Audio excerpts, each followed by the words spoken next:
One final challenge awaits us before 16 teams take the stage for the ultimate conclusion, ladies and gentlemen. Welcome to the BGMI Pro Series 2023. This is Super Johnny. I'm going to be your caster and your presenter.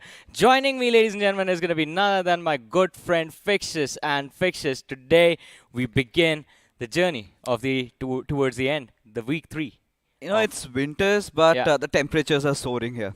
For sure, for what we're gonna anticipate in week number 3, especially, it feels like it just started yesterday, didn't it? Yeah, I mean, yesterday we concluded week 2, which came to a very surprising end. We saw a lot of switches happening on the overall leaderboard.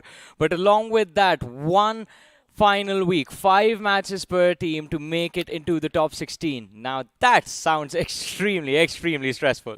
Indeed. And you have that meme where the cat's like, stress. This is not just for us. We're going to Yeah. enjoy the matches, but for Of the course. teams playing, I can certainly relate what's going on with them. Definitely, because there's a lot on the line. You've been mentioning the future, the career of a lot of these players are on the line. But ladies and gentlemen, along with that, there's of course a massive prize money associated with the BGMI Pro Series 2023. To be a little bit more precise, 1 crore rupees on the line, which will be split between the top 16 teams that eventually make it to the grand finals. And as I say that, let's have a look at the distribution of the prize money, which is there on our screens right now. And of course, we talk about the money being split between the 16 teams, but that is not all. We also have prize money being handed out to individual players as well for their achievements. Indeed, and when you talk about the MVP, we've got quite some contenders going on. Yeah. For best IGLs, we did see Team Insane bagging 4 chicken dinners, and that's huge considering the kind of a run they were having before the BMPS. I'm Yes. loving what they're doing. Well, but also let's have a look at the format for this BGMI Pro Series, because this was something that was completely fresh, done for the first time in the BGMI circuit in India. And so far, the first 2 weeks, well, if there have been an indication of anything, I think this is the starting of a new era. Indeed, a new era and a quite challenging format for the viewers. They're enjoying it. Every match has some new elements to it, right? No match is similar to the other. And we've seen right now, we will have, of course, the teams from Group Blue playing, and Group Red will join Yeah. suit very after, I think, the 3 days after that. But here, the race is still the top 16. So that is what we are focused about, because the run, and in fact, the challenges, if you talk about them, they go till the 40th position teams. Exactly, it's extremely close. The competition still being extremely cutthroat. But ladies and gentlemen, there's only one way to make it through, and that is earn points in every single game that you play. Not just earn any amount of points. You have to make sure that you do your best. Because if you win the game, you get 15 points for placement. You finish second, you get 12 points. You finish third, you get 10 points. You finish fourth, you get 8 points, so on and so forth, until the 13th to the 16th position, where you get basically nothing for placements. But along with this, one reminder, 1 point per finish in game.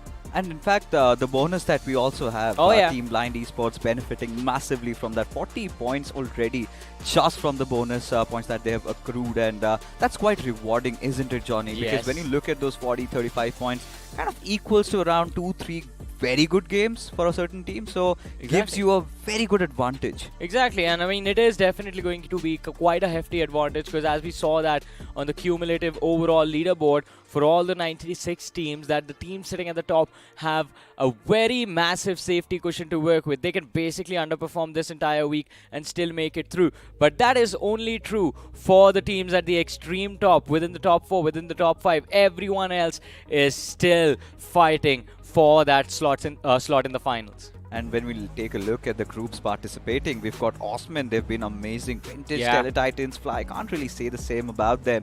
But when you look at Growing Strong, they have been impeccable, Johnny. Team Megastars, a team that we had a lot of expectations from, haven't really delivered. Yeah, I mean, kind of an underwhelming performance from the side of Megastars, as you said, but they aren't the only ones. As we move on to Group 2, Hindustan Gaming, a lot of expectations from them, Burnex, but again, the performance, the challenges they faced were quite dire, and they weren't really able to push through. On the other side, a few new names that have stepped up. Genesis definitely played quite well in week 1, but week 2 did not really go there. We were hoping week 3 they can turn things around. but we were really surprised with how Hydra has been showing up. And when we look at Group 3, God's way, they will be playing the games today, and Yeah. I'm really excited to see what they put on the board, because lately they have been playing amazing along with the likes of Global Esports as well. For sure, but Group 4, it has a few surprising names within it as well. We have Team Mayhem, Big Brothers, UK07, who are struggling a bit, but considering this is the last week, they have the luxury of going all in. Blind Esports over there, sitting at the very top. I mean, they're always eyeing out for their first position. Indeed, and I believe this is one of those predictions I made yesterday. They might just emerge as the champions, but as we keep rolling through the groups, we've got Group 6, and quite some interesting names made official. My eyes will be on Medal and Insane, because Medal, they've had a little bit of a dip, but still in the competition, not really out of the picture yet. But Team Insane right now positioned at 3rd spot. But Hyderabad Hydras, how have the mighty fallen? I mean, it has been a surprising set of affairs from the side of Hyderabad Hydras.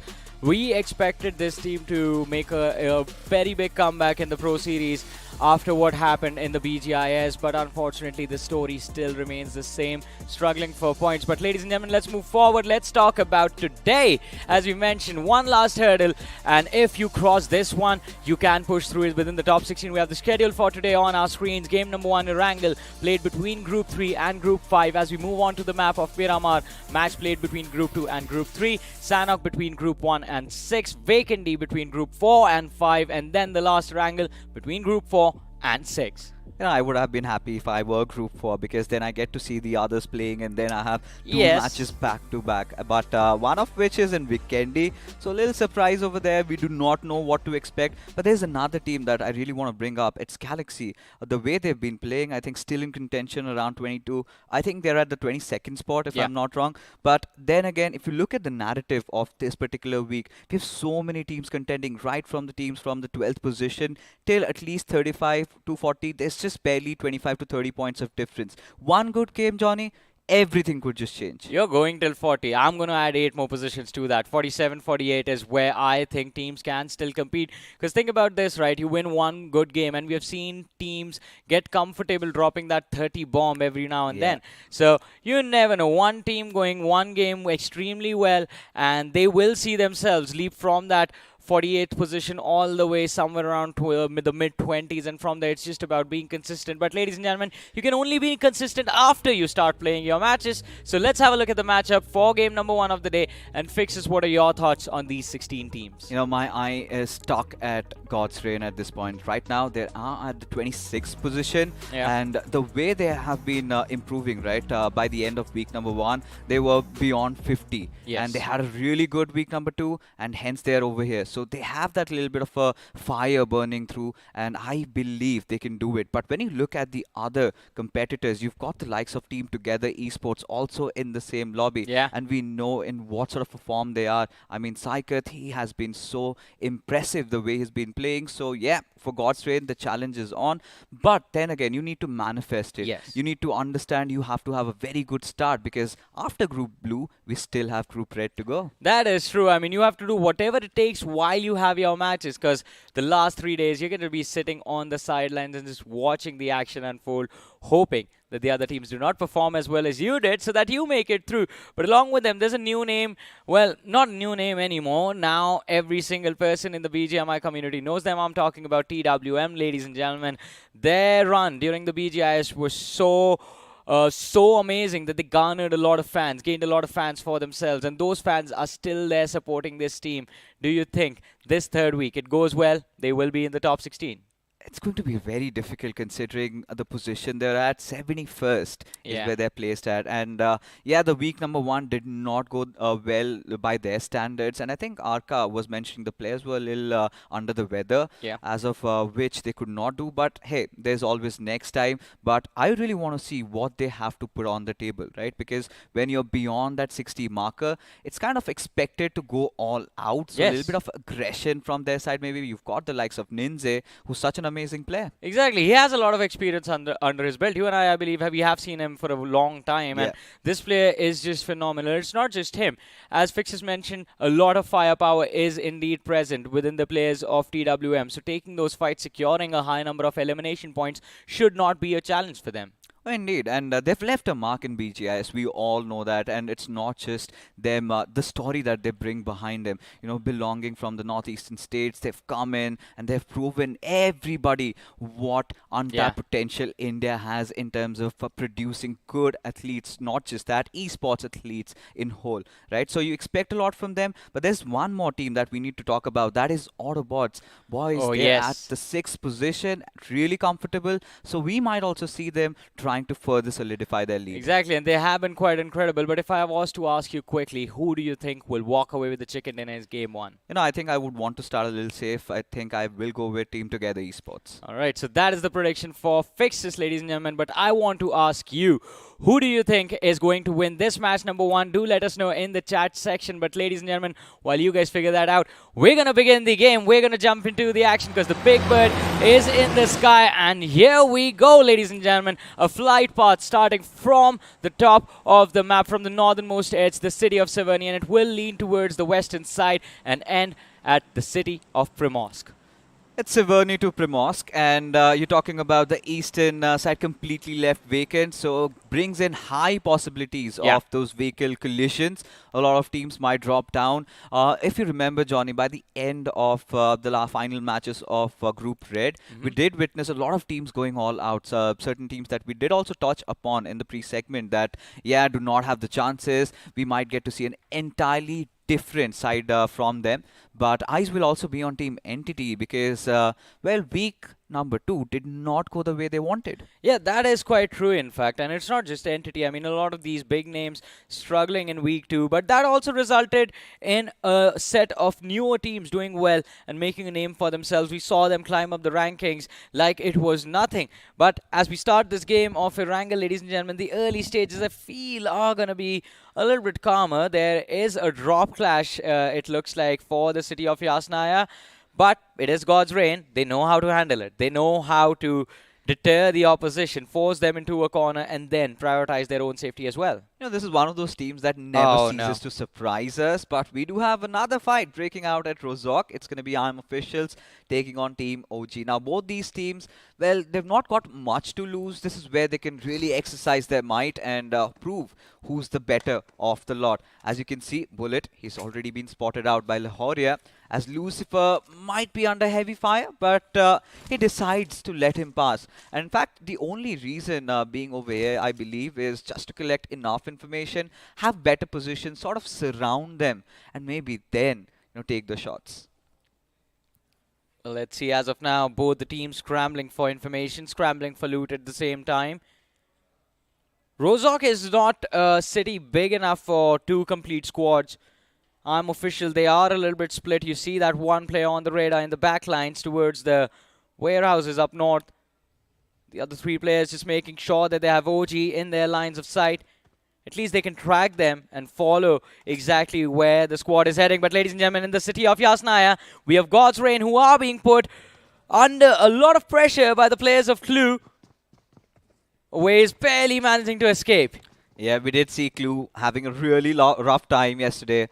And today, they want to go all out, show the world what they're made of, trying to prove their mettle. You could see Ujjwal being very aggressive. But God's Reign, they cannot afford that early casualty, Johnny. I mean, they might win this fight, might get those 4 points, but if they lose 2 in the process, then I might not consider this as a win. I love Ujjwal's confidence, though. I mean, yesterday as well, every single time, in fact, when we've seen the players of Clue, it is Ujjwal who's taking the charge, who's pushing forward, trying to make plays happen, but it is just that the follow-up that is required is always lacking. I believe at this point the entire team can just push together, try to take the fights, but ladies and gentlemen, we also have the circle centered around the farm area, and if you talk about the center, there are 2 teams clashing for the center control. We'll talk about that in a bit, as there's a mid-rotation collision happening towards Gatka, ladies and gentlemen. Entity Gaming spotted out by the players of CK, Entity having lost, not just lost, but one of the players knocked out. Gamla Boy was put down on his knees. He has been brought back by his teammates. An Entity, they're a 4-man lineup. But CK, what do you think of this decision, not really forcing the fight? I think they felt like they were not in the best of positions to kind of force a fight over there. But because when you talk about Cincinnati kids as a whole, right, Yeah. they've got a lot of experience, quite a lot of old players playing together. But one thing that they kind of missed out on is the team synergy. Pretty sure there must have been some comm issues over there, as a result of which they felt like, the position they're at right now, they would want to push a little higher because it's not just not about this tournament. They might stick to each other Yeah. even going further, and even after BMPS, you would want to show the other organizations that yes, in BMPS during those group stages, you kind of went maybe around the 40 to 50 mark, because right now they are at the 74th position. I mean, it has been a struggle for them, but even in this game, the struggle is not going to end. But ladies and gentlemen, God's reign again. Clue not really caring about what happens to them, committing everything that they have to finishing off these lads. But it's not going to work out for them, as Oasis is going to kick things off. Clue, they are down a player. Ninja Jod did dish out a little bit of damage with the help of the nade that was lobbed in the staircase. Now Ujwal is waiting patiently to make that climb along with the rest of his team. But in the meanwhile, God's Reign, look at them. They are closing in on this station. They are looking to push up. If they can sandwich the players from the side of Clue, they will have an easy squad wipe waiting for them indoors.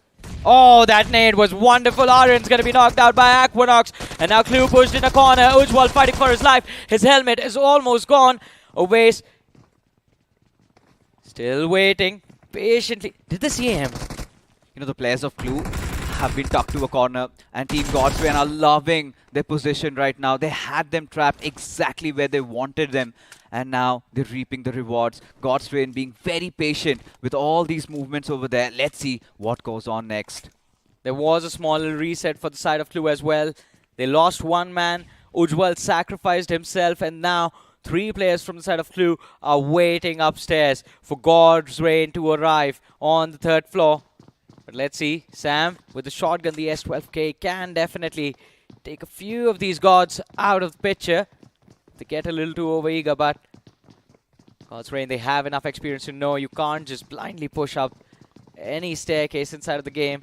So they are being extra cautious with how they want to make this move as well. Now, this is a good crossfire setup because Aryan can kick things off. Sam, he has a hard angle to peek, but needs to be careful. Nade lobbed is going to push the players from the side of Clue back in the back lines, but it wasn't nade, it was smoke. Yeah. And God's Reign, they're taking their sweet time around this. They know exactly where they are. They're making sure they check every nook and cranny around here. And they know they're at the top floor. And how they will also be anticipating that they're around the stairs. So they'll have to play accordingly. But Sam and Aryan trying to change things. One has got a DBS, the other the S12K. Switches to the FPP perspective.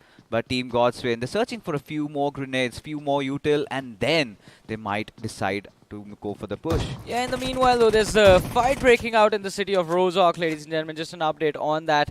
I'm Official and OG have been trading players out from either sides, and I believe as of now, I'm Official. They sit there with the upper hand in the fight, but we'll come back to that in a bit. See who makes it to the top. Yeah, there it is, OG. They're down to their last player. Looking at this particular fight, Johnny, you know that Clue has nothing to lose over here, but everything to win. But God's Reign, they've got a lot of pressure banking along. They realize that even if a single player gets taken down, it's going to cost them a lot. They just have 5 games, and suddenly they're thwarted with a challenge which they have to win. A no is not an answer for them. So hence, they are very picky, and finally they commit for the push. They see him on the corner and can knock him out as well, but Aryan ducks back in right in the nick of time. Sam shows up, secures the knockoff for Ace, gets back behind cover without taking a single tick of damage. Aryan was knocked out, but Sam is there for the rescue. 2 players down, 1 more remaining, but what just happened from the top? It is going to be Ninja Jod who takes Sam down. Clue down to their last player. D2E going for a revive on his teammates. Needs to be extremely careful though. God's Reign, they're still patiently waiting on the low lines, and they have backed off to go for a revive on their own comrades. The worrying part is that Team Clue, they do not have any meds on them. They directly went in for the push. Now they have to be extra cautious. Still, God's Reign, the time they're spending over here, a good thing is that they're still inside the zone. But the moment the smoke dissipates, maybe we have the fight again breaking out for the 3rd time. Oh, again and again, the resets are there, but What's the point of this reset when you can't even move out, can't go anywhere to loot, replenish your ammunition, replenish your first aids, just stand still, and absolutely no incentive for the teams to continue this fight. They will be forced out of the city of Yasna in a few short moments. It's still the early zone, so if God's Reign, they have the first aid, they can definitely outlast the players of CK. Not sorry, CK. Team Clue.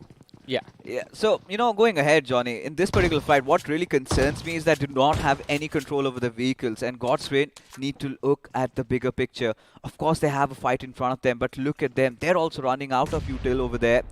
Do not have much going on. They need those first aids, but even if they get the loot boxes there, still wouldn't make nothing, Oh, as they're still trying to just lure them out. It's just about flushing the players, maybe to get into a precarious position. But the kind of a predicament that Team Clue are, they have all the time in the world.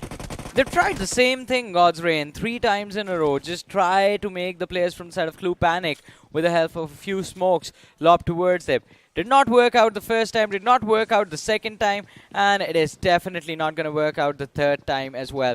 But now there's a lot of smoke along that staircase, and the players from the side of Clue might not even see the players of God's Reign arrive. The stun nade being used, the players blinded, that sight taken away, and God's Reign, as they push up, the players from the side of Clue, they're continuing along the staircase, still protecting themselves. But this is a brilliant defense, to be honest. It's a brilliant defense, but I feel like God's Reign, they're a little scared over here. They understand the gravity of the situation. One wrong move, one player being taken down, and it could all end down for them. This is where the pressure is starting to surmount. But Team Entity, making that quick rotation inside the circle, they find themselves in a good spot, have got a decent amount of loot, but my attention is completely fixated on that Yasnaya God building, while we've got one of the players of Execute Oh, in a really tough spot, as it's going to be Ninze, and he showed up. yeah, he showed up, and he's not the only one there. We see Autobots in the distance, but it will be TWM who end up securing that point for themselves. But it is time for them to refocus. The buggy spotted out in the open by Destiny. And he even has the scope to make it work. The 4X is going to try and spray down that Lamborghini in the distance, but even though the shot's connected, I believe it's not enough damage from the side of TWM to secure the finishes. But God's Reign, ladies and gentlemen, they finally make it happen.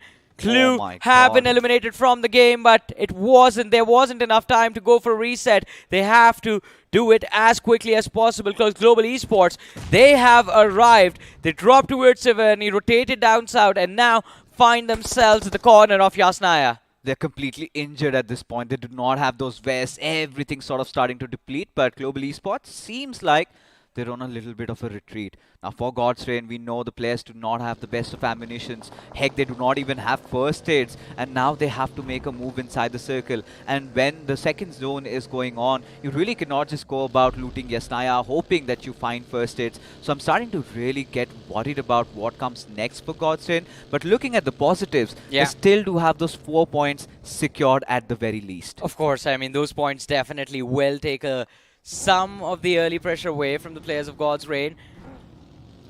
But let's see, I mean, even the zone entry is going to be a little bit challenging, considering that northern half is completely empty. Not a lot of cover for them to work with. A hill towards the northwest, maybe, but even that, I believe, 7 Habit might be able to contest. In the meanwhile, though, a cluster forming towards the center, ladies and gentlemen. The southwestern part of the circle completely cluttered up with the teams.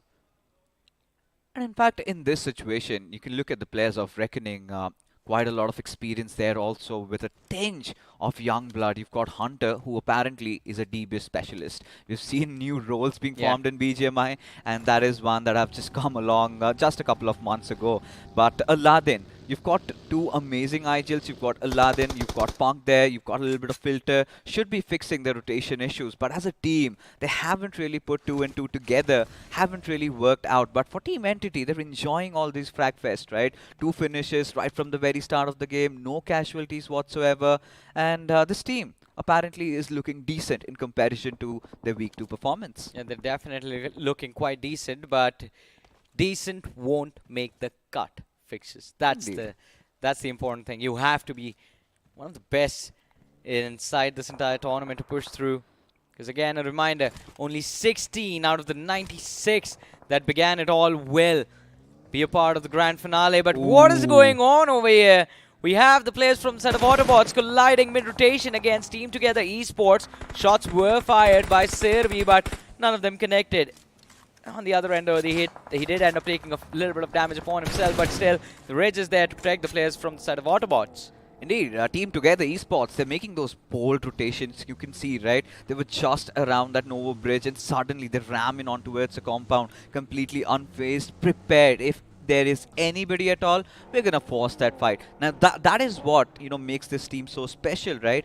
Their bold, their bravery, their bold moves that they execute, and even during those fights, Psychic has been such a phenomenal revelation with the kind of finishes that he accumulates for his squad. As we've got Team IM officials, they were kind of centered around, and finally they get their hands on Team OG. Well, it was a while ago. It was when that entire God's Reign clue fight was happening in the city of Yasnaya that I'm official were able to pick off, I think, 3 players from the side of OG. That last man was surviving for a long time, but now I believe, he's still there inside of the game. He's still surviving. Now that was a great escape, but we'll come back to that in a bit. And it feels like over here, Team Together Esports in a very precarious position. They want to take the top of the hill, but it is being blocked by the players of Entity as of now. What happened to Cincinnati Kids? We had witnessed only one of their players being taken down, and suddenly there were 3 gone. They ran towards that center control a little later than they expected to, and they just tried to push through a cluster of teams. But talking about a cluster, this one is about to be eliminated, and it's Reckoning Esports taking on, well, the side of Autobots. Rico, the last man, Molotov lob, DBS ready, shots not connecting, and he's going to be put down out of his misery, getting finished off. Autobots having lost so much in this fight. Not the best of starts for Autobots. Just survived by 1 player, and let's talk about their position in the overall standings. They're present at the 6th spot. They have that little bit of cushion, but they cannot afford to let go of this lead that they have, because if you keep doing that, if somebody else steps up, then things go really awry for you quickly. But then you have Wind God. Now this is one of those teams, did not have the best of week 1, week 2, but certainly now in a very commanding position. So are the players of Team Entity, have a little bit of that high ground advantage, but God's Reign finally making their way inside the circle with the last surviving member of Cincinnati Kid right beside them. You've also got GE, a team to be reckoned with. Just to mention God's Reign, why is Owace so far away from his Heel team? battle. You remember Vikendi yesterday? In an angle. Even in Vikendi, In he'd farm done that. circle. I mean, he would want to take his chances because God's Reign barely had any loot to play around with. But now we've got IM officials. They've already started strong. They've gotten a couple of finishes to their names, but seems like they've got a neighbor waiting for them. Well, now this is where things will get interesting in this game, ladies and gentlemen. We are all the way in stage 4. Still 15 teams, 47 players alive, and since the circle is out in the open, there is no room for error for anyone present in this particular lobby. Reckoning Esports getting spotted out by the players of IM official as they try to gain some cover for themselves. But will this help them make it to the end game stages? Since this is the triangle of death, ladies and gentlemen, IM official, they are here. We have Execute, and of course the 4 players of Reckoning, who are the latest entry. Indeed. And look at TWM, already one of the players being taken down. Team Together Esports feeling really comfy about this particular fight. And, look at Psychic. He's not even worried about anybody coming from the backlines. He's got his vehicle providing that little bit of a cover for him. But TWM, they really need to be careful. Ninze, in fact, did secure a finish earlier. But right now, this is a tryst with destiny for them. And Team Together Esports are already en route to open things up in this week with a chicken dinner. Let's see the... Oh, Kratos, he's going to be put down. Tries to make an escape, does not succeed. 7 Habit, a hit has been taken, but can they recover? It is going to be difficult. especially considering it's just 2 players surviving now on the run out in the open, and they're not alone. They have the players from the side of God's Reign following them up, but Maverick, as he tries to go for a revive on his fallen comrade, he's going to be put down as well. 7 Habits surviving this match with their last man, but look at this view. God's Reign down the ridge, Entity Gaming controlling the top, and then there is another team on the flank just waiting for an opportunity, or at least hoping that no one sees them hiding in the open. You know, this is what I was worried about. Global Esports getting the better out of God's Reign right now. 2 players already done and dusted, and this is where the trouble really starts mounting. As Team Entity, they've got that Wizard Tower for the cover. They've spotted the players of Road to Glory, and now it's all about Troy trying to get those couple of finishes, finally making a comeback after not playing in week number 2, and seems like he could be that jigsaw into this puzzle that helps Team Entity into qualifying for the finals. Well, it can be. They have the best spot in the circle as of now, but if the zone moves away, then they can be in trouble as well. Gabbar on our screens, sitting in the shack, waiting, and in fact keeping an eye on his surroundings. I believe there is information relayed to him by his teammates about where the players of Team Together Esports are, and he's just being a little extra cautious. In the meanwhile though, ladies and gentlemen, OG, they have been eliminated from the game as well. We're down to 12 teams, 38 players. Look at Mavi. He has no intentions of letting God's Reign pass. Spotted out Aquinox. He's got that little shroud of smoke protecting him. But the moment it dissipates, he is going to face a very painful death. But seems like Mavi wants to reposition himself a bit, because now Global Esports might be having a lot on their plate. You could see Team Hub sort of ganking beside them, or rather behind them, as Aquinox, he's got his attention elsewhere, has spotted the players of Third World Mafia, but he also has to be careful because Mavi, he's got his eyes set on Aquinox. Yeah, and it's just Aquinox and Ninja Jod remaining from the side of God's Reign. Ninja Jod hiding in plain sight. Look at him. Just UAS behind him that's just burnt up, using that as cover. Aquinox hiding behind that monster truck. And Global Esports, they know exactly where these 2 individuals are.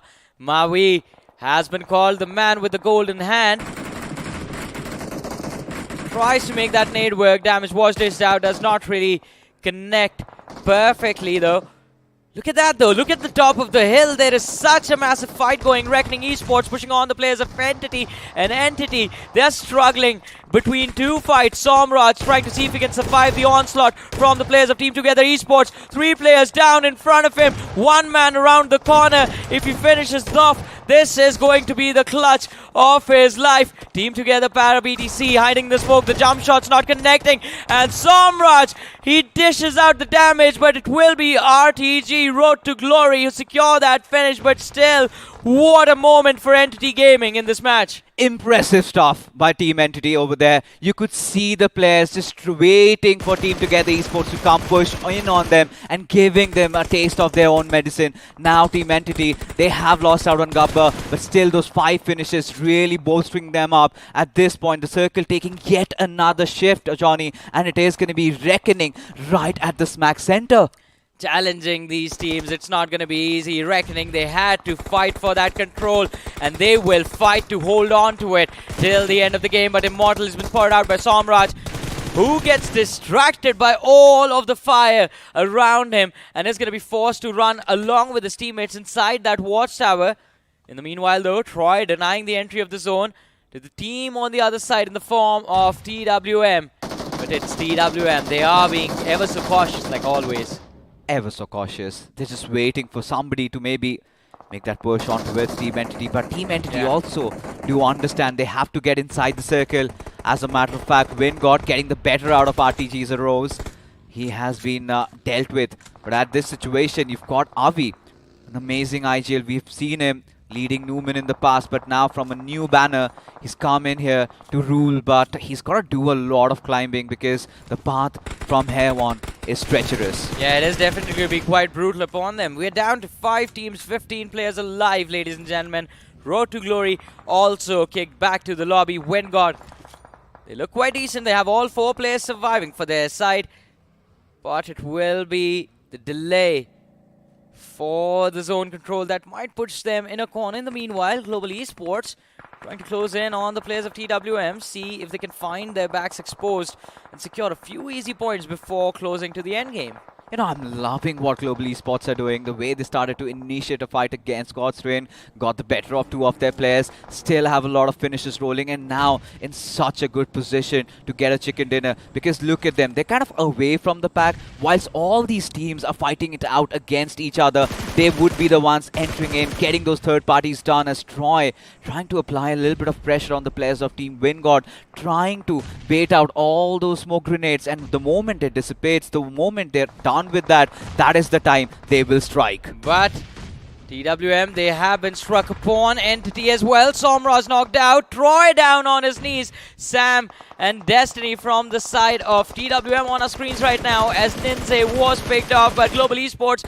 They are getting distracted all of a sudden for some reason, focusing on the players of Wingod out of nowhere, even though they have a team right next to them that they can very easily finish off, secure 4 extra points, so 3 extra points, and then take on the players of Wingod. But as I say that, Ryder, he's not looking to stop, switches to the pistol to go for some style points, but he ends it all with the TBS. 10 points on the board for Global Esports. They are playing like absolute madmen. Look at them go. 10 finishes already for this team, and they seem to stop at nothing at all. At this point, they've gotten that complete northern control. Now you've got Team Wingod and Team Entity duking it out, whilst Global Esports lie in wait, recuperate, rejuvenate, wait for the next moment to strike. They have the numbers advantage to work with. It should be their game, considering Wingod are put under pressure already by the players of Entity. And Global Esports, look at them, moving towards the players of Entity Gaming. Still have to take the summit of that hell. Entity, they've managed to make it to the top 3, 6 eliminations already secured. But that is not going to cut it. They need a few more. Looking to finish off the players. Wingod need to be careful. Gamla Boy, nade after nade, utility after utility, lob towards the opposition, but fails to realize that all of that is falling a bit short. But Global Esports, when they chime in, they do not fail or miss their markers. Somra's knocked out. Troy taking so much damage from the nades. This one is going to be close as well, and it secures the second. Gamla Boy is going to be the last survivor from the side of Entity Gaming, hoping to survive as a solo man, hoping to make it to the top 2. Global Esports, Ninja Jard, look at that, forcing the players of Wingod as well. The slam is going to come in, but Ryder is going to fall to the hands of Gamla Boy, and it is going to be Gamla Boy down to him. Sees the 2 players from the side of GE on the other side, lines up the spray. Beast taken down. Mavi in a corner, tries to survive. Ninja Boy is the man who ends it all, and Global Esports, what a clutch win coming in from them. It could have been stolen, to be honest. Oh, it certainly could have, right? But Global Esports taking their chances, hitting when the iron was hot. They realized that the entire attention of Team Entity was sort of fixated on the players of Wingod, and that is when Beast comes in and strikes gold. And not just that, it is the other players of Global Esports also just going a little bit ahead into that direction. They got the best of both worlds, securing a lot of finishes. In fact, 16 here. But let's not take anything away from Wingod, because this is one of those teams that is kind of around 45 plus ranks. That is But if they play their cards right, if they play properly, get maybe 40-50 points in this particular week, their chances of making it to the grand finals are still alive. Exactly. They have 5 games. They have already secured 10 points for placement from this game. If they can finish top 3 consistently in every single game, then I think they will definitely be in the top 16. But what is going to happen? I don't know. I mean, this is just getting started this final week. Oh, it is certainly. And, you know, what a start, I must say. Quite electrifying, to be honest. You could see that teams are leaving no stones unturned. But for God's reign, this is where, you know, the pressure, the heartbeats, everything is mounting. Oh, for sure. And, I mean, it was extremely weird, them getting picked off mid-rotation time and time again. But what can we say, right? They still have an opportunity. Hopefully, 2 big wins can help them push through in the top 16. But, ladies and gentlemen, for now, we're going to catch our breaths. And while we do that, you guys, check this out. BGMI, it's not an easy game. Hi guys. Chico! Mummy?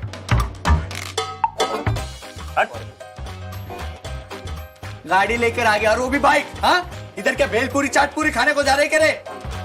वैसे तूने game तो practice किया है ना? वो ना storage full हो गया है। BGMI, it's not just a game. It's an emotion. तुम लोग गिट गुट कर करके चैंप्स बन गए और मैं नुबड़ा का नुबड़ा ही रह गया ना.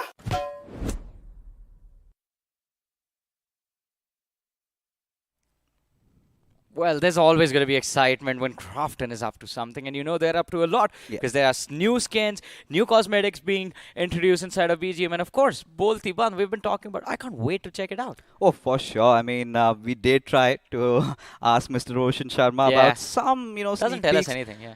Doesn't tell us anything at all. But, coming back to the game, what a start it was, right?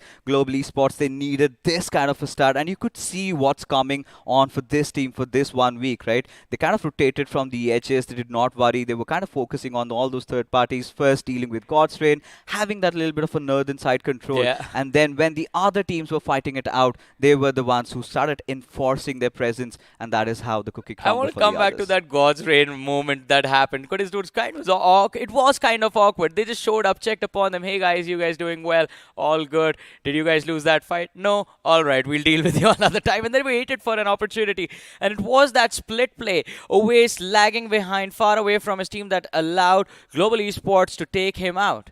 Oh yeah, I mean in those final moments, it's all about initially we saw that Global Esports had that information that Godstrain has just won the Yeah. fight, and they realized that this is not the right time to maybe fight because they were away from the zone. Let's just be the ones who get inside the circle first and then gatekeep them, because Godstrain did not have a lot of parts. They had to inject from that northern side only, and Global Esports, well, they were prepared and you could see the results. That is true. But ladies and gentlemen, here's the recap of that game number 1, and it was filled with the action from the start till the very end. Well, the early fights a little bit slow, especially this one. This one was dragged out. Oh yeah, I mean, this was dragged out, but you have to understand the intensity behind this fight, right? What really matters, because God's Reign, you can see they're starting to feel the pressure. They're starting to try and soak in the heat. They did have a very good 4v4 fight, but when you look at the grand scheme of things, it was not really a good game. This is one of those games where they might have at least got some 6-7 points, and that is not going to be enough for where they are, considering you've got one entire group to be playing after you.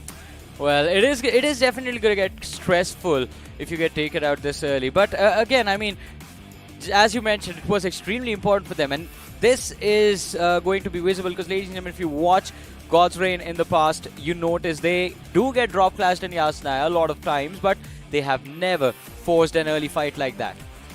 I think it was not about God's Reign trying to force the fight. It was about Clue trying to, just go after them. You could see in the starting moments, it was Ujjwal who just pushed in on the players of God's Reign. And what they did, they had that master plan. Let's bait them out around the God's building. That is what they did. And they initially fell into the traps. The numbers started dwindling down. And God's Reign, they used all their utils over there. But for Team Entity, they also had quite a run. Initially getting a couple of finishes out of the Cincinnati kids, rotating towards that Visitar. They got the better out of Team Together Esports. The way they pushed in. Somraj was impressive in that one fight. Somraj was definitely impressive. I mean, he was able to clutch that moment, taking down 2 players. Unfortunately for him, he did dish out the damage to the last player who was on the outer side as well, but he got picked off by the players of Road to Glory.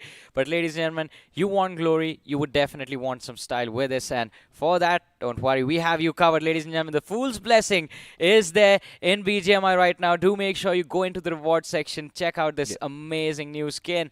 But we did check out some amazing gameplay a few moments ago. Which one team, apart from God's Reign, of course, because we were expecting, after that first fight, we expected a lot from them. Was there another team that you had, you were hoping, all right, at least a top 3, top 4, but they were missing from that lineup? I think has to be the Third World Mafias, right? The way they started off felt like they got an initial finish, and then they were kind of in the northwestern areas, but they could not get in. So many teams have already gotten there. It was all about the timings that had been messed up. Same went with Godstrain, did not have enough loot also. So all these teams kind of suffering that. For the ones who made it inside the zone earlier, it was Team Entity. They made it to the top 3. Wingod, they had an whole different area to themselves, and they held on to that. They were doing a phenomenal job, and even for WinGod, like I said, the floodgates are now starting to open up. They have to capitalize and make the most out of these matches that they have to play. Exactly, because not a lot of time remains at this point. It is a race against the clock for all of these teams. They had 5 matches before that last one, and now it's just 4 more on the board. Will it be enough to push through? I think if WinGod, we just had that discussion, right? If they manage to finish in the top 3, have an average of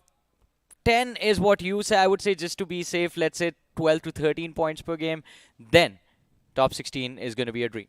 Yeah, it can be a dream because now they have to kind of get similar number of points. At least one of those chicken dinners can be quite helpful, to be honest, Johnny, at this point. But more than that, for Team Entity also, they're not also far away from the pack. They're somewhere around 28, 29 positioned at this point. And this one game, this perfect start, I think having Troy back certainly shows how things have changed for Team Entity. But moving ahead, they need to replicate such performances. Exactly. Consistency is definitely going to be required from their end as well, because I believe, as you mentioned earlier, Entity is kind of extremely low even amongst the teams in the middle pack, right?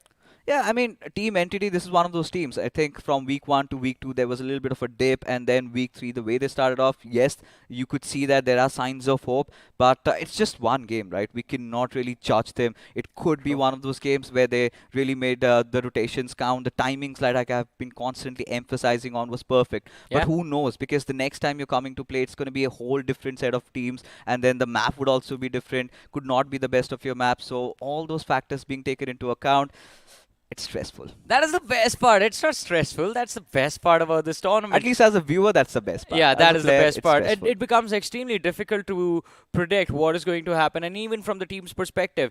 Now, you can't prepare to play against specific teams, to target specific teams and secure easy points. Yeah. No, that's not how it's going to work anymore. Now, your game knowledge of fundamentals of BGMI will be put to the test, and that is what is happening, and that is why we see a lot of these players struggling. Yeah, I think the word you hit right was the fundamentals. Yes. And this is where it feels like one of those qualifications round you initially have when you have something like BGIS or BMOCs going on, where you do not know what the lobby is going to do. So many variables. You have to stick to what you are good at. And the team that excels in doing so will reap the rewards. Exactly. As long as your fundamentals are good, you will be able to push through. But ladies and gentlemen, let's talk about individual and their fundamentals, individual players I'm talking about. Let's have a look at the MVP, who was just phenomenal in this game. I'm talking about the MVP of the match, ladies and gentlemen. And this time around, it will be Beast from the side of Global Esports. 7 eliminations on the young lad with 43.7% contribution in the team's finishes. I think we always had high expectations from this young lad. I think one of those recent lands, he was the youngest to have graced the stage. And earlier playing for, if you remember, 8-Bit, now he's gotten into Global Esports. Now under Mavi's mentorship, he's been excelling. And with the way Global Esports, they've been on that appraisal, I think I have been loving every single part of it. Even last week also, they were amazing. Initially, they had a few jitters, but now look at how good they are. It's not just you, it's me as well, and I love the fact that it's 3 extremely young players in the form of Beast, Ninja Boy, and Ryder getting that mentorship from Mavi, and we have seen this team improve within the 2 weeks they have been playing itself. And the improvement, it's not something small. It's staggering how much better this team is now than what they were when day one we saw them. But ladies and gentlemen, the rankings for the match on our screens. Global Esports finishing the matchup with 31 points. Now that will definitely push them quite a bit far ahead on the rankings. Yeah. They've propelled quite high up, like in the driver's seat right now. If you talk about Group Blue as a whole, setting standards, Global Esports has done a phenomenal job. Now, when you talk about Team Entity, 18 points, I take them with open arms. WinGod, as a matter of fact, also. TWM, not a shabby performance, but considering where they stand, even to come close to a fighting chance, I think they would have to start hitting at 20 points averaging per game. Oh, for sure. It's not going to be easy, but hey, that is what will be required now. You're going to have to make up for all the blunders of week 1 and week 2. But ladies and gentlemen, here we have the second page of the rankings. Team Together Esports, Autobots, few big names that we were hoping would do well for themselves. Unfortunately, it wasn't the case. Another surprising name in the second page has to be Seven Habit on that 14th position. Indeed, and Team Together Esports Autobots taking those very unwanted fights, Autobots going up against Reckoning, and they were prepared for them, and we saw what happened to Team Together Yeah. Esports, right? And when you look at Seven Habits, I think they were the ones caught off while trying to rotate inside the circle, so the timing was a little off from there, because now when you put Seven Habits under the pedestal there, you understand for a fact that they're somewhere around the 20th position, and they cannot miss out. They're ever so close to chase their dreams for making it to the Eka Stadium, and it'll hurt me if they don't. And it has been the case, the history as well for the team. They try their level best. They Yeah. look so solid when they start off, but then towards the end, the momentum Final completely slips up. But ladies and gentlemen, let's talk about game number 2. This one is going to be a little bit of a switch up incoming Group 2, going up against Group 3 this time around. And of course, the map itself is also going to change. We will be jumping into the battleground of Miramar. And guess what? My co-pilot as well is going to be changing this time around, ladies and gentlemen. It is going to be none other than the amazing, the talented, the dashing, Salty, who's going to be joining me. Salty buddy, how are you doing? How are you feeling today? It is very high stakes for me to feel very chill right now. I think there is a little bit of a tension in the room, especially after that performance from Global Esports, from Entity, and from WinGod, because I think right now the tournament is so wide Yes. open, it's very difficult to predict. So the tension in the room is still there, but I am excited because every time I sit on this desk and every time I get to watch these games, it's a pleasure. And I'm pretty sure you guys are also having a similar sort of pleasure because BMPS so far has been so brilliant. And week 3, Exactly. it is going to blow the roof off. It is going to be amazing in week 3 itself because look at how game 1 began. Global Esports, them dominating the entire matchup, Entity looking so good, WinGod stepping things up. But if any of these teams fail, then the question that will be asked is just why perform in week 3? Why not just perform throughout the tournament? One thing, the Global Esports already were comfortable. Now Yeah. I think they'll just get more and more comfortable in the rankings, so they Yeah. might just be in the top 16 already. Exactly where?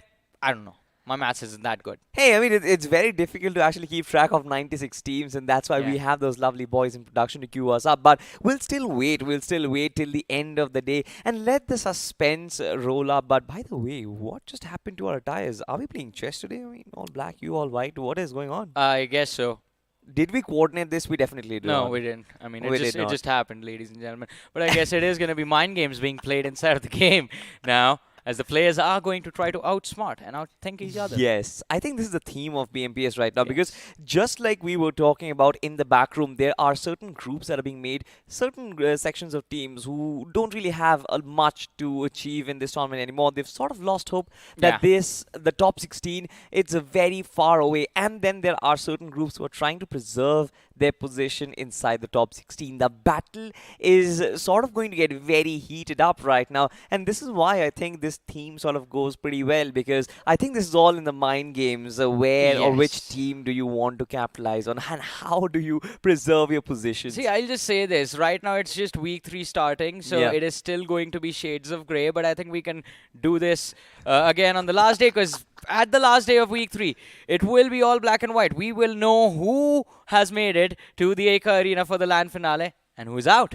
I mean, for now, I think we will wait for black and white to happen. For now, I Yes. think it's group blue and red. Oh, yes. And of course, like we said, right, certain section of teams inside of group blue, they are going to be playing their matches. Group red is watching from the back lines. They're like, all right, fine. We have a target that is being set. And I think this sort of turns to be an advantage because they know what exactly or how many points do they want to find. They Yeah. know how many points do I need to get inside the top 16. While teams inside of group blue, they have no clue. They're the ones who are setting targets right now. Exactly. It is like, I mean, recent days everyone's been watching a lot of cricket, right? Yeah. It's like you choosing to either bat first or bowl first. You set the target. Or what do you prefer to do? Setting the target or chasing the target? And I mean, in BGMI competitive circuit, it is also going to be down to the IGLs as to how they prepare their teams for the specific scenarios they have set out for themselves. Because now, as we mentioned, you said group blue, yes, they will be setting the target. But they won't know exactly how much they need to set it for them to qualify. The only problem is, unlike cricket, there is no common ground, right? You don't Yes. have a projected score. So No. that means when you get into the battlegrounds every single time, you have to capitalize on every single one of those matches and get as many points on board as possible, because you want to safeguard that one slot that you have for the grand finals. Everyone wants to be there because it is the biggest esports event that we're going to have. Yeah, and I mean, we did see this yesterday when we were having a look at the cumulative rankings at the end of the day, that the cutoff, it is getting up there. It is getting up there. All right, fine. When the tournament just started, I thought that the cutoff would be at max 150, 180, because consider this, right? All of these teams, they played Yeah. 15 games in this entire tournament so far. Now, 15 games, you multiply that by 10 points, an average 150 is a very decent Exactly. cutoff for the top 16 teams, but it seems like 150 has already been broken apart with still around that 120, That 130 is true. marker. But I think that is going to get shattered by the end of this week. I think it's going to get shattered today itself. I think with how these teams are pushing and how desperate they are, it might just happen at the end of today. But Yeah. we'll check up on that in a bit, Salty. For now, though, I mean, we are about to head into the beautiful lands of Miramar, and we did see the matchup that is about to take place. Is there any team that you're rooting for, at least expecting a comeback from?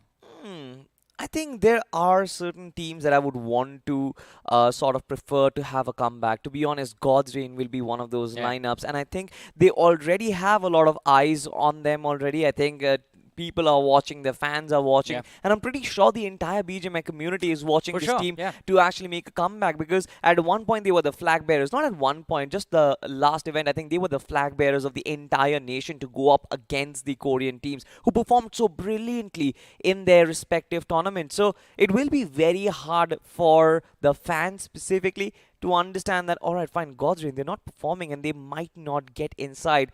But just yesterday we witnessed, right?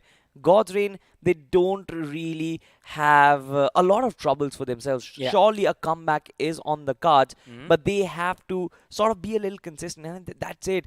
They don't have to pull off something amazing like TWM would have to actually make a comeback inside the top 16. Exactly. I mean, they have still at least kept themselves in a position from Exactly. where they can dream about week 3 just going perfectly for them and them being in the top 16 and of course in the Eka Arena in Ahmedabad. But TWM now, I mean, slacking just a little bit in the early week. Not slacking, but lagging behind the rest of the competition, now in a very precarious position. Their fate still hanging. But let's see how things are going to turn out. Although I do see the count, 10 seconds and we're off to Miramar. I mean, 10 seconds, we will actually drop down from the flight. Of course, not us, because Let me we get are ready. going to be riding the flight. Oh, wait, have you checked all the systems? Is Yeah, the yeah. atmosphere all fine? systems go, Salty. We are taking off. There is going to be a little bit of turbulence, ladies and gentlemen, on top of Miramar, but it's fine because the flight path is going to be in front of us and we are going to be safe at least till we reach our destination. Once these players drop, of course, I have no clue what's going to happen to them, because on the map of Miramar, you cannot guarantee safety. But let's just have a look at the flight path, Johnny, Mr. Co-Pilot. How is it looking? Yeah, I mean, it is looking very good. The weather seems clear, no clouds in the sky. We are flying on top of a desert after all. And this Yeah. flight path starting from the western edge of El Pozo, and it is going to stick towards the northern part of the map, going all the way towards Tierra Bronca. The flight path doesn't even come close to Picado. The flight path doesn't come close to Picado. And I think even for Lost Leonis, there are so many teams who prefer dropping down on Lost Leonis. I think this flight path will certainly put them at a massive disadvantage. But we'll have to find out what happens. But wait a second, look at where Team Claw is going. Trailer Park? Are they going towards ruins? Is IGL going off the map? That was a joke, ladies and gentlemen. There is a little bit of piece of land right underneath there. If you've forgotten, towards the northwestern edge of Miramar, there is ruins. Yeah, it's still fine. At least they don't really have any other team to get troubled about. Team Together Esports in that El Pozo region might possess some sort of a threat, but I don't really think realistically it's possible. But look at this. Scramble fights happening. Two teams dropping in close proximity. It's Lucknow Giants and Team ASG. For Lucknow Giants, I think this tournament is more than over. And right now, they are currently under fire right from the get-go. I think even for ASG, it's going to be a challenge to make it. It definitely is going to be a challenge, but look at Lucknow Giants and the nerves of steel on these players. I mean, just dropping down from that vehicle and transferring a player to a buggy. Especially when you've got Team ASG right in the backlines. They got shot. Yeah, That expensive vehicle got shot, Johnny. that is a not just an expensive vehicle. That is a very, very add like 5 more veries and then add an expensive. That is how much that car is going to be worth. But from the perspective of Lucknow Giants, I think they felt it was going to be a race for the city of Valle del Mar, so they wanted to get there as early as possible. But What? ladies and gentlemen, Genex, oh my God, Bunny, he's going to be knocked out, and Genesis already off to an unfortunate start. Hindustan Gaming, they have the first pick of the game, by the way. Why? My question is, why did Team Genesis go for this split drop once again? I have no idea. This team was doing phenomenal inside the Yes. rankings. They are one of the contenders to be one of the grand finalists of BMPS 2023. Taking a split drop, look at that. Once again, the map displays it all out. Bunny was too close to the players of Hindustan Gaming. And it seems like, of course, he will get punished because of it. But the three players, the rest of the three who remain, will have a massive job in hand to try and get these team placement points, because we know the competition is getting heated. Making errors like this might actually dampen your flow and the momentum that you've built up over the course of 2 weeks. Yeah, it definitely can, and it's going to be brutal for them to try and recover from this as well. But still, I think this match can definitely be a saving grace for a lot of these teams. You had a flight path towards the northern side, you have a circle also towards the northern side. Yeah. Is comparatively an easier situation to deal with, but ASG, Hades, look at him, looking to go for the push. Goes to the other side of the ridge, but Lucknow Giants, they had the vehicles to work with, and Rage God, he should be able to just try and hide himself. He's trying to, I feel he's trying to bait the players of ASG towards his teammates. He only has the SLR to work with. He does not have a secondary weapon. He is just charging against Lucknow Giants, and Hey, 3 headshots, enough. it's still fine, but not having a secondary weapon. Team ASG, you've got to get yourself some sort of loot as shots being fired from Ombi. Not really a lot of them will connect because the distance is way too much. Team Lucknow Yeah. Giants, it wasn't really a scare, but it was definitely a chase from ASG. I mean, Lucknow Giants, as you mentioned, I mean, for them as well, they would not have felt the pressure. Actually, they had the vehicles to work with, so they knew for a fact that they would be able to escape as long as they were quicker than ASG in terms of calling the shots. But wait, are they not leaving? Are they just... No, they are leaving. In fact, they've started to move towards the eastern part of the map, and I believe Lucknow Giants for the first time will look forward to an early entry inside the circle. And possibly can help them, of course. One of those games where they can secure those placement points because the circle is wide open. wait. Oh my god, look Take at that his car, buggy. take his license, don't let him drive. I don't think Ninja has a license. He needs to give his driver's test as of now. Yeah, But I mean, after that, he definitely needs to go do it again. I have no clue why that buggy crashed, but the way he crashed it was devastating. I mean, Ninja is a terrible driver, to be honest. Really? We have seen this over and over again. Every That time is true. he struggles on the map of Miramar quite often, Johnny. Yeah, I agree to that. I mean, I think at this point there can be a compilation made of him just crashing cars. Somebody needs to add a lot of memes to it, I think, to make it funny. Even though it in itself is funny. Yeah, but like, you're gonna have to go through a lot of footage for that. It's such a tough job. Tough job indeed, but for God's reign, I think it's tougher to perform on this game. Because I think one good game should be good enough for them to enter the top 16. I don't really think that the points difference was massive. Yeah, I still remember from yesterday, I think, the cumulative standings, right? And the difference between that second and the third page was only about 10-12 points. I think if you do have the stats with you, you might be Yeah. able to correct me, but So, I mean, I believe at the end of yesterday they were sitting on the 26th position. yeah. And the difference, as you mentioned, you were correct, in fact. I don't think it's going to be that much.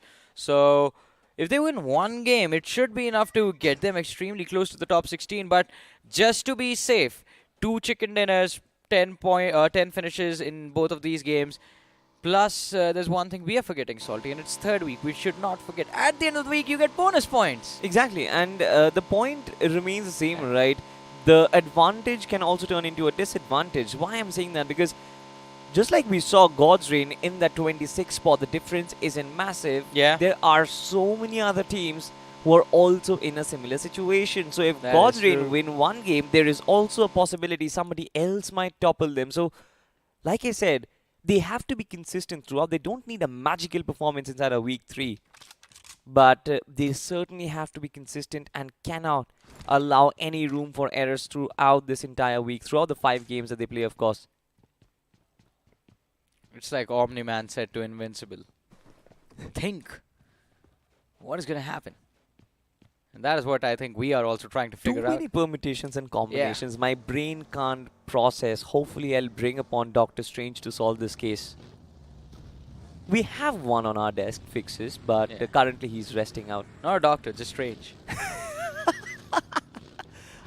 I love that. I love that. Fixes, if he's hearing the broadcast, I think he's going to be very pissed at you, Johnny. Let's see. I think I can outrun him. For sure, you can outrun him, but can you beat him? Because he's been lifting. As long as I can outrun him, how does it matter? Did you see what Lucknow Giants did, right? Exactly, right. Exactly. Yeah. It's straight out of their book. Yeah, I understand. I understand where you're getting at, but I do wonder where the circle in real life does land, the final one. I think it lands in Ahmedabad. Oh, by the inside way, of Eka Arena. we missed it again. Welcome, ladies and gentlemen, to the podcast hours of Miramar. This has been a very slow game and I have been enjoying so far. But as soon as we start the podcast, CK is like, nah, that's not happening. Team Together Esports, what are they doing? That US went up in the air. It's lucky that Sevi was able to control it and landed perfectly. Otherwise, CK, they had the opportunity to just run forward close to that edge and maybe just take him. Well, take him out, take the vehicle out as well. But let's see how this fight is going to unfold, ladies and gentlemen. The first stage coming to an end. And the second one is going to lead us to, well, to a very awkward position between San Martin and La Benedita. There's already a massive cluster fighting for the control of the center of the circle. There are two teams towards the western edge. We have TWM and Claw.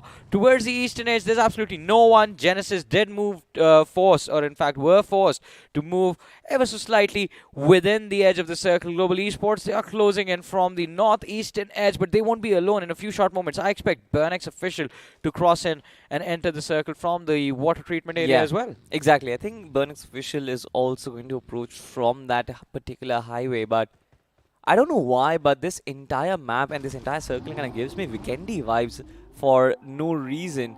I mean, I do understand the climate Brown is Weekendy. It's brown Weekendy. The climate is drastically different once again. It's like black and white once again, but it certainly does not display the level of accuracy Ninja was over there on that spray. It was absolutely brilliant. A sliver of HP. Could have gotten a knock. 2 players almost down and out, and it's almost about to explode. The US could not take it any longer. Finally, they secured the knocks. TWM, everyone coming together. So much damage on the players of Claw, yet they were alive with a sliver of HEV. But thank God for the US being a little slower than the Buggies, because that is how they are able to get those 2 elimination points on the board. Seraph is still bleeding out. Someone please put him out of his misery. They're gonna wait, what? Leave him behind. I mean, it's okay. He's gonna bleed out and eventually meet his demise. Unless and until somebody else comes and steals that finish away from you, that is going to hurt Team TWM. So, yeah, fine. Ninja in the backline just cleans up the job and progresses forward. But a rather disappointing rotation from Team Claw Esports, because this is one of the basic highways that you would take, right? We saw them towards Trailer Park. They moved southward towards Monte Nuevo and took that highway. This is very obvious. And, of course, you've got to expect that there will be teams in the Monte Nuevo region. So, I don't understand why Team Claw did that, but again, they had to be punished for it. I think at this point, they're just driving around the map looking for some concrete cover that they can find and hold on for, but they did run into a little bit of an awkward situation quite close to the players of CK, were able to make an escape, and now Claw literally in the middle of nowhere. Look at that, there's just massive boulders up front. There's another small little compound towards their left-hand side, but they have decided not to take it.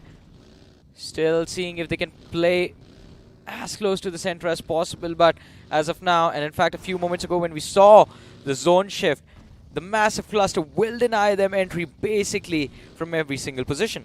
Yeah. And I think right at the center of it, you've got two teams right now. God's Reign, who love to take those higher grounds, and you've got Team Together Esports. And we've seen in the past that Team Together Esports, they can hold their compounds, they can hold those high grounds. So it'll be interesting to find out how do the other teams fare up against them. But Global Esports finally have spotted the likes of Burning's official. Certain shots were taken, but no damage being dealt whatsoever. Global Esports have done a massive job in the first game for themselves, and it seems like for them the journey ahead should be very simple. Yeah. Especially the circle as well.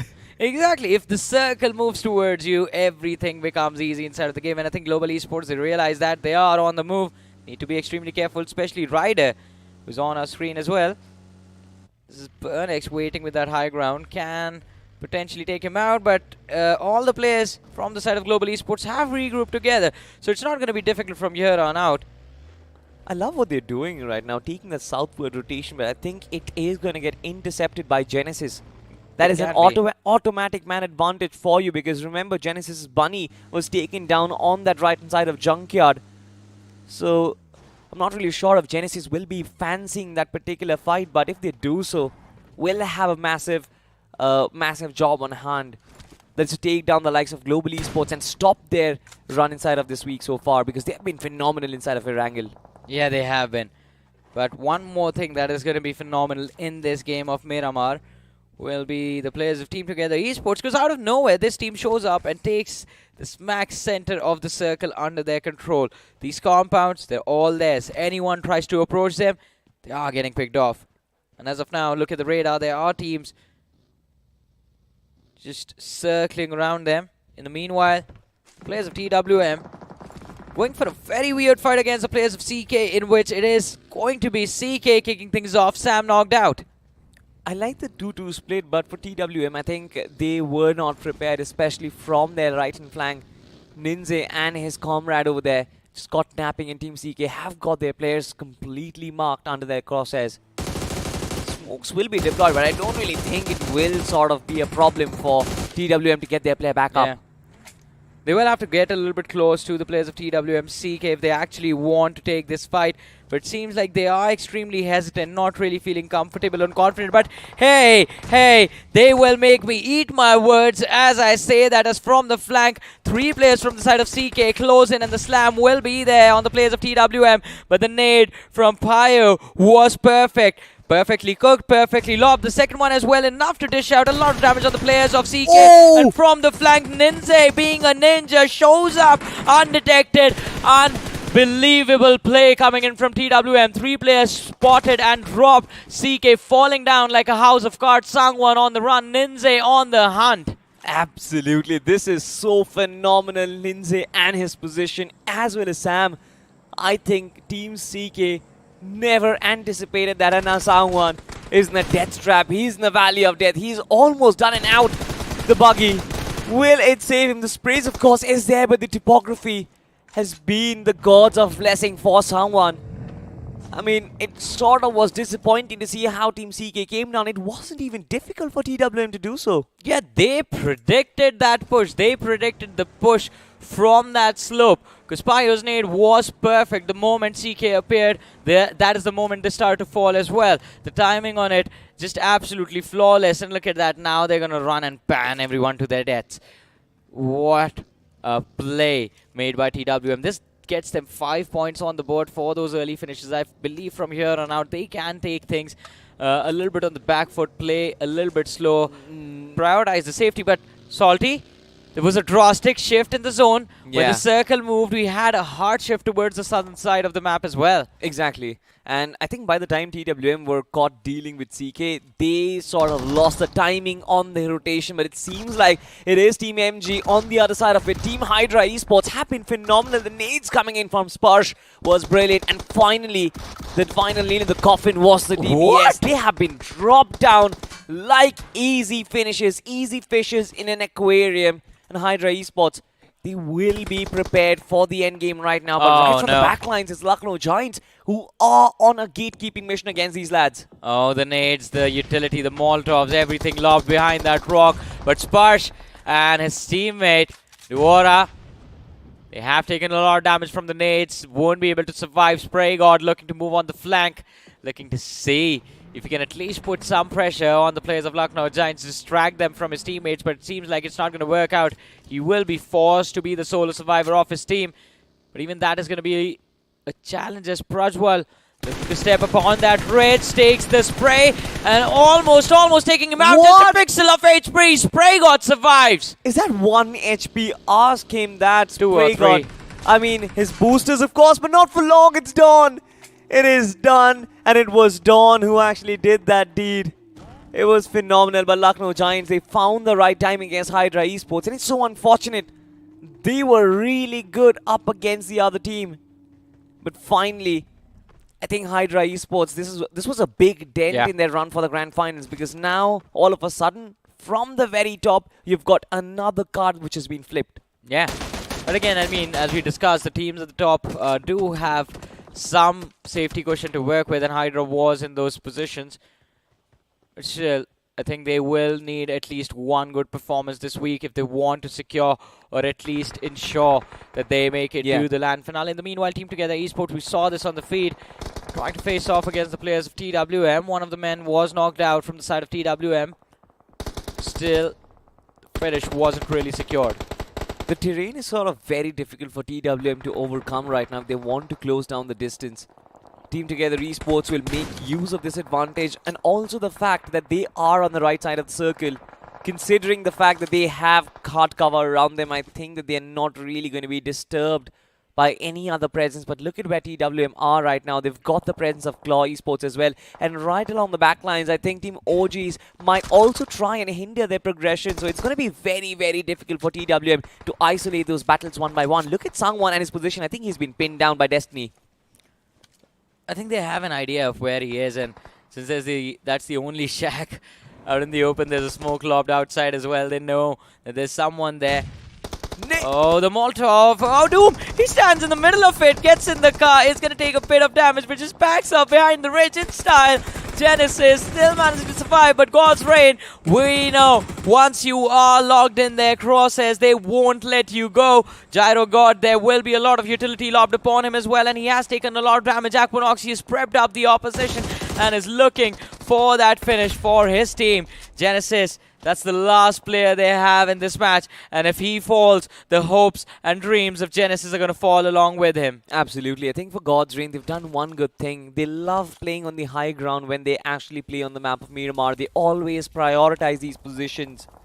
They were holding the northern part of San Martin, but as soon as the circle took that drastic southern shift, they went southward and now find their way on this little high ground of Graveyard. And it seems like this is sort of working out for them, because now not only they have like a clean end of the circle, but also they can try and gatekeep everyone who is right underneath on their northern front. It is going to be absolutely impeccable for them. They can shoot down everyone. It seems like right along their way is going to be Team Claw. Oh, so much pressure on this man, so much pressure on the IGL, but TWM, look at this, clash happening, multiple clashes happening. Team Together Esports, Wait, how? 2 players knocked out. Destiny does manage to survive, but it's going to be God's Reign from the distance. It's not even a third party at this point. I don't know how many teams are fighting for the control of the northern edge. Exactly, I told you, right? The northern edge is completely out in the open. This is the Graveyard region. And of course, God's Reign having that high ground, they will have such a massive vantage point for themselves. But I don't understand why did Team Together Esports have to force them outside the compound. Right now, they're scrambled in the middle of nowhere, but have Team ASG underneath their crosses. At least they've pinned them down and found themselves that little space to find Para BTC and the revive on him. But TWM, they're on the move. Well, they have to keep moving if they want to survive. TWM coming for the push. Saikat and Sevi plays are all that is standing. Destiny's assault is going to be slowed down by that US. Sam in the backlines with the DBS looking to destroy the opposition, and finally they make it work. Just barely clinching the win. Almost getting wiped out. TWM, they still survive in this matchup. But here's the thing, Salty. We saw that fight for the control of the northern edge. Well, this hill, it's all the way down south. Yeah, and it seems like Lucknow Giants They figured out the catch. They Oh! figured out how to actually completely extinguish the pressure coming in from the southern edge by getting the control of the hilltop. And it seems like Lucknow Giants, they've done that. It was a massive objective for them. But all of a sudden, the game is in their control.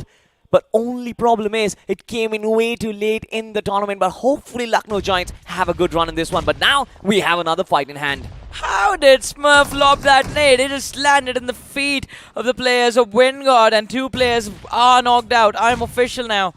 With a massive advantage in their hands, looking to wrap things up. Smurf hiding in a corner, Wow! baits him! That What was a brilliant! trap! Yeah, it was a trap laid out. And that connected perfectly, but Rex, oh, only gets 1. I mean, we've had a lot of scramble fights just going, swinging favors like an absolute pendulum. But it seems like INR officials, they are going to survive at the end of it. They have another team rotating right in front of them, and that is TWM. Look at the radar. They can spot them, they can sense them. Even Team OGs lying right in front of them. I think these shots is going to give his position away, but Smurf has been taken down. INR officials, they have to preserve their numbers right now and protect their king. And it seems like they've done that once again. They survive with all 4 players. 6 finishes on board, Johnny. His name is Reckless. Do you think he cared about giving his position away? The name says it all, but Lucknow Giants, even their name is speaking for their performance in this game. I believe 7 eliminations on the board Nice! already. The nade, it wasn't even a nade, it just blows up. I mean, Look I from have the no damage. clue. I have no clue what I just witnessed on that side. But Prajwal has sort of been pressured. He's been taken down, but ASG finally, one of their main players will be brought down. And now Pegasus and Zombie will have so much work to do. Well, the work is cut out for him. And he does lob quite a decent nade close to Dawn as well, considering 2 players from the side of Lucknow Giants are already knocked out. Could have actually finished both of them off, but now out of utility, just 1 Molotov remaining. ASG pinned in a corner, nowhere left to go. As soon as they step up, but even on prone, they are going to be knocked out. But Dawn, a free pick in the hands of ASG. Lucknow Giants down to 3 players, and ASG, they know exactly where the opposition is. The Molotov is going to be lobbed towards RazeGod and Prajwal, and along with that, a nade to follow things up. Prajwal extremely low. The damage radius of the nade not enough to knock him out. But what just happened in a matter of seconds? ASG absolutely annihilated from the backlines, all thanks to 2 different teams. TWM on the flank, and I am official in the front lines behind that hill. The underdogs are talking for themselves, Johnny. It seems like the teams who were relinquishing at the bottom of the overall leaderboard, they have made a name for themselves in this game of Miramar. It is IM officials, it is TWM, and it is the Lucknow Giants. But who's going to get the chicken dinner is going to be the question. Of course, TWM have the best of positioning. Yeah. But now with Destiny being knocked out, I think one of their biggest key players has sort of been brought down. It's not just about the positioning, it's about the finish points as well. If they convert this game, they can hit the max points for the chicken dinner as well. 10 eliminations already on the board. But let's see, Destiny knocked out. Look at them, going for the push. Yeah, they are. I mean, Queer Lucifer all by himself. He does not really have a lot of backup, but finally the infantry arrives. Almost got the knock for himself, and Lucifer, he has so much time, he has so much courage that he is going to reload in front of the opposition. But while he does that, cover from the back, it is going to save him, it is going to protect him. But TWM, how do they respond to this? It's all down to Ninja. It's going to be extremely difficult now. The chicken dinner that I was talking about, looking like a dream. I'm official though, looking extremely solid. Numbers Look at still lacking. Ghosty though in the back lines. Inferno needs to be careful. The finish also taken away from them. Inferno though sees Ghosty. The nade is going to be lobbed. Falls a bit short. Tries to bait him out. Is going to be baited in the damage instead. I'm official, it feels like in the last few moments, panic has set in within this team. But still, they have the numbers to make it work. Absolutely. I mean, they have super control of the circle right now. And everyone else, they are still under their control. They know, as a matter of fact, where Ghosty is. But they haven't really been able to extinguish him so far because Ninja from the backlines has been providing so much pressure. And seems like RageGod is finally going to find Iron Bullet as well. Scramble fights happening left, right and center. And still feels like I'm official. They do not have that dictatorship over this final circle, Johnny. They haven't been able to control every single team out there. Yeah, they haven't. But still, it's not about control. It's about the win for them. That is what they will be looking forward to. Prajwal, the damage from the blue is going to be instilled upon him. But still, I am official. They have the control of the circle at least. Prajwal pinned in the corner behind the airdrop. Not a lot of HP to work with. Smurf looking to finish Rage God one after the other. The players from I am official peeking the same ridge. And they have secured the knock on the front lines. But Prajwal from the back gets the second. Wait, what just happened? In a matter of seconds, I am official wrapping things up. But at least they tried to, because here's the surprise. It is Lucknow Giants who end up securing the winner chicken dinner for themselves through 13 eliminations on the board. How? He had like 2 or 3 HP on him. What just happened? I had no clue, to be honest, because we were still trying to figure out so many scramble fights happening, and amidst all the chaos, it seems like Lucknow Giants were the final ones to thrive. And it seems like I'm officials, in spite of having the numbers advantage, they kept on losing bodies somewhere or the other. And TWM's Ninja and Lucknow Giants, they figured out a way to work together to bring down the Titans. This was absolutely fabulous. Yeah, it was fabulous indeed, and you said it perfectly, because I'm official. They were just pinned out into that corner.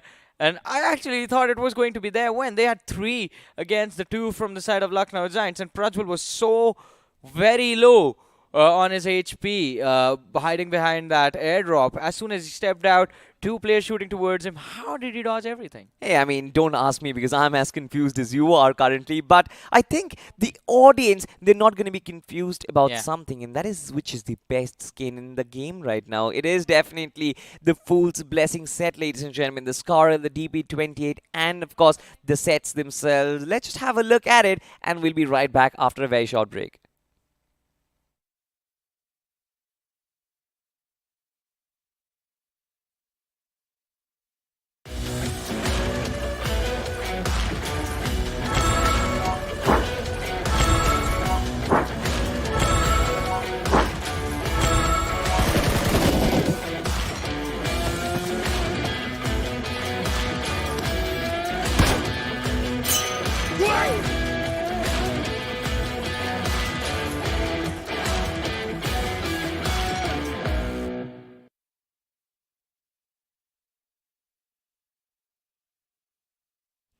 Well, we just witnessed one of the best sets in the game, of course, right now. But let's just talk about this Miramar match for a second, Johnny, because we have had this very awkward circle where IM officials could not dominate from the higher turf. Lucknow Giants, for a second, we thought that this team is going to get taken down as well. Even Godrian wanted to get control of that hill, but they were being shut down. And I have no clue what was happening. And as the games keep on progressing this week, it seems like the tournament and the overall standings just gets weirder and weirder. Oh, that is for sure. And I think I'm still in shock from the throw that was there in this match and how Lucknow Giants were able to just steal the win.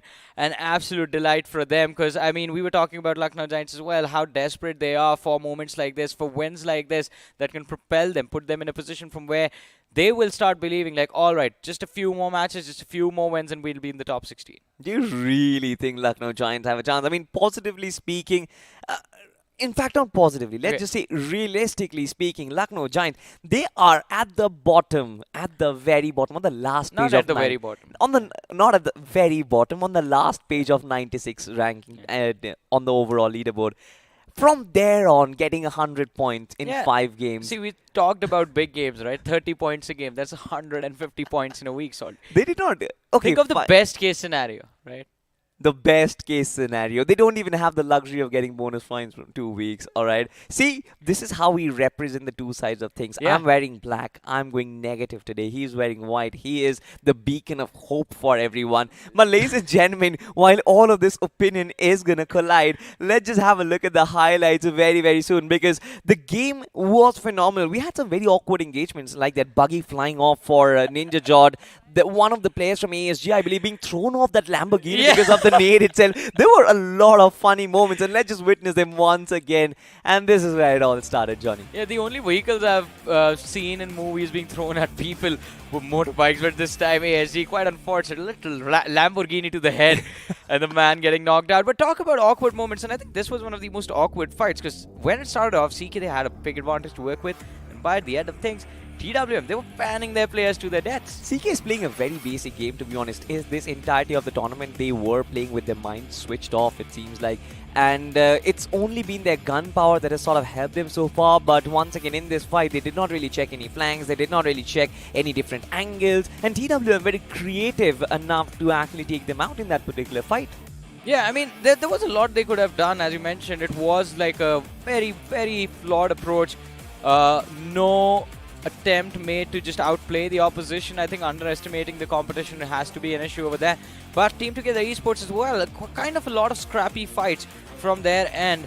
To a certain point, I mean, just looking so desperate to fight their way out of every situation that is laid out in front of them. I think they are following the right approach, of course, Johnny. I think for TWM, they need that little bit of an aggression. They need that run of form as well. And this is the right way to proceed about things. But look at what I'm officials did, right? Smurf in that position. I have no clue how he survived that ambush. And I have no clue why did that player not check that angle. I mean, not just about checking angles. I think his teammates were knocked out in the backlines with a lot of utility. And after that, he just hears all of the commotion, all the footsteps. And Smurf, he was the man who stayed behind. He was just sitting in a corner lobbing utility. He was the one who was lobbing utility. Yes. His teammates were going for a push. So there was no way they could have thought like, all right, one man is just going to be waiting in a corner. But now we get to witness what happened. Rage Guard, all right, on Smurf. Prajwal coming back. Ninja in the corner. Finds Bullet. I believe in a few short moments we're going to see Ninja fall as well after Destiny goes down. And it is kind of phenomenal because Prajwal took damage from the blue zone as well. Now he is down to around 10 HP. The players from I'm Official have a lot more HP to work with. And yet, he just lines them up like it was nothing. Target practice. Yeah, I mean, there was some sort of support from Ninja as well. I think both Ninja and Prajwal were looking at I'm Officials, and then Prajwal only had to find that final frag. We will. It is a mystery, of course, and we'll have to call upon Sherlock Holmes. You guys remember who Sherlock Holmes was, Mr. R? No. I remember what happened because I remember seeing on the feed that the players from I'm Official, I think they got distracted by Ninja and they started shooting towards him instead of Prajwal. And possibly, right? That can be a possibility, of course. Yeah. But I think that shouldn't have happened, especially for I'm Officials. It shouldn't have. I'm Officials could have actually secured this victory. You know how by equipping the Fool's Blessing Scarel, because that way they could have ensured that even if they miss their targets, they have those extra set of hands which will help them get their aim back up where it is supposed to be. Sometimes people do get distracted. I do get distracted in my games. I need someone to help If you me out. actually get extra hand salty, wouldn't it be better to shoot in two different directions at the same time? No, the nozzle is one, right? Bullets come out of just one section. You've So just got one crosshair to work You with. have two hands but just one gun. Yeah.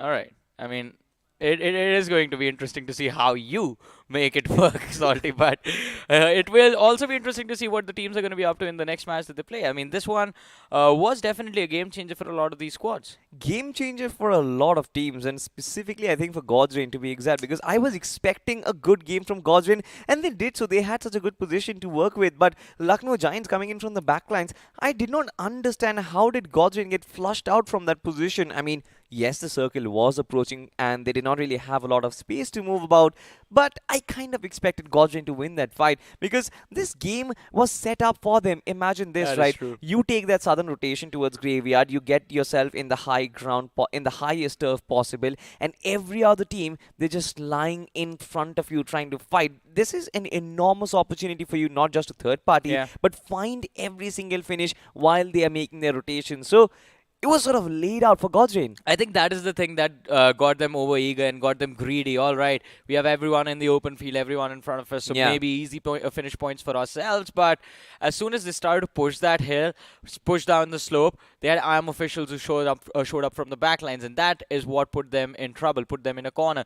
Because now even the teams in the open fields have the opportunity of spotting you out along that slope and taking you down, and it is a sandwich position technically for the sides of God's Reign. One thing they could have done is just stayed at the top, clear your backlines, make sure, guarantee that your backlines are cleared, and then move inside along with the blue zone, because that high ground advantage was definitely quite massive. IM officials got to the top three Yeah. just off of that high ground advantage. Exactly. But now that we've discussed God's Reign, I think this entire game of Miramar was sort of like a disaster for the teams who are not only battling for the top 16 Yeah. but also inside the top 16. Let's is just true. talk about Hydra Esports as a matter of fact, right? They were taken down quite easily. Genesis were taken down quite easily as well, and it seems like none of those teams who were supposed to perform, they could keep up their momentum all of a sudden. That is very true. I mean, even we had the players from the side of GE in this matchup as well. We were expecting them to be a little bit more consistent, but that wasn't even the case. Even though there was one shift of the zone that was there towards them, towards the northern side, and as soon as the circle hard shifted down south towards San Martin and Hacienda, everything, the game plans just fell apart. So there was a struggle for them. But then again, I mean, there will be more opportunities, especially considering they were coming from a win from that map of Erangel. Even though, I mean, everyone would want to see their team be consistent. I think Yeah. they were already inside of the top 16. Not in a comfortable spot, but still being inside means at least now, even if they just do decent, they should be able to make it through to the other side. I kind of agree on that point, at least for Hydra Esports, but teams on that third page specifically, I think the job on them Yeah. is monumental, Johnny.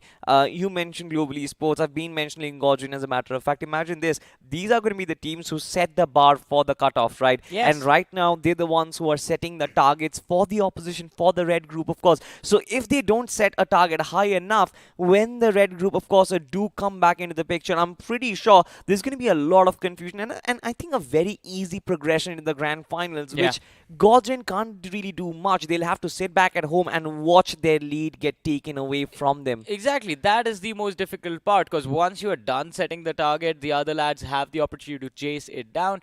And when the teams from Group Red are actually chasing the target of being in the top 16, the teams from Group Blue are going to be sitting back at home and just watching. If the games go well, and well, if the games don't go well for the teams of Group Red, then the teams from Group Blue can celebrate. 'Cause Yeah. that is better for them. Yeah. But there are definitely a few teams who are heavy hitters in Group Red as well, so it's not going to be that easy, to be honest. It is never going to be easy, and I think it Yeah. never actually was easy for the player who stood out above everyone Yes. else, ladies and gentlemen. I'm talking about the MVP of this particular game. I mean, I'm not really going to be the one to guess. I think it should be Prajwal, but let's just find out. is. Yes, it is Prajwal from Lucknow Giants. 8 finishes for this lad, and I think Lucknow Giants, this performance was required. This performance from Prajwal was required, but long back in the tournament, inside the final week, I think this.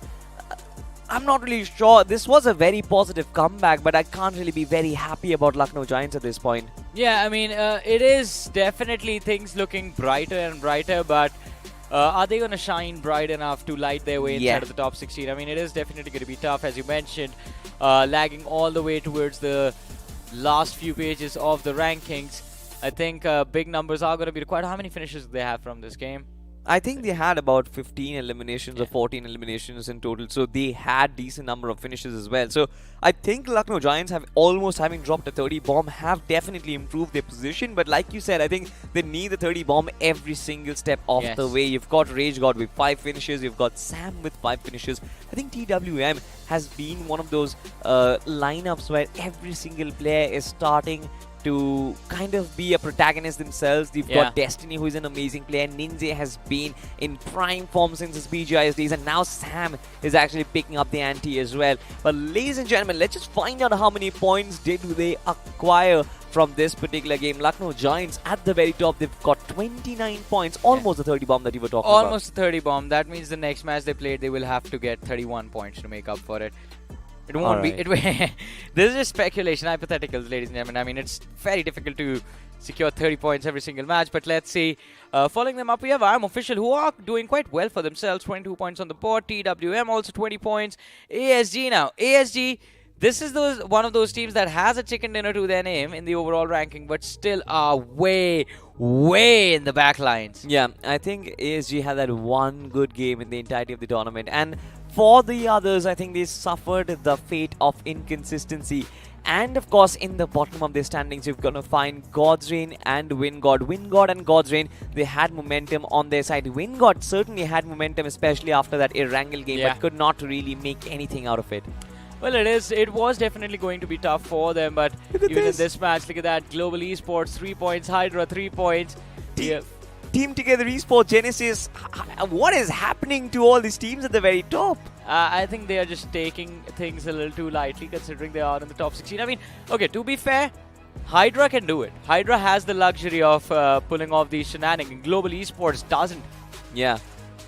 What about Team Together Esports? Because, and we sort of anticipated this, right? We were having a conversation inside of week 2 that there will be certain section of teams who have the liberty to kind of experiment things and try different things out. Possibly, who knows, they're trying different things out for the grand finals. One last thing, we saw Genesis in the latter half of the rankings there. Now, Genesis was holding a really good spot in the cumulative rankings of the 96 teams. Yeah. But blunders like this are going to push them down the ditch. And it is going to be difficult for them to climb back up. So they need to perform ASAP. Next game, they need a chicken dinner if they want to dream about that top 16 bracket. Well, since you actually talk about the next game, let's just actually head straight into the next game, ladies and gentlemen, and find out which are going to be the groups duking it out. It is going to be the map of Sandhawk, and I am super excited because somebody very special is going to join the desk. He was there for the opening games, Mr. Fixes, who's been called as strange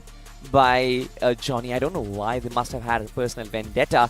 But we are going to be looking at the teams at the very top. You've got Group 1 and Group 6 and some very amazing teams. You've got Team Insane, you've got Growing Strong, you've got Megastars, you've got Team OST, Medley Esports as well, and of course Team Galaxy Esports. Mr. Doctor Strange, I call him Doctor Strange.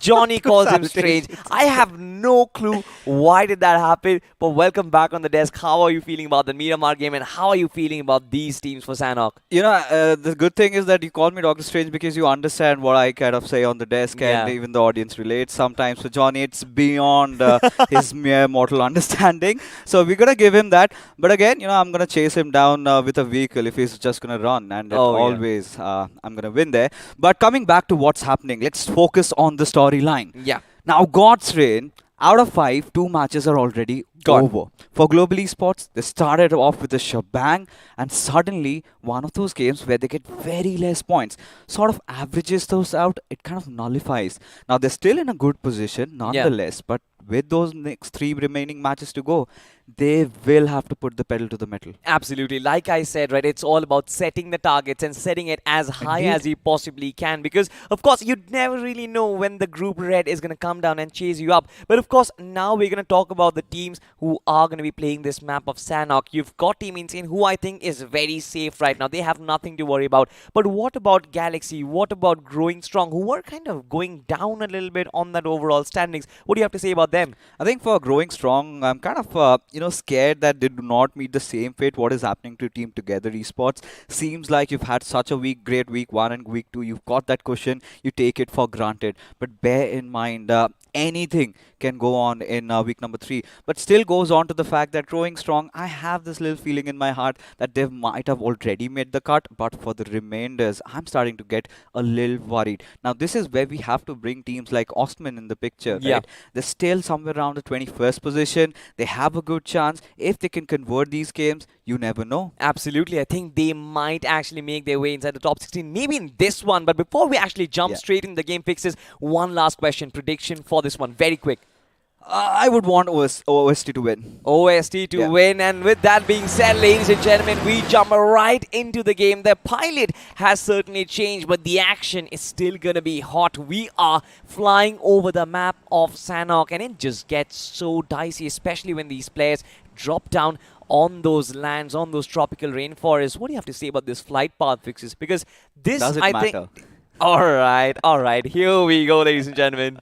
I mean, when you look at Sandhawk, it's a 4x4 map. It does not really matter wherever the players drop. But what is of absolute essence is where the circle forms. Yes. I think I kind of want a trifecta circle to actually form, because it's been one of those days where we haven't really had these players struggle with the waterways. But on the Camp Charlie Island, we do have a little bit of a scuffle going on, because 3 teams, I can see Team Rippers, Team Vintage, and I'll have to wait for that. I think Team NON is involved in the mix of things as well. All right, Metal Wings. We've got, I think it's Oh, Growing Strong and Stellar Titans around Kampong. So yeah. that is a fight that could happen, and eyes will be on Growing Strong for sure. We've seen Team Clue go after Godswin, and if the same fate awaits for the players of Growing Strong, I would not be surprised. Now, this is also one of those other teams, Team Galaxy. They've Yeah. also been impressing us for quite some time, dropping down at Ruins, and seems like, Salty, your prayers have been answered. Look at the circle. Yeah, it seems like this is going to get very interesting. But for now, let's just focus on this Kampong battle because now you've got Metal Wings and Team Growing Strong. A very important fight for Growing Strong, to be honest, because not only they want to get the 4 elimination points very early on in the game, they also want to keep their 4 men alive for the end game as well because this game is very high stakes. For Metal Wings, they've got not a lot to lose, but Yeah. we've got another fight also happening. But focusing on this one, I kind of like how Metal Wings are spread out and growing strong. I think they're starting to understand the fact that there is a team after our lives. Now, this one fight, Blacks, is already been done and dusted, and we've always been talking about how much of an overextension we get to see from Team Megastars, and you could see that's quite visible in their point standings. It seems like Hyderabad Hydras will be looking to kind of punish that overextension. One of their players is down already. And Shrix and Octavius, they're already lobbing the nades itself. Cypher is going to find that trade on towards one of the players of Team Hyderabad Hydras. Shrix will be brought down, but Octavius, a lot of responsibility on his shoulders to keep that positive trade going in for the team. Seems like they've lost that momentum and Hyderabad Hydras will be pushed back. Good stuff from Team Megastars. Somehow Hyderabad Hydras trying to keep their heads above the water. You've got Blacks pushing in, Thunder from the sidelines, Bobdop on the backlines for Hyderabad Hydras as he strikes there. Gets a beautiful knock, legit from the high ground. Will definitely trade him off as it is a war going on over here. And who has survived? Seems like it's legit. Who's the last man alive for Megastars? But on the other side, I think it's Octavius who is still carrying the hopes. Octavius as well as Madman. But Madman is very far off in the distance. His cooperation in this battle could have been amazing, but it seems like Bobdope and his revival is their prime target for now. Hyderabad Hydras just giving Team Megastars the time to breathe and time to resurrect back into this fight, but is it the best idea, Fixes? I think looking at where Madman's positioned at, I kind of love what Hyderabad Hydras are doing. And both these teams have not a lot to gain over here. Both these teams sort of languishing at the bottom of the standings. And this is where they go all out. You know, Hyderabad Hydras having assaulters like Madman. You've got Octavius there. Bobdop, one of the old dogs in the community. As Octavius goes on pushing towards legit, they might lock horns over here as Hyderabad Hydras rallying their forces. There is the final nail in the coffin as Team Megastars, they fall down. I mean, for Hyderabad Hydras, things could have been ideal had they kept all their players alive, but still find a positive trade. 3 finishes, 4 finishes for just 1 casualty. But on the other side, Growing Strong, seems like their position is sort of not in the very green pastures. One player, Sparky, has been brought down very low, but he's going to finally heal up. But I think they still have the advantage. Finally, they find that first knock on towards Metal Wings. Faith has been brought down, Fixes. Indeed, Metal Wings sort of trying to force that fight, which was really not necessity, and have already taken a loss. Now they have to do something to fix this hemorrhage as Godbot goes charging in. Will have 2 players right in front of him, having good angles on each other. Let's see how he responds. Godbot quite close, and this is exactly what I was fearing. It is Zod. He found that topography for himself, found the height, and made use of it. And now one of the top dogs for Growing Strong is down and out, and that means Metal Wings have a massive advantage. I love what Zod is doing right now, closing in the distance, but moving from strength to strength, moving through covers, and their backs are so exposed. Metal Wings just making use of that advantage, and now Growing Strong, they are crumbling down like a house of cards. Suddenly, Metal Wings somehow have taken the wind off their sails of the players of Growing Strong, and one after the other, everybody falls down as Eclipse, the last player surviving.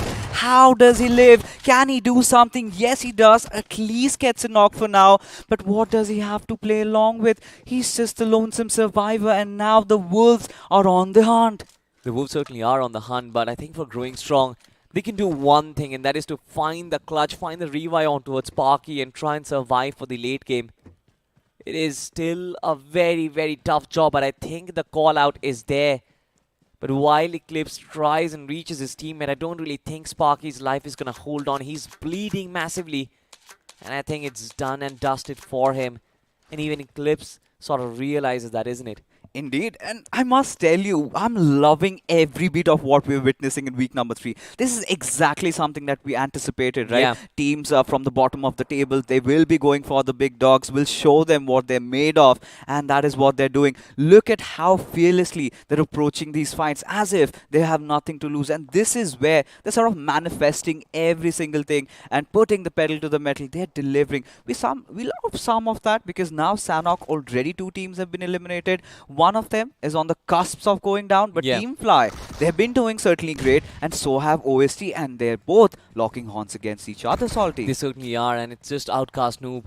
I think he is under enormous pressure, not really with a lot of supply as well. I think Devotee is still there to kind of support him in that situation, but a 2v4 is not enough, and that's why reinforcements come in. Look at the radar. 2 players from OST have joined this battle, and now it's a positive 4v3 because one of the players from Team Fly, he's still knocked out and he hasn't really been revived.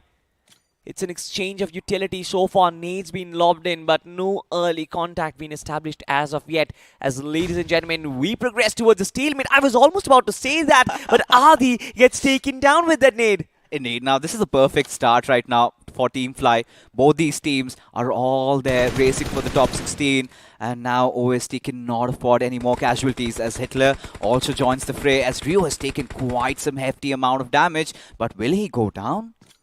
I have no clue, to be honest. Fly Esports just coming in for a wide flank. Hitler has been pinned down right behind this truck, and now his position has been marked as well. Oh. Through the ground clearance, the shots are going to connect, and Team OST will not be able to do anything. Devotee has so much responsibility on his shoulders, but I think fixes the damage has been done.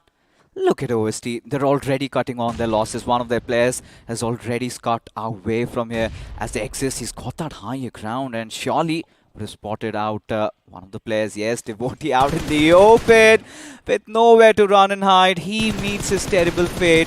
And now OST have been reduced down to the one last man. And in fact, if my memory serves me right, it was Outcast who was there, who was the one initiated the fight. And now he elopes. I mean, every single time we see a top team, just one player surviving, be it growing strong, be it OST, these players are being forced to survive like I don't know, cockroaches. They have to survive the apocalypse at this point because the bottom teams, they have their vendetta set for themselves. They want to take down the top dogs, and like you said, right, I think the narrative has been set and intentions are clear from these teams. They want to take these fights and they're bloodthirsty at this point.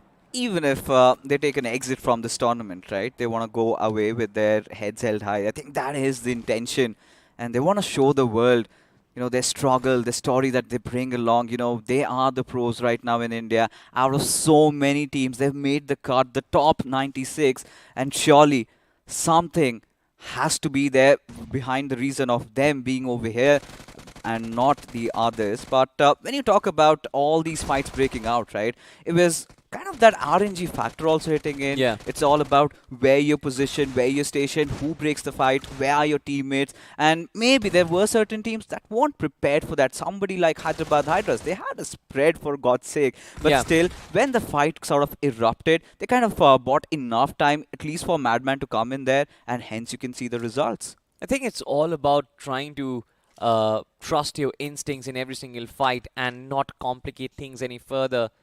These teams who are sort of starting in trying to get these early battles in their way, they just come in with their entire firepower in their arsenal under their belt, not really trying to complicate too much, not really trying to make their game stressful for the end game. They just want those blood, they just want those points in the board. But on the other side, the circle does shift and fixes, like we talked about. Yeah. We are heading towards a trifecta, and I think there are certain teams who sort of realize that. You've got Team Vintage who are holding that corner already.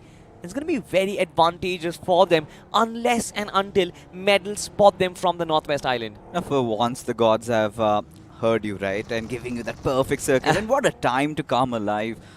With this circle, you have to hold on to the junction points. I like what Vintage have been doing. But for Metal Wings, you could have seen, right? It was Team GS that opened things up. But Yeah. suddenly, Zord just goes in and takes one of the players down. Yeah, you could see that little bit of complacency. I feel like they kind of got a little overwhelmed. I think one player got bought, who Yeah. was the one who got taken down over there. And that is where they started going downhill. Now, talking about the other teams, we've got Nadex officials in a really good position. They've gotten the Southern Bootcamp Hills, but there is still one other team, that is T7S.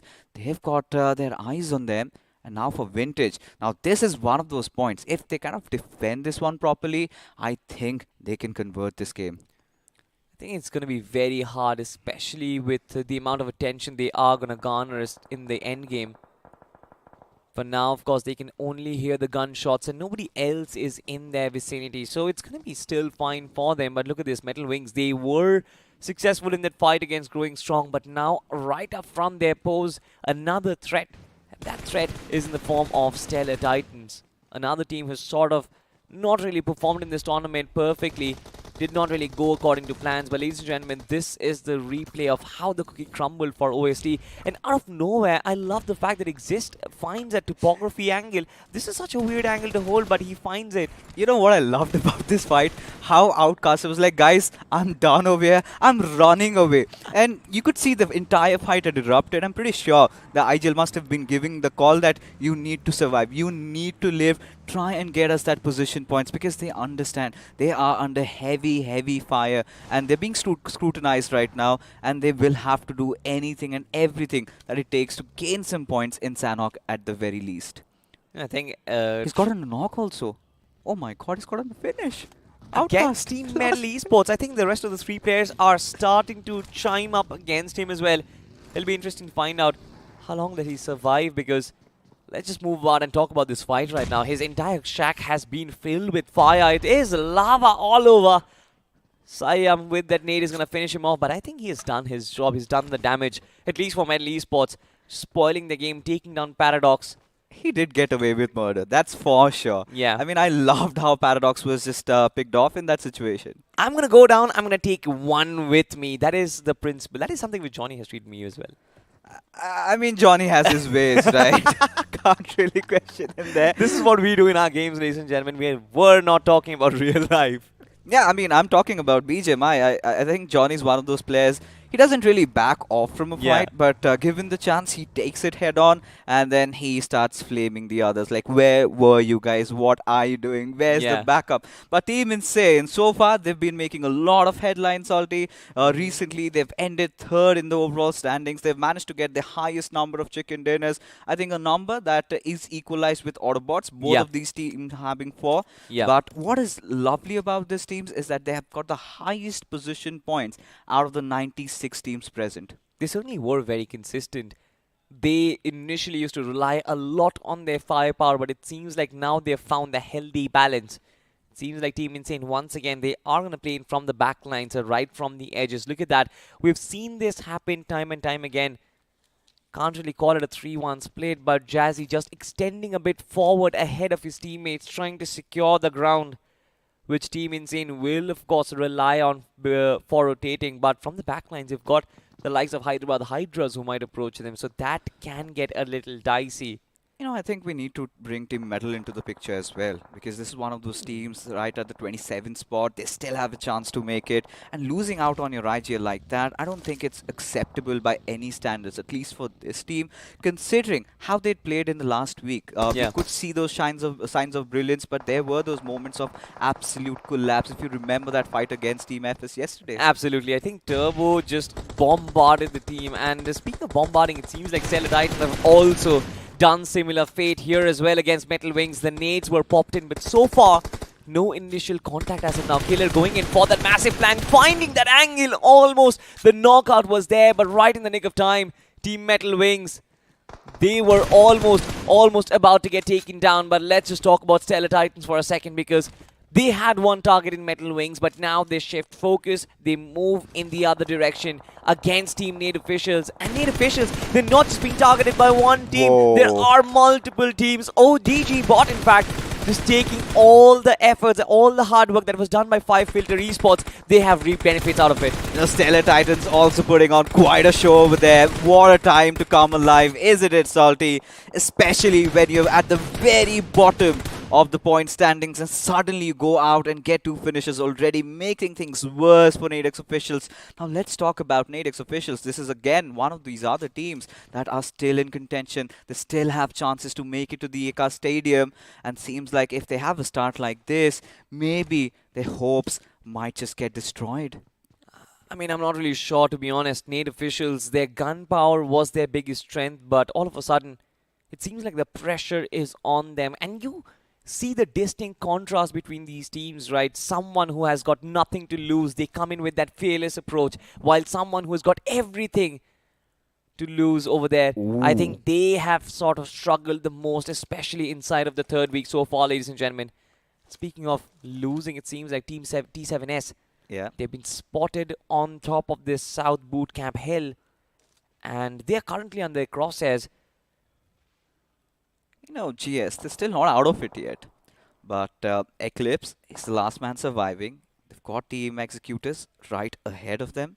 And it would be interesting to see how this one really plays out. But what I'm really concerned about is where the circle takes that hard shift. It could go towards the central island. It could go somewhere towards where T7S are, Yeah. right on the southern bootcamp hills. But I guess you had a thought there. I think it is just instincts, by the way. I think it's gonna move towards Metal Esports, towards the Northwest Island. I mean, the highest chance of it moving towards the mainland is almost certain. The most amount of territory that it covers is towards bootcamp, but You know what, Salty? there is a possibility. There is a possibility, Pixis. This is why I trust my instincts. You should stop wearing black because, of course, you've sort of embraced the dark side and seems like you've become quite a sadist there. Whatever you say, you've got the Midas touch. I don't know how that's happening, but yes, now considering we've got a gander at how the circle is, now Team Vintage and Team Medal are in a really good spot. We can say the same about Galaxy, but this Yeah. is where the trouble arises for all these streams trying to migrate from the eastern side. Exactly, but I think the northern part is open, and Fly have done one good thing, and that is to take the closest bit of land and swim across the territory. And I hope that Metal Esports are aware that their backs are completely open, especially when a shift like this happens. Nobody will try and come face first. They will always try and go for a longer rotation, and so is Eclipse from Growing Strong as well. I hope they've covered that angle. Let's hope. At this point, 5Filter Esports certainly aware of Nadex officials. They realize it's going to be a long journey inside the circle. Might as well do some cleanup over here. And seems like the cavalry has arrived and they're on for the push. They're on for the push, but did they find the spot the players from Team Nade officials? Murnox is still alive and Pro is still alive, but they're holding nice angles. And so far, 5Filter Esports, I think they have struggled to find that first knock, but now it's done. The cookie crumbles with the Molotov especially, and Murnox will be forced out of bootcamp. He's been spotted once again. Ashgod wants to come over his his legs. legs with a nade. He got spotted through his legs over there, and now he knows what awaits him. But 5Filter Esports, they've done the deed. They've already taken a squad out there, but now Team Insane locking horns against Hyderabad Hydras, who had survived the onslaught of Team Megastars. Seems like just that one player surviving, and let's see how far can Madman take them. I don't really think he's going to take them along, but for now, I think Team Insane, the biggest trouble is going to be Metal Wings, and Metal Wings have no idea that these players have sneaked up. It's very surprising. All the gunshots against Hyderabad Hydras. How did Metal Wings not hear them? Once again, Adi just finds the first knock, and Gonu has been taken down. The fight has been broken open, and it's just one wing that is still holding up. It doesn't really seem like it's going to hold for long, of course, especially with this nade. Yeah, their wings absolutely clipped off by the players of Team Insane. And look at how beautifully they're establishing control over every single fights. You don't think like they're panicking over there. They know all their roles. They know who has to do what. It's not just about Adi making the calls. It is about those micro positionings, how they dynamically change their positions. And now look at that. Team Insane wanted the circle. They got it. But seems like we've got another fight amidst us. It is going to be Team T7S taking on 5Filter Filter Esports. I love 5-filter esports and their positioning, of course. T7S are being choked to death by the blue zone, electrocuted by from the backlines, and of course 5-filter esports, they have arms and nades in their hands already. The first one's being lobbed in, but it seems like 5-filter esports, they're taking some damage. Is it coming from T7S? That is a question, because they keep on losing bodies. Oh Look at my God. Ashgod, look at Aman. They are struggling, and as we speak of struggling, it seems like the circle also has similar ideas, fixes. I mean, it's playing along with you, whatever you wanted, and we are loving this. So many teams having to rotate inside, but looking at what's in front of us, it is 5-filter esports and a little bit of trouble there. And we've got to see in this predicament, how do they respond to the situation? As Obsession pushing along with Shivam, he goes a little ahead, but then he takes a few steps back. He wants to cater to the opportunity. Seems like he spotted out a What? mark. Let's see how he retaliates. 5-filter esports, they completely ditch this fight and they take the tumble. It was all down to Aman to try and distract Team T7S, and now Team 5-filter esports, they'll try and fly away from the situation, but that is not gonna happen. This was such an amateur move, to be honest. Not really thinking it through, and all of a sudden the blue zone, it's gonna make all these teams struggle. And speak of struggle, it's Stellar Titan who is struggling as well. Indeed, as Vintage, they enjoy the position they have. Certainly has spotted out Shadow. Will lob that grenade into perfection. Does it connect is the big question. And look at him getting obliterated. But Vintage, they do not have enough time to recuperate there. They need to get the rest back up, as now Team Metal, they also have realized they've gotten into the circle, but they have this task of dealing with Team Galaxy. Absolutely, but I think at least for Team Vintage, they do have the space and time to move about, but not so much for Metal Esports, because they are being so much pressured by Galaxy. Look at the radar. They have all come across just one little spot, and Galaxy just coming in, chiming in from different angles, and it seems like with the DBS in action, they will be able to put a full stop. Still one player surviving amidst the smoke. The shots has been found. The target is down and out. Galaxy Esports, they still survive. 7 finishes on board, and 3 players make it work. But look at the radar. It seems like they're under deep trouble, because the circle has betrayed them completely, fixes. And somehow they've got to get inside, especially with Team Vintage keeping a watch on them. But for Team Insane, we've got to see this team has really been mopping the floor with taking down so many squads. But Cookie had a really advantageous position. But seems like, Salty, Team Vintage might have a lot on their plate. They've got a beautiful spread out there. Yes. But the biggest concern is they just have 2 players surviving. And I think this is one of the biggest drawbacks of not having your manpower set. I mean, you've got the spread, you've got the real estate, but do you have the firepower? Do your frontliners have that amount of strength to hold each side all by themselves? That is, of course, going to be the question as Cookie 2OP. He tries to spot out all the opposition. On the right-hand side, of course, you've got Team Galaxy, and on the left, you've got an entire army of Team Insane, who has been fabulous so far in the game. It's going to be so hard to stop this lineup, but it seems like they've kind of secured the game already. Look at this. Rio, he's just sneaking through one with the nature, spotted down 2, and has taken out the entire squad. Now Team Insane, they're absolutely happy, have that glee smile on their face. They know where Rio is, they know where the players of Team Galaxy are, as they look to convert this game into their chicken dinner. Absolutely, the nade just comes in. Rio is gonna get destroyed, and now it just leaves us with a 4v2. Team Insane, do they know exactly where Galaxy is? That is the question, of course. Dark Lord just looking at a completely different angle, and this can be devastating, but at least the numbers advantage in their favor. I mean, DP and Saurav, they can hear, they can see, they can sense, and they can smell. But Team Insane, I think they trust their instincts much more. Seems like they've been snuffed out of their What? cover, and there you Nowhere. go, the final nail in the coffin as Team Insane Esports have also surpassed Autobots in getting the highest number of chicken dinners. And hey, they've done it in a map like Sanhok, and they have done it in style. They certainly have done it in style. I mean, in the final stages, it was so much high stakes, because I think they lost track of where exactly the team was. Team Galaxy I'm talking about, but still understanding that, all right, fine, our side is completely open. That means they are going to be on the other side. And with ruthlessness, they cross that bridge and get themselves a chicken dinner. But even before that, right, the way they clear out the Camp Charlie Islands, the way they clear out all the nooks and crannies of the map of Sanhok, I think they touched down all the basics of it. Oh yeah, and the best part was in the final circles, they knew they had the entire zone to them. They knew that Team Galaxy had been dealing with Team Medal, so they had a slight idea of where they might be, and you could see why did those four players go ahead like that. The only reason is they wanted more finish points, because in situations like that, being Team Galaxy, you would not want to give your nearby competitor those 2 extra points. And considering how Team Insane are playing, I will really not be surprised if they end up right on the very top after week number 3 ends. Absolutely. I think Team Insane, they already are at the #1 spot, considering that this game is also an almost 30 bomb for Indeed. themselves as well.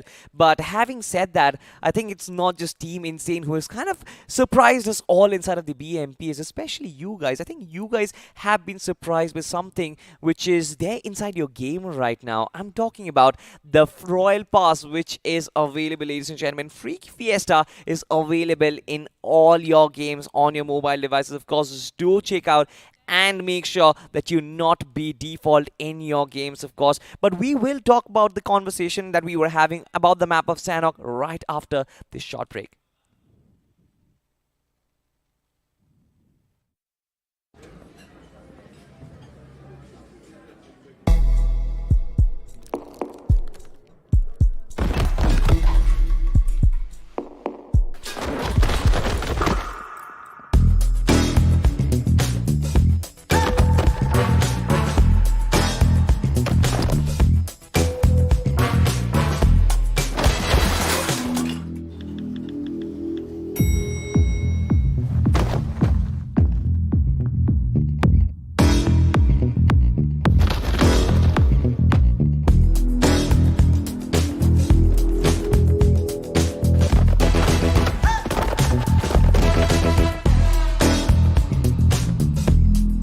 Make sure they know. With the new Royal Pass, get epic skins, catch unique emotes, collect exclusive rewards. Don't be default, wear your cred. Battlegrounds Mobile India. Don't be default, guys. Just always wear your cred. Do make sure that you check out this Royal Pass inside of your game once again. But talking about the game, we've had a phenomenal game so far. I think majority of which I think was dictated by the circle, the way it kept on tumbling from one island to the northwest island to the southwest island. Everybody was kept on guessing, but Team Insane, I think they also kind of were on the right side of things because they did not have to cross over ever in this game itself. If you have to talk about playing pure, I think Yeah. that is something Team Insane did, and I loved every single bit of it. They did not have the circle dropping down around Painan. They had to come in. They realized they had Hyderabad Hydras right on their tails, took them down. They realized they had opponents in front of them. And Team Vintage were one of those teams that was in a prime position to get a chicken dinner, but sometimes you take too much on your plate and it's too much for them to chew. Same goes with Medal. For a moment, I felt had they had not had those losses, they could have had a much better chance. But a team that really surprised me, I think in fact had to be Galaxy and Fly. I mean, look at Rio, man. He was a madman there. He certainly was a madman, and nobody expected his position inside the final circle. But you spoke about Medal Esports, right? That one fight where Outcast out of nowhere just appears and takes down Paradox. I think they did not really expect that, and we will witness all of that action once again, ladies and gentlemen. As we get inside the highlights, and let's just witness all the action unfold once again, because who doesn't like it on the map of Sanhok? It all started from the map, or from the location of Boot Camp, of course, where both Dope and the rest of Hyderabad Hydras, they were very lethal with their shots. Around this Camp Charlie spot, you could have seen, right? It was Team Megastars over there. Just 2 players of Hyderabad Hydras were present. We saw what Hyderabad Hydras did in this situation, which was quite amazing, was had Madman in a little bit of a flank position. And he was away from his pack, and he realized the moment the players of Team Megastars were pushing, this is the moment to strike, and he did that. But what we did not expect was Team OST to fall down like this, because Team Fly, this is also one of those teams that are in the contention to make it to the top 16, and I'm pretty happy how they've performed in this one. I'm pretty sure they would have also been. Exactly, their utility usage was much better, was at a much higher pedestal as compared to Team OST as well. And on the other side, you've got Team 5 Filter Esports and Team T7S. 2 teams have sort of been average throughout the tournament so far, but this decision to just completely ditch the fight and take a tumble in the waters, especially when your opposition knows your location. It did not really make sense to me, Fixes. It certainly did not, but I think the only thought process that comes in my mind is they wanted to make a run for the zone, wanted to maybe, keep the numbers alive, somebody sort of making it. And let's not forget, I think this is one of the only Sanox that we saw where we did not get to see any heal battle happening. And this is something that we're going to see more in week number 3, because all of these teams, they've realized that, we have been try-harding, things haven't worked out for us. Let's do one thing. Let's just go all out and let's see where that leads us. Absolutely, and going all out and let's see where that leads us. I think that is sort of an approach that these teams are taking, especially the ones at the bottom of the standings. Even during the cast, we were talking about it, how Growing Strong got taken down, how OST got taken down. I think for Growing Strong, this was a massive setback. I think for Growing Strong, it definitely was, but I think they've done their work, right? In week 1, week 2, they've amassed so many points that they look nigh untouchable. So that's that. But yeah, there are few teams. The ones I'm really worried about around the 10 to 25th or 30th spot right now, and the competition is just getting intensified. I mean, 10 to 31st. We were discussing about which will be the spot where massive shifts are going to happen. And even me and Johnny were having this conversation where I think from position 17th onwards to possibly up till 40th, there isn't really a massive difference. There's just a difference of 10 to 12 points, which can get overturned very easily, especially in games like this. So it's going to be extremely important, especially for the teams at the very top as well, because as a matter of fact, that you will finish your games early and setting the target. I've been constantly talking about it. Setting that target will be their biggest priority, and it seems like the teams who are supposed to be setting the target, Fixes. I think in the pre-brief, we were talking about the ODI matches happening, the World Cup, where you kind of go out to bat first. That's the case with Group Blue, right? They will have to set the bars, and after the Group Blue matches are done, we're all just discussing about what the cutoff will be. We might have a slight idea into what will happen, but you've been talking about top 16 to maybe 40th. You have to also include top 10 teams also, from 10 to I think maybe 35, 40. They're all in the race, because you never know, somebody from maybe 22nd to 25th just has a good run and suddenly secures a lot of points, and then the ones from 10 to 15 or 16, they kind of start dipping down, because the teams we've seen collapse were the ones right on the top. Team Together Esports not having the best of start. Same can be said for Growing Strong. So they still have that little cushion, but all these other teams that are down under them, they do not have the luxury. They certainly have, right? And especially after that first game, when I first came on the desk, my opinion or my first point was the same thing, right? The entire tournament just got opened up because all the teams in that mid pack, they are the ones who actually managed to find points, while the ones who were struggling, even on the map of Miramar, we witnessed that majority of those teams were on the second page. Indeed. And it seems like this heated battle of Uprising versus the ones who have already made it is getting intensified as the week commences. And I would want to know your thoughts. Is it just a coincidence? Is it just a couple of early maps of week number 3? Or this is going to be the trend where teams at the very top, they will have to play defensive? What can be the approach to try and keep your position inside of the top 16? It's like a final Tinder just before they kind of just blow off, because they realize they're taking their final breaths in this tournament. And before we die down, it's better that we go ahead with our heads held high. At least play for respect. Show the others, even the viewers, that yes, we have had the grind. We have made it to the top 96 teams. Why we're the ones amongst them? You talk about teams like Third World Mafia. I think considering they're beyond 70 plus, but they have been putting everything together and they have been going all out. And certainly there will be a phase, if they can kind of start averaging somewhere around 20 points per game, you never know, they slightly kind of might make the cut. Absolutely, and it's not just them, right? I mean, include bonus points into the picture of things, I think things will get very complicated as days keep on progressing. And that is one of the reasons why I think to just simplify all of the calculation, you just have to think one thing in your head, especially for the players, I think, to try and give your best in every single game. Of course, on the map of Sandhawk, things were troubling. I think we've always said it, Sandhawk and Vikendi are those off maps where teams, especially the ones who try and get their aggression on point, especially the ones who have lost their hope, I think they will have the chance. But on the maps of Erangel and Miramar, I don't think there is any room for error. And speaking of room for errors, one player who has never really made any errors in this particular map of Sandhawk is going to be the MVP of the game so far. And I think it's going to be Adi from Team Insane. 5 finishes, 35.7% finish contribution. Along with being an IGL for the team, top fragging for the team as well, while your team is absolutely at the very top. This man has done it all, I think. I think Team Insane is one of those teams that have crossed all. In fact, they've checked all the markers. Honestly, Salty.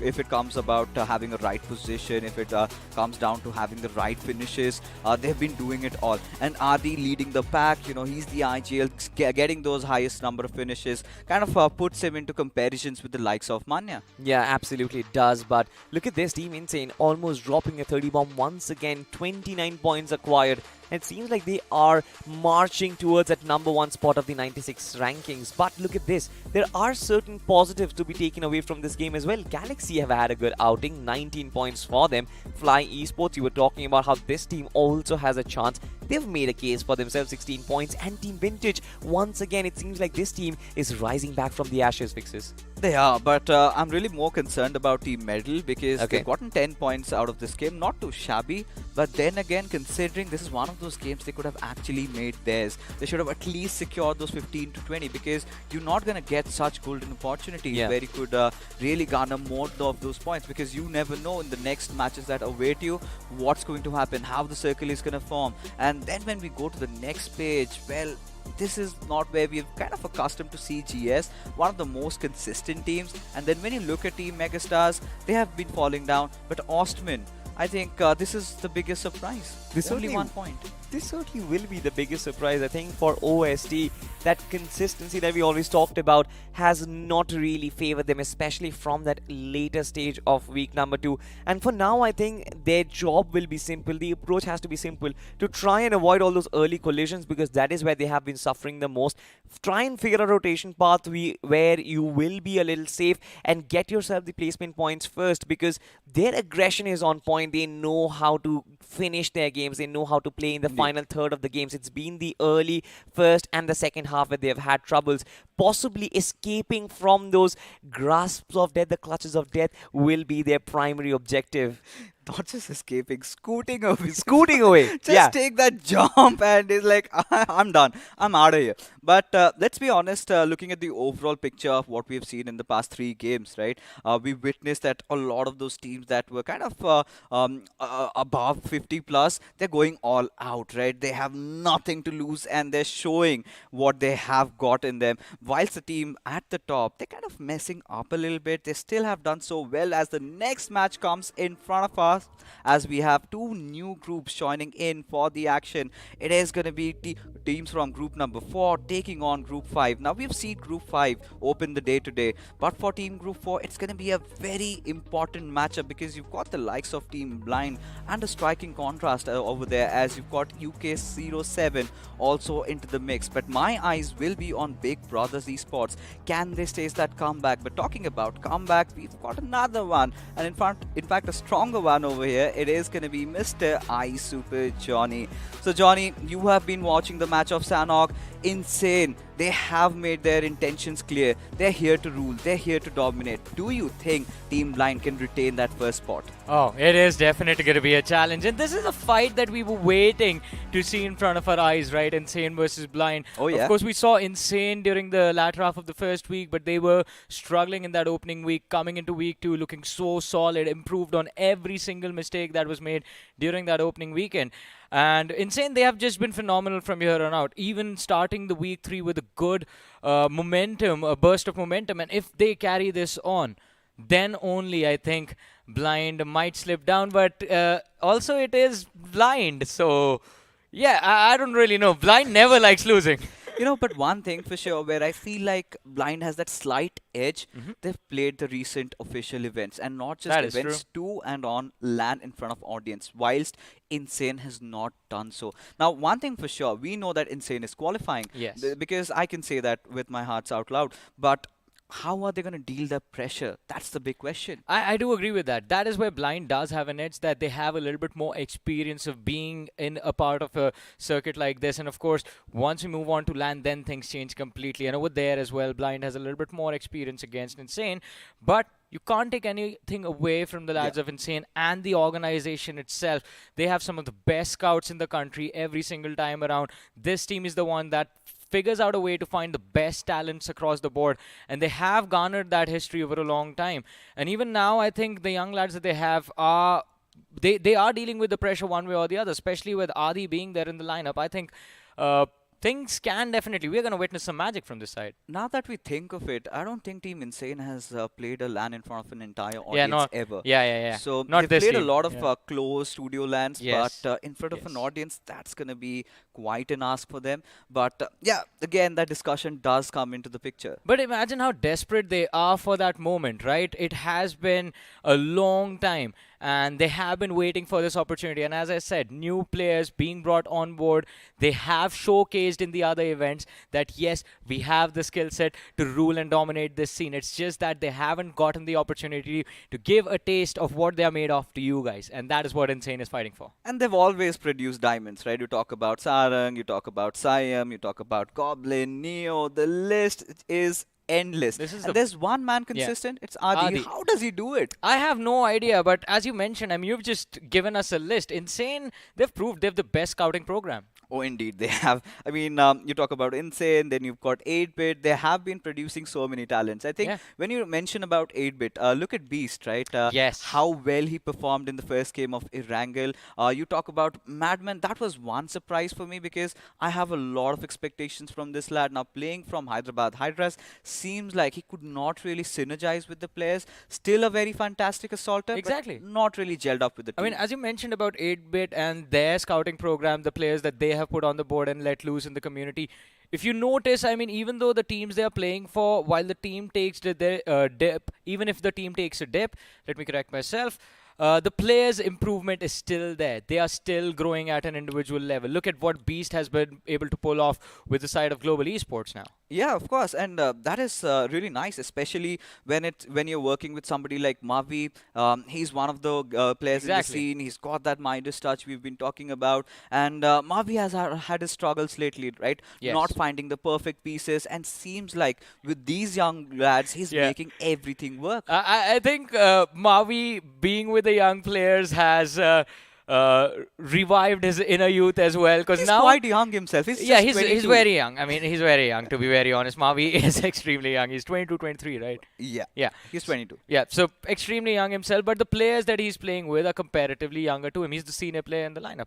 But still, I think he's gone back to the days when he used to be the aggressive, he was called one of the aggressive players in the lobbies, and now he's not shy of taking that fight. And I think that is one of the reasons. The aggression being brought into the side of global esports is the reason that we are seeing them take leaps and bounds above the competition in the overall leaderboard. But let's see how this map of Wakendy is going to turn out, ladies and gentlemen, because the counter is about to hit 0, and that means one thing and one thing only. That the plane is about to hit the skies, and we will be jumping on the map of Wakendy, which is on our screens, and here we go.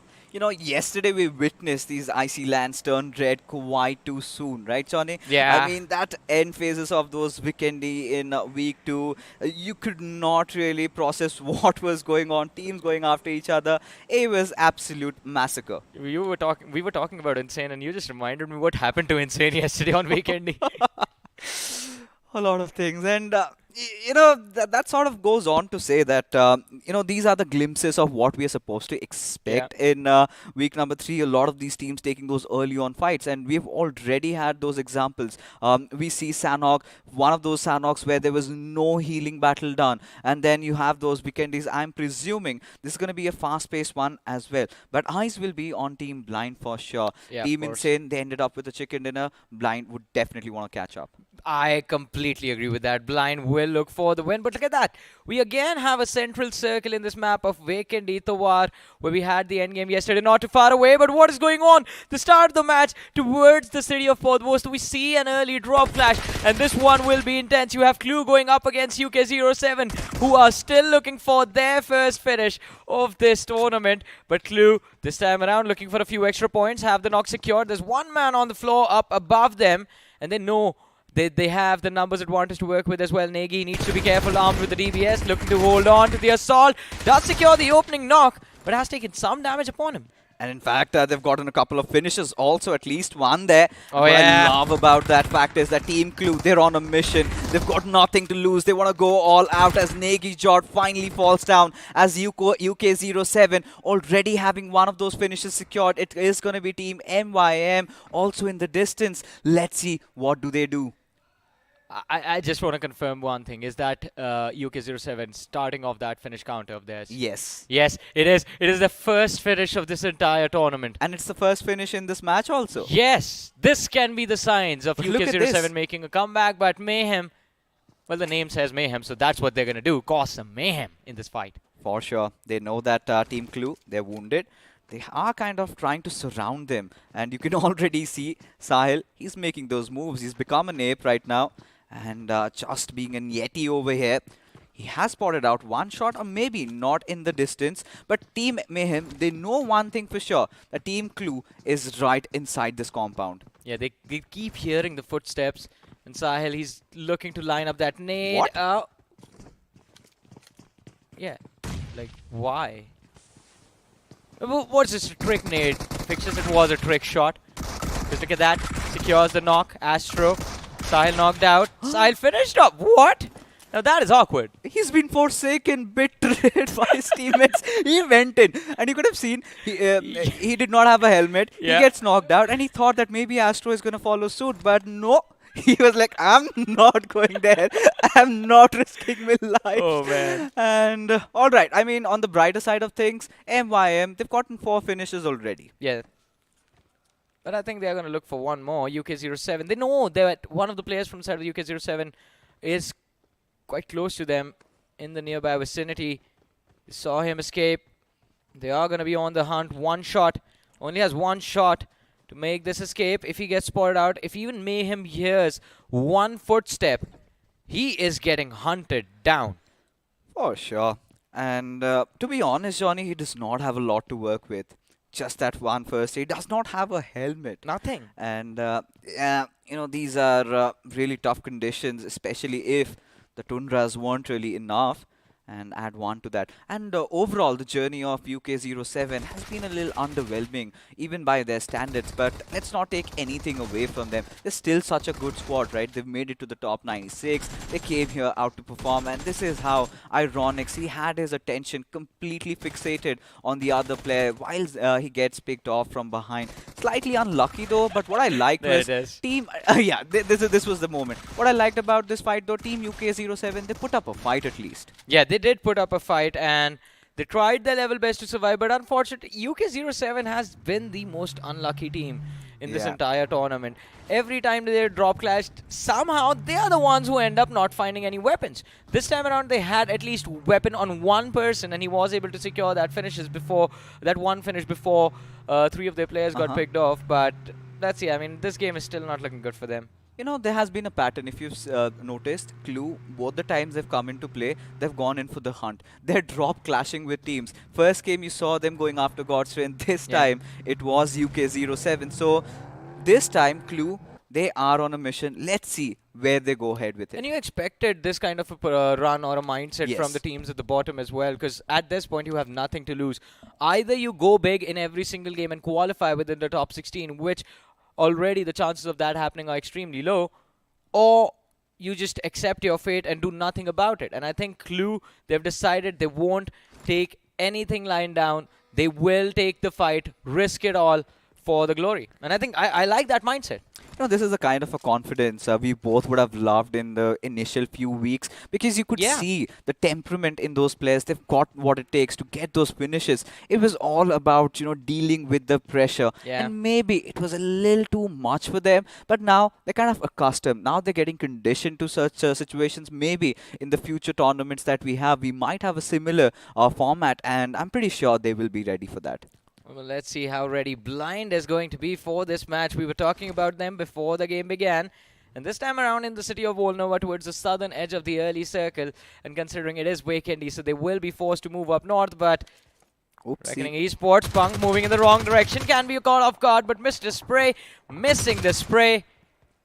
Doesn't really care actually, since there is a little bit of a distraction in the form of RTG on the flank.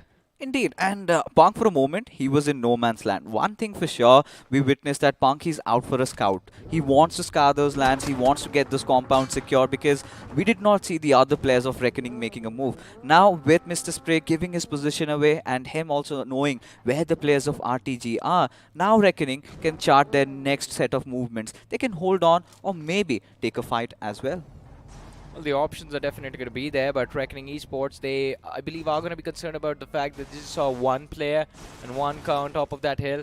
Still no information about the rest of the team, and that can be a point of concern because you do not want to run into a trap out in the open, especially in Vacandy when you know you will have a lot of these teams holding on to massive compounds close to the center. Right now, Autobots just split away from each other, so far away. In fact, Autobots also did not have the best of the starts to today's evening. And if you remember the map of Erangel, it was Reckoning who slayed them down. So that is one of those things that Autobots must be concerned about. Still have a decent position in the point standings, but I would not go on to say that they are absolutely safe, right? Yeah. With so many teams catching up to pace, they need to understand all these teams are breathing under their neck and anything could change any given moment. At this point, I think the teams in the middle pack can hear each other breathe, as you mentioned. Oh yeah, no doubt. And Autobots, I think just one big game is what they are hoping for. 30 bomb, whenever it may come, is what they're praying for as well. Hoping this map of Vacandy is that map. Because on the off maps, if you drop a big game in the off map, you have one less horrible situation to deal with. Vacandies can be scary sometimes, but if that turns out to be your best game, Erangel, you will feel so comfortable in the last match of the day. I think there are a lot of working areas for all the Indian teams over here. One, to learn the topography of Vikendi even better. Two is to start switching to the first-person perspective. These are the two things that we could take from the international teams. But seems like we have a fighter miss us. Charan, he's in a whole world of trouble, but seems like he's not phased at all. Takes this challenge as 7 habit. They're off for a squad wipe. Excuse me, good sir, what have you done right there? 2 players charging in his face with the shotguns as well, and Charan just stands in a corner, left, right, starts shooting his heart out and takes both of them down. I believe his teammates were there to help as well, to be honest, because all of them have 1 finish each. Yeah, I think this fight had kind of erupted quite earlier. It was all about, them being pushed at. And this is something that you would not want if you are ECE right now. So look at where the crates are. And considering all of them have 1 finish, ECE walked in completely blind with no information. Yeah. And the players down the slope had vision and line of fire available to back their teammate up. So Charan, even though it was shooting season for him, his teammates, that extra bit of damage helped him out so much. Yeah, indeed. And I think one of them also secured one of those 2 players coming over there who was on the flank. Yeah. So, yeah, I think it's a really good start for 7 Habit. Now, this is also a team that has been fighting for the top 16, is in a really good position right now. But Team Autobots, they had their eyes set on the players of Team Blind. Yeah. And Blind, they're playing around the center. Nothing too much to worry about because even if Autobots get a finish or 2, in fact, a knock or 2, I do not think they would be going in for the push. I do agree with that. I think they will have to be extremely cautious, especially considering they are in the center of the circle, so they know for a fact that they're surrounded from every single direction. They make a single noise, their position is going to be compromised, and if after that one of the players from inside of Blind gets knocked out, then they are going to be done. Look at that. The players just fell to everyone from the flank through the windows. That angle was so awkward, they could not even see where he was shooting from the behind the house. Yeah, Charan got the better out of Thunder, but the final play was finished off from elsewhere. And I think they had them in that bear trap, like you say. But, for version 9, we've not really seen them step up a lot. Especially yesterday, I think it was Spicer who has had his moments of brilliance. Yeah. But that was pretty much it. But one thing that is quite common from yesterday's Weekendies to today is the circle. It's kind of similar, don't you think? Yeah, it is. I mean, it is. But I think things are going to change once we move on to the 3rd zone. I don't think it's going to be towards the War or the bridge that I was asking for yesterday. I think this one is going to be towards Villa. towards Villa is where you make a prediction. I still think it maybe goes towards Tovar. We've got Autobots present over there, even Team Blind. We haven't seen that hard shift yet, so that Yeah. is yet to come. Maybe could also bring Castle into the picture, don't you think? Yeah, if it brings Castle into the picture, this game is going to go insane, and everyone playing this matchup will definitely be pulling their hair out. But look at one shot. The last player from UK07, we saw him surviving. He's still surviving. Sees Surya What? from MG in front of him. Oh. And Surya just pushing forward ever so slightly. One shot. He knows he can't do anything, so he's being as patient as he can. He just wants to play for survival. I forgot to check how many first aid he has, because at this point, a heal battle is the only thing that can get him and his teammates a few extra points. Yeah, they could not snuff him out of there. And the moment they go home and watch their VODs, they would be cussing themselves, one yeah. extra finish we could have gotten. But it could have ended either ways, right? As to what happened to Paradox in the previous game. One of their players just casually gets inside the compound and there's a man waiting with a DBS. It was hilarious. But, I mean, it also happened on Sanok, so Yeah. you always expect those sort of shenanigans to happen in that map.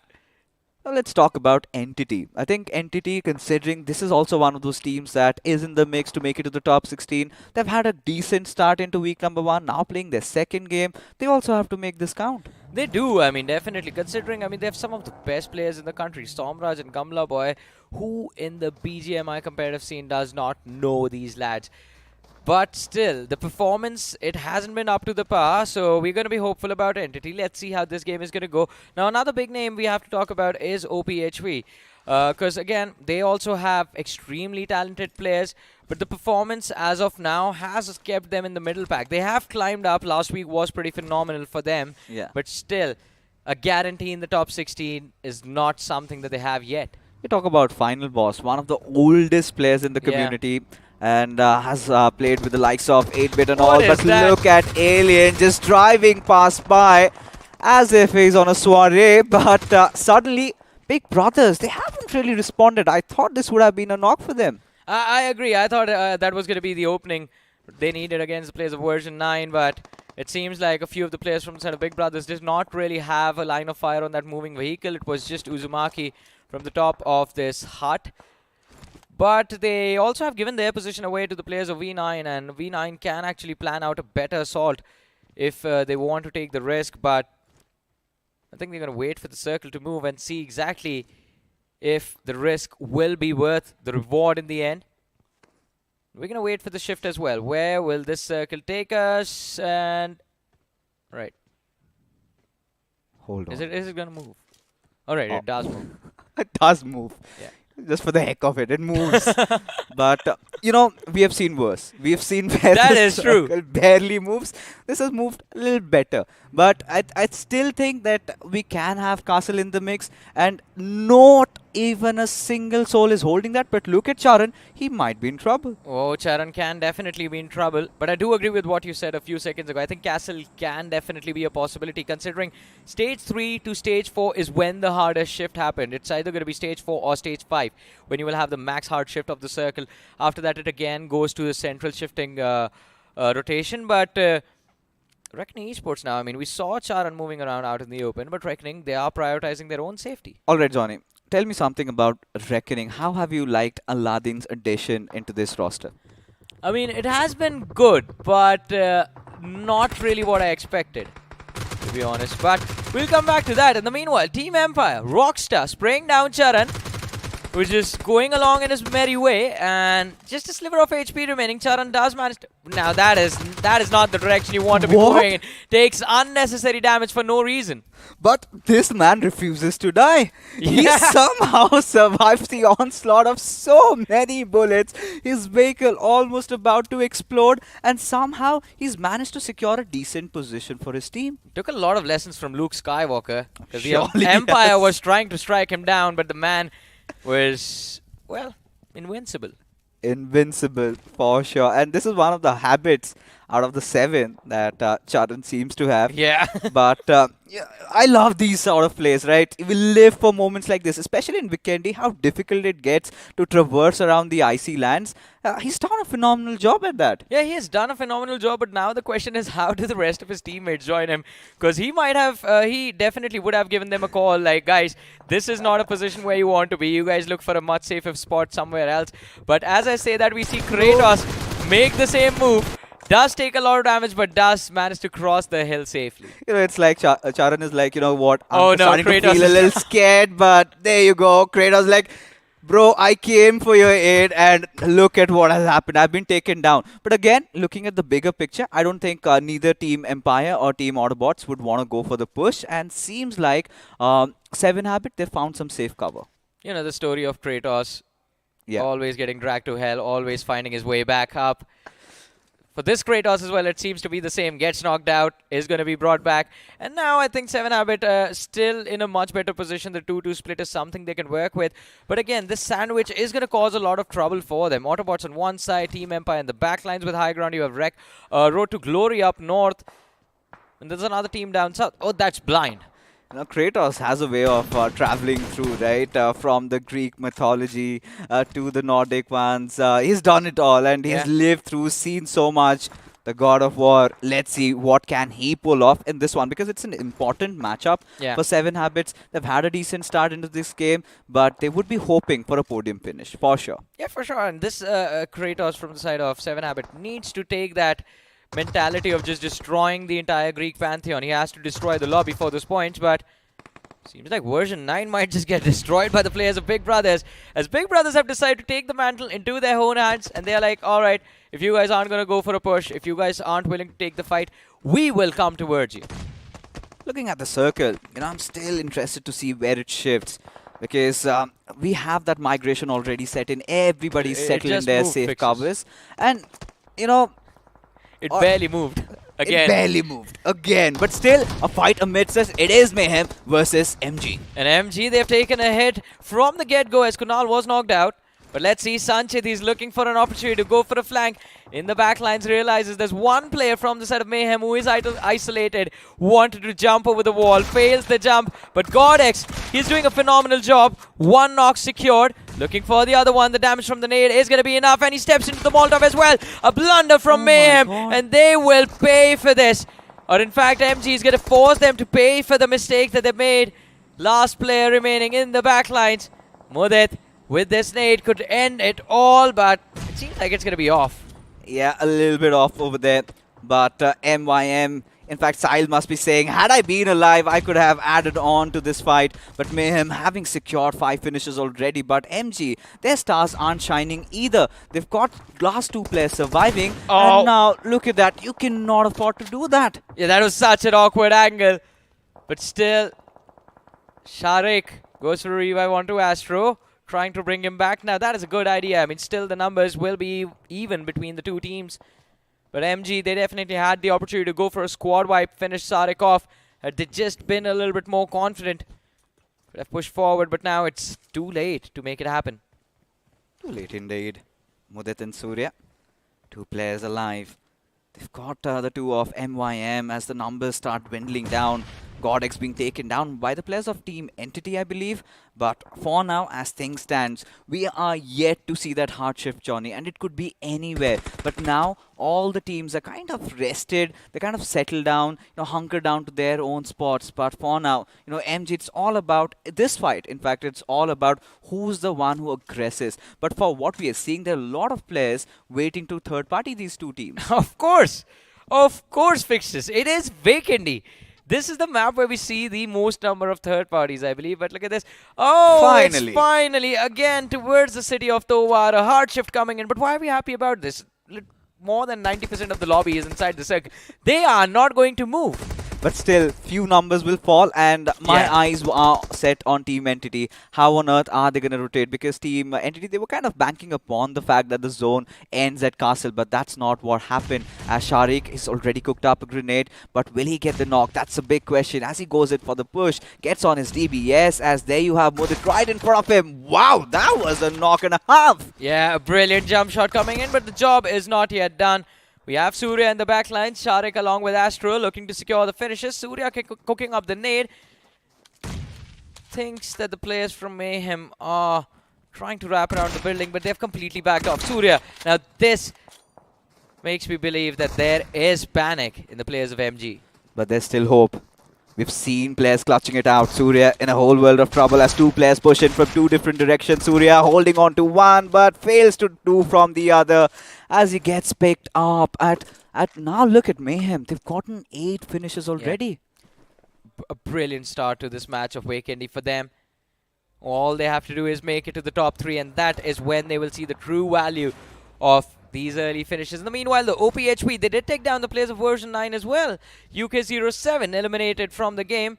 As we talked about, OPHP, here they are, just having survived their fight against the players of V9. Max Cash was knocked out, is going to survive. Insane OP taking damage from the blue. Did not have a first aid, luckily finds one before he gets taken out. This is looking so dire for OP. Yeah, it's the 5th zone. You cannot force out those revives, no matter if you even take those bandages out. Yeah. That's not going to help you. But Team Entity, they somehow have managed to claw and scratch their way inside the circle. Let's see how they deal against Autobots. Again and again, Gabbar trying to take shots on that window, seeing if he can pin Rico down, but hasn't really succeeded in doing so. Too much distance between Entity and Autobots at this time. Plus, Autobots, they have a lot, and I mean a lot of cover to work with. That building is so massive, so many windows for them to choose from. Gabbar, it's kind of been one of those weaker links, to be honest, when it comes to talk about Team Entity as a whole.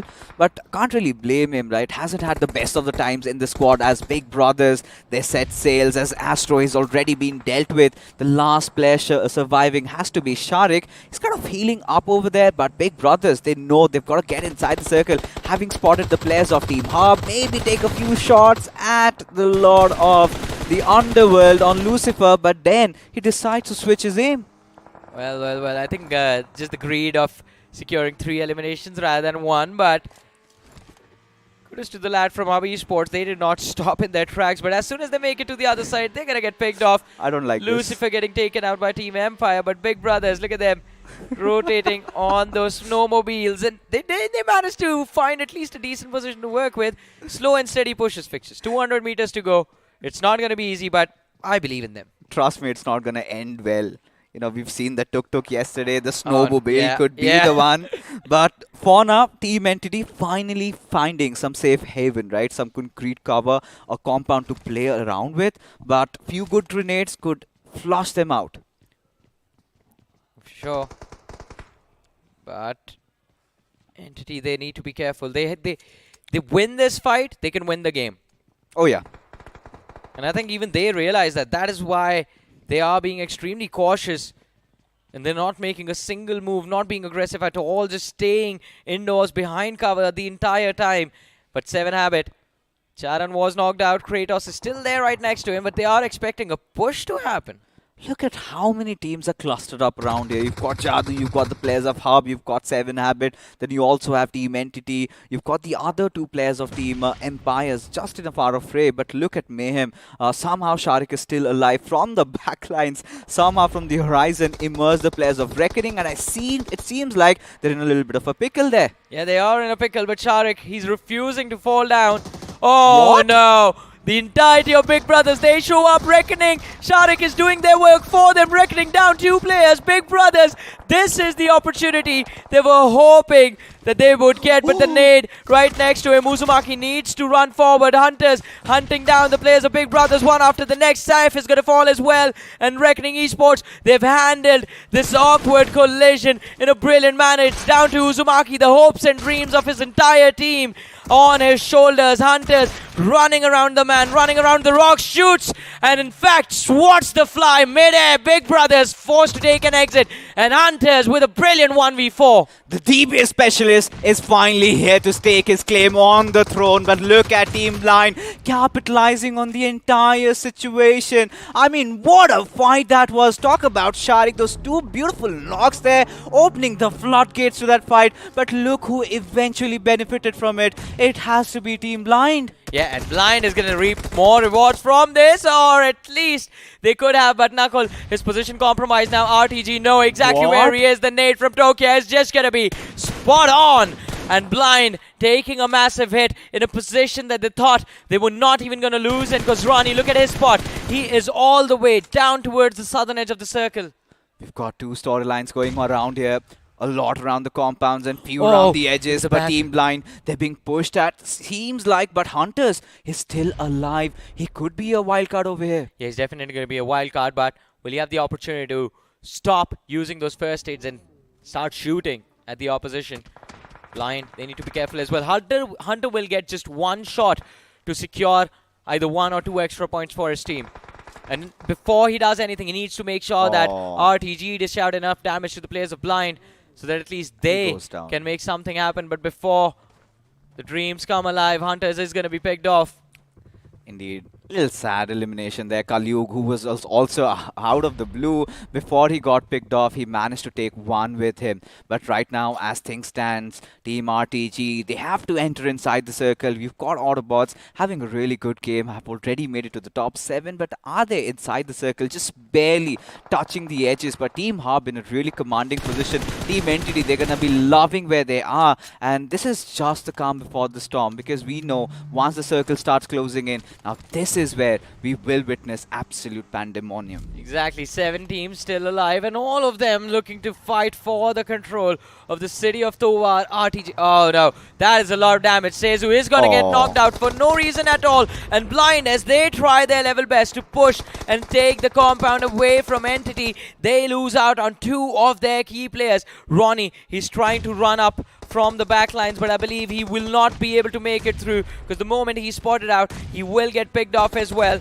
Although Joker, sticking close to this wall, has managed to survive, and even Ronnie makes it across. And Team Blind, look at them. They're playing without Manya over here and have gotten in Joker, but Ronnie finally managing to heal up. But look at Charan, that beautiful grenade. He has been performing miracles, and suddenly, Johnny, it feels like Team Entity are crippled. Yeah, Team Entity down a player. This will be the second chance at life for the players of Blind as well. If they can dish out more damage, maybe they can secure the points. Because 7 Habit, I think they are not going to risk it with a push and a complete fight against the players of Entity, but Blind also being patient, just holding themselves back. They're just waiting for their right opportunity to strike.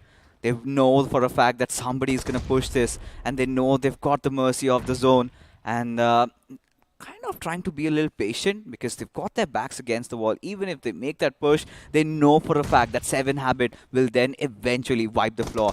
And now, as things stand, Team Hub right at the center of this compound, but where does the circle end? Yeah, that's the big question. Oh, it's definitely going to be a big question. And there's a lot of people right now in this lobby looking for that answer fixes. I like the fact that even Hobby Esports have made it to the top 7. 7 Habit, they have 3 players remaining. Autobots, look at them running around the compounds. Have they not realized that Maverick is quite close to them? Maybe not, because he's not made a lot of noise. And he's got that DBS already in his arms. And suddenly, they will be out for a surprise. And this could happen any given moment, as Rico, he's also trying to infiltrate into the compounds of Team Entity. As Arto, he's found an opening on Tokyo. I think RTG the ones who are hugging the walls just around the edges. But Team Blind being patient as ever, as Rico lobs a grenade towards Ronnie but finds no one. Entity was so desperate to secure the picks from the side of Blind that I believe they have overcommitted utility in order to get those knocks, but nothing came from all of the nades that were lobbed. Autobots on the other side have a lot to work with. Rico leading the charge, Mr. Spray holding on to the flank, and now Autobots are again making the same mistake, nade after nade, just to keep the players from Blind at bay. But look at Empire, they have a brilliant position to work with. All they need to do is survive the assault from Hobby Esports, but Jadoo has taken a lot of damage. Storm knocked out.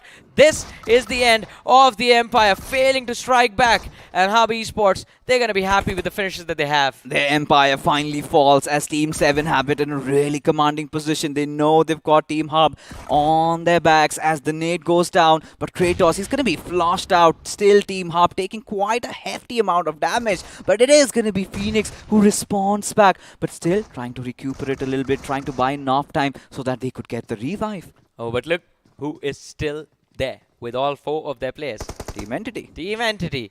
They have kept the hope and dream for the chicken still alive. Autobots as well. Maverick finally spotted. Is going to be dropped.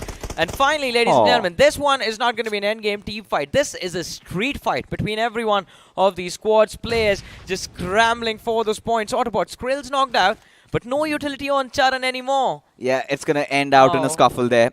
No, fist fight maybe a few pans with steam blind still out there. Anything could happen. But Kratos, he wants to, go a little ahead, destroy the vehicles, maybe find Arto in the process. But before he can do that, it is going to be Bijlu who takes down Rico. And now Charan in a really good position. One good grenade, but does he have enough on him?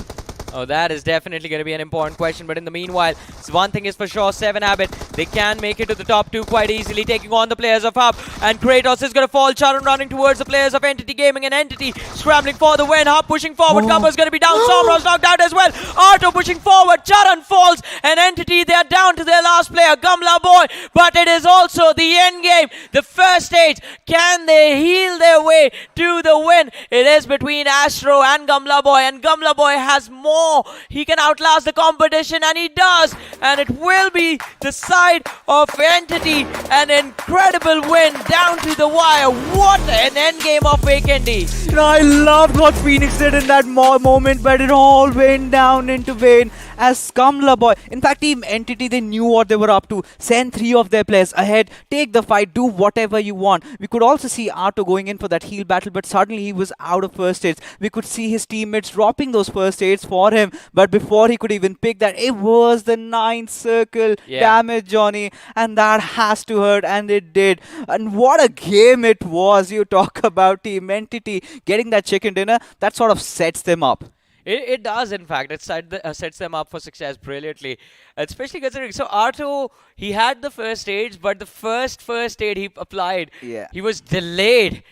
So he just instantly was dropped by that blue zone damage, and there was no surviving. But what an incredible holdout from every single one. I mean, there were 6 teams surviving that final zone. Yeah, that also happened. Plus, like I said, because when you're a little bit outside the zone, you take some extra damage. And it was, I think, Gamla Boy who was already gone on that mission. And we know that he's also Dr. Gamla Boy sometimes. But gotta feel bad, but it was absolutely chaotic. After a long time, did we get to witness such a circle like this? Oh, we are loving every bit of it. Exactly. What an incredible game of Vacandy. Normally, this is not what you expect when you're in this map, right? A default map of Vacandy was just you holding onto a position end game. You're going to fire a few rounds and win the game. But this game wasn't default. And ladies and gentlemen, you guys don't be default as well. Check this out.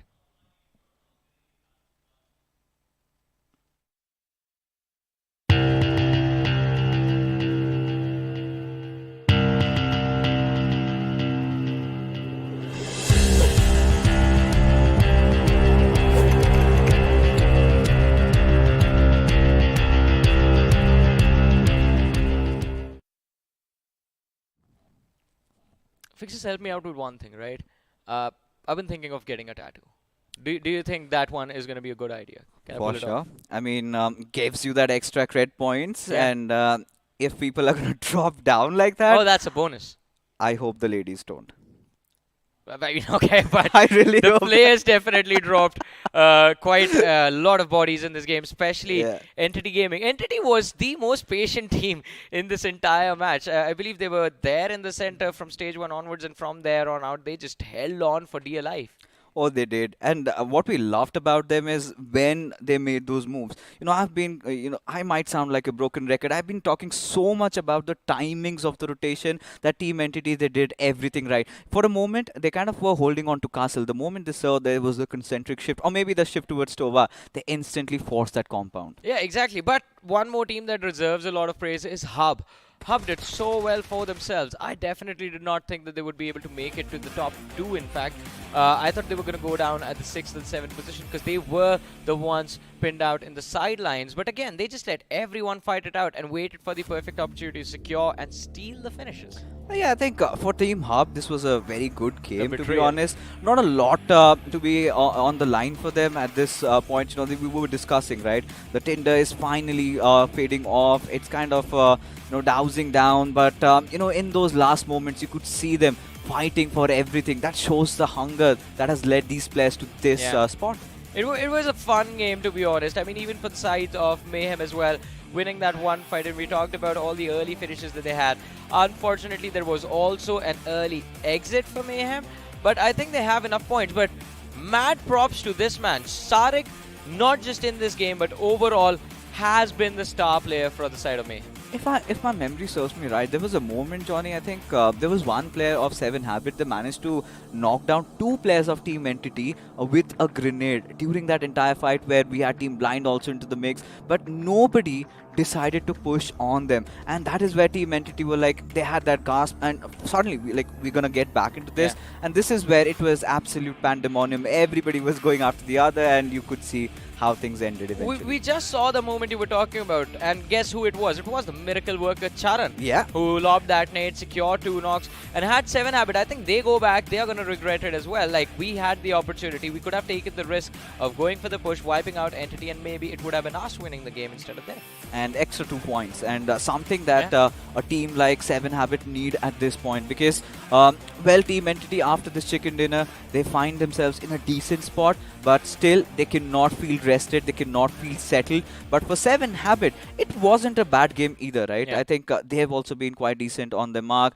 They've been having good games, but they will have to find a way to secure at least 10-12 points, averaging around in every single game. For sure, and it's not going to be easy as well, because now, I mean, we are about to jump into the last game of the day, and after that, just 2 days remaining for Group Already? 2 of the last week. Yeah, 10 games, not even 10 games. I mean, some teams are going to have 2 games, some teams are going to have 3 games over the next 2 days. It was a breezer, John. It did not even feel like, you know, we're having 5 games. They just went past by. There were none of those slower circles. Everybody was taking those fights. We are loving every bit of Week 3's action. Yeah, I mean, the Aren't we? entire BMPS this time around has been very swift, very quick, very action-packed, and I think it is all thanks to the format that we're witnessing all of these amazing moments in front of our eyes. And it's not the same repetitive teams coming in. And we know that they're going to rotate like this, they're going to play like this. It's always something new. I think our viewers, they're also enjoying the action, this drama all the time. There's some spices there. You could see Team Clue, they went after UK07, but UK07 did survive that onslaught.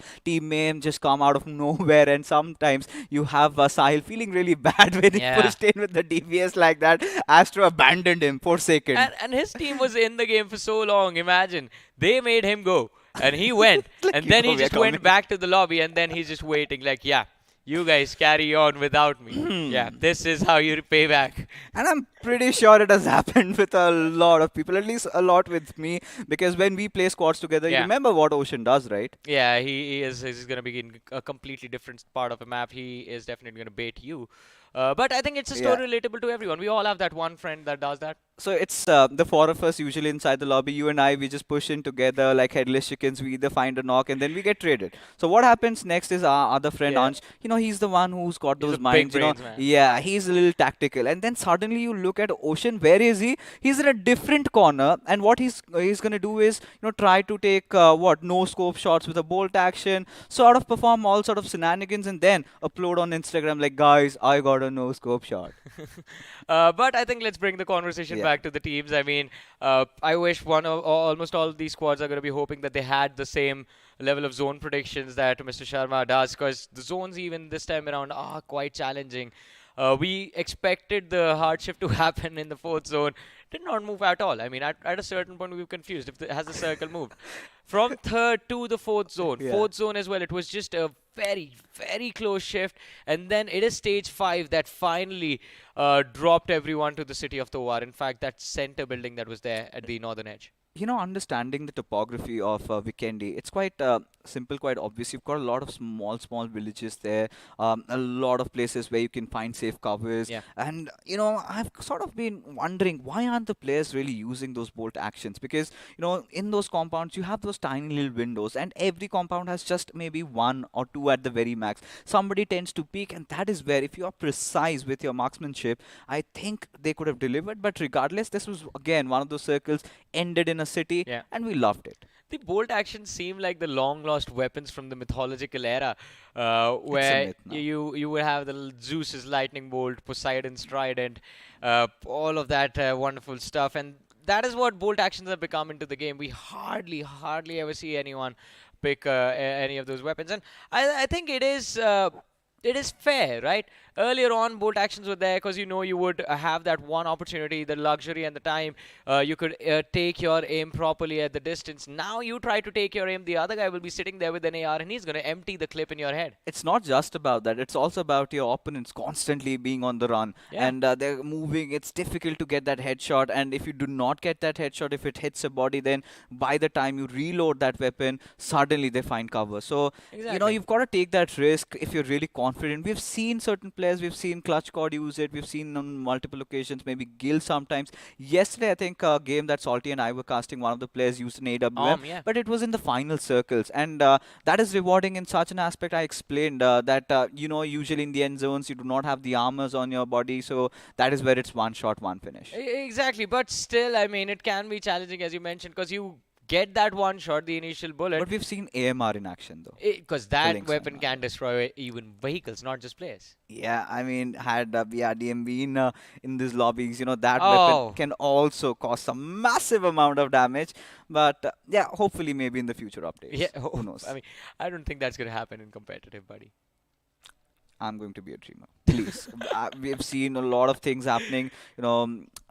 I can't talk about this on this broadcast, but yes.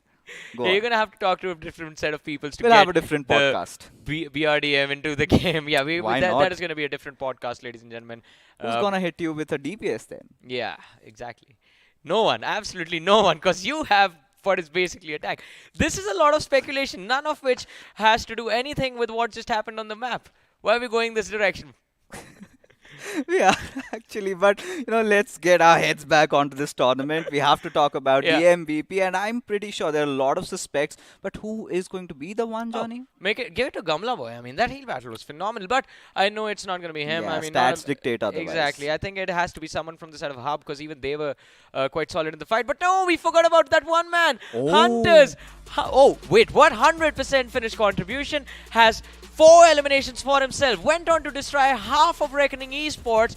That allowed the opportunity for Big Brothers to show up and capitalize. Oh, indeed. I mean, Hunters, he's been a young lad. He's been a rookie in the circuit.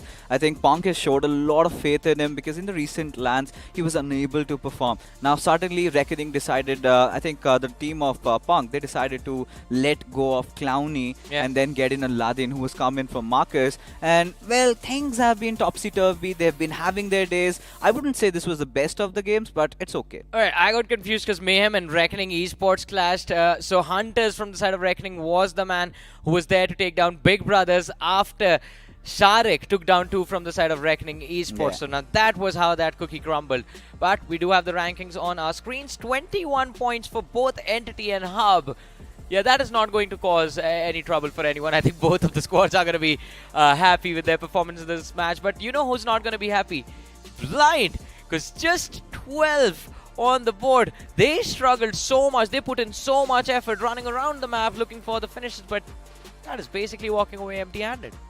Blind coming in without the IGL, still getting 12 points. I would still take it as a decent game. But look at Big Brothers. Now, this is where things start get heating up. Just 5 points from this one game. Yeah. Considering they're not in the top 16 and they will have to deliver. I believe they've already played 2 of their games, out of which 1 did not fare off well. This one is somewhere in the middle, but not enough. With so many hungry hyenas to take you down, I think Big Brothers, they will have to buckle up. Yeah, they definitely have to buckle up, and it's not going to be a small feat that we will be hoping from them in the last match of the day. But as we move to the next page of the rankings, we have OPHV, Reckoning Esports, Clue, RTG, version 9 now. Version 9 also struggling. UK07, 1 point on the board, and that is also 1 finish alone.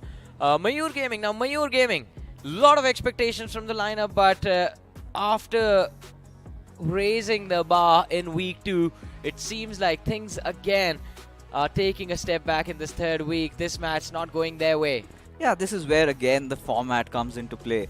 Maybe in week 2, the teams they were up against, they had different sort of rotations. They were a little bit more comfortable, a little settled. They did manage to take a few points here and there.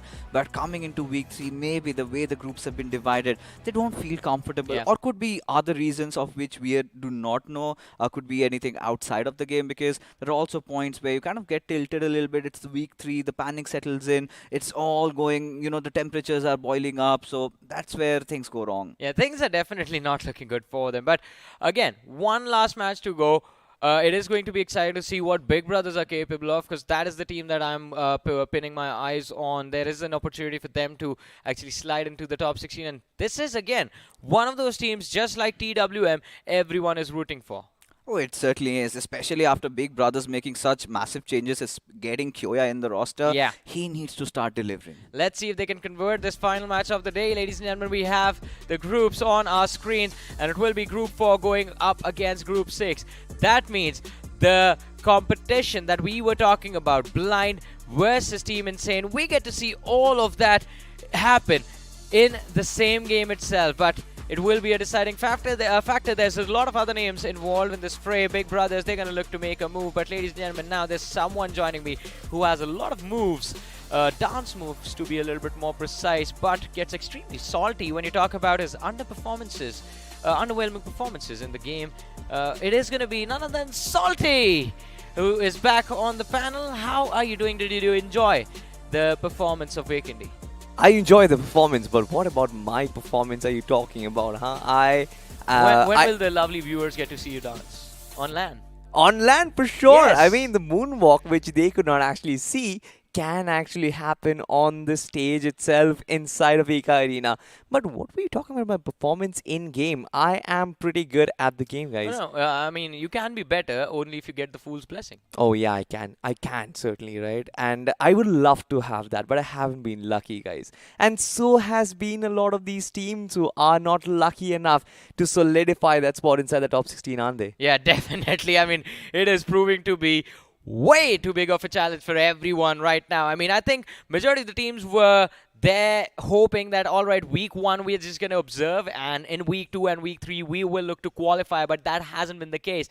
Week 3 comes with unimaginable, unfathomable amount of pressure, and that is forcing these teams into a lot of awkward positions against each other. A lot of decision-making errors put on display as well. Absolutely. I think one of the prime reasons why this has sort of happened is everybody anticipated that inside of week 3 the competition is going to intensify a lot, and this sort of should have been thought about by the team as well. They should have been in a position where they could have anticipated the fact that multiple teams who could not really make their place solidified will come right after them. And this is one of the reasons why we say that the final week is possibly the most tough week inside of the tournament itself. Exactly, because you're not just dealing with the challenge inside of the game, but outside of the game as well. Yeah. We always talk about the psychology, the mental fortitude of the players, and if you don't have that, if you aren't able to maintain that composure, well, we're going to see that house of cards crumble very soon. But this is the last map of the day. A lot of teams hoping that they at least win the chicken dinner in this one. Ladies and gentlemen, the Big Bird over the map of Wrangle is there. And we will have, again, another interesting flight path. At the starting of the day, it was leaning heavily towards the western side of the map. Guess what? This time, it's heading towards the eastern side. Yeah, I mean, we've seen this flight path for a lot of times, to be honest, inside of this tournament so far.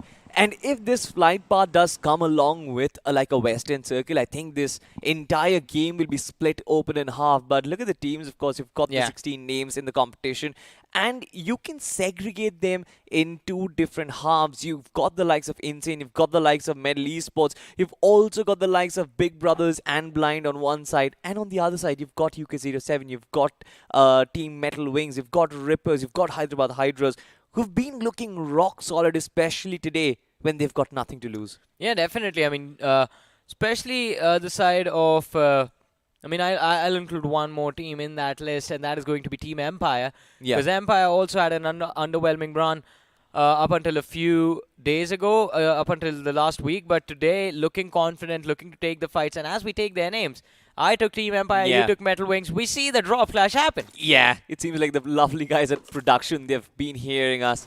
It seems like this fight might actually break out. Now, this is a very interesting space to take this early collision because Severny is going to be the location. Now, if the circle deviates away from Severny, the entire fight, of course, will kind of get dragged on Johnny. Yes. And that will be a problem.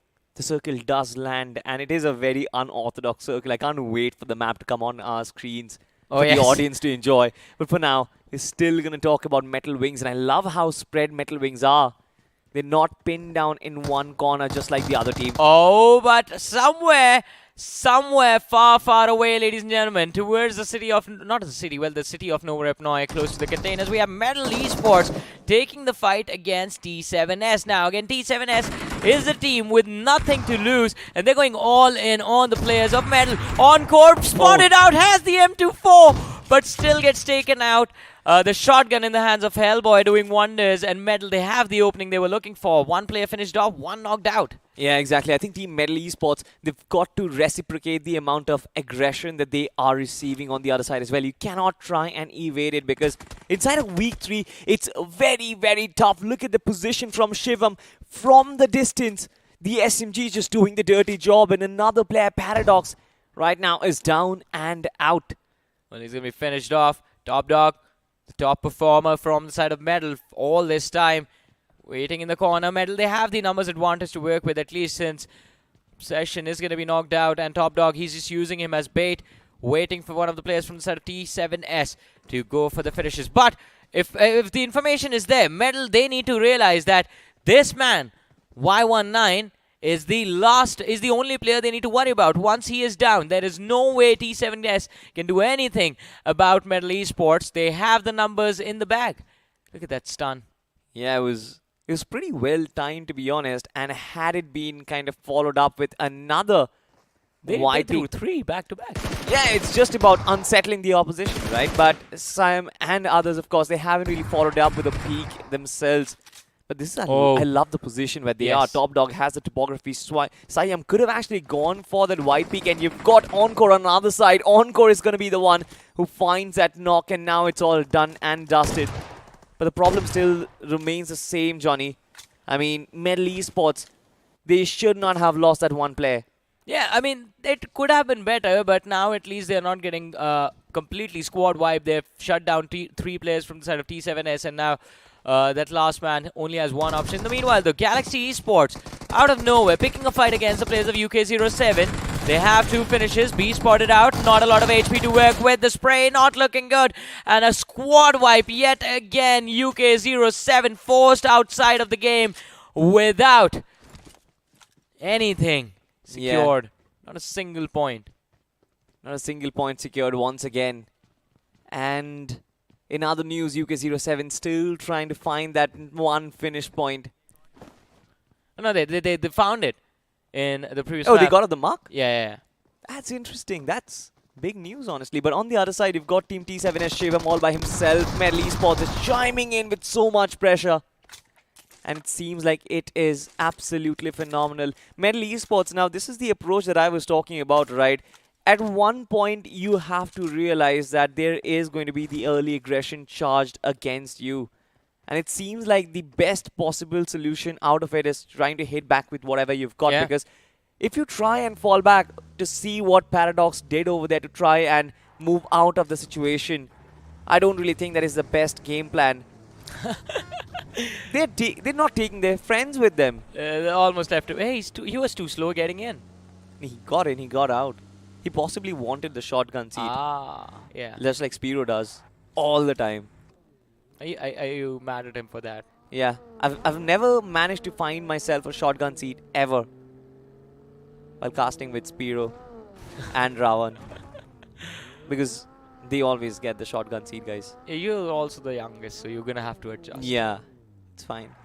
I kind of enjoy your company, especially in the backseat, just like Team Blind are doing. They don't really have to do much. They can take the backseat throughout this entire week and still be sure that they are moving to the grand finals. I mean, it's always fun to play the edge of the circle. And the backseat of the vehicle. I mean, it's in a corner. Why would you not understand the difference? I mean, you just ruined the joke completely, Salty. Why do you do that? It's fun. It's fun. It's like... The man is a menace, ladies and gentlemen. The man is a menace? You calling me a menace? Yes. Why? Because you are. Well, you know who real menace is? Who? Team Insane. Oh, yes. But at this point, I think they're not going to cause a lot of nuisance. They're in the smack center of the circle. You saw the map of Sandhawk. They were the real deal. They were the real problem makers. But ladies and gentlemen, once again, just coming back into this game, we've had a very early fight at the city of Novorupno, just along the edge of the containers. And There's just one thing. I'm sorry to interrupt. There's Yeah. just one thing I don't like about this fight. That M24. Like, imagine if he just connected that shot on the head. It happens in classic games. It happens at our levels, Johnny. Can't expect that inside of the Pro Series because you're gonna get shot down so easily. Yeah, his teammate was there for the backup, so even if he missed, it would have been okay. And But lately, I kind of doubt that any of these players do practice the bolt actions anymore. no one. Yeah. So, oh, seize his driving license. Seize him and Ninja Jord, both of their driving licenses, and scrap it. Just rams into a haystack middle of nowhere. But I think not a lot of trouble from that Nade official. They can slow down as much as they want. There's not a single team around them, not a single soul. The closest team that's there is Mayhem, and I believe they are like 100, 200 meters away up north. Unless Metal Esports show up from the Novorupnoy Bridge, Nade should be comfortable holding this shoreline all for themselves. But there's something very interesting happening, Salt. Yeah. And that is version 9. Who for some reason have decided to move towards the southern edge of the military base and play this entire game from there. I think they're just tanking the first zone, at least for now.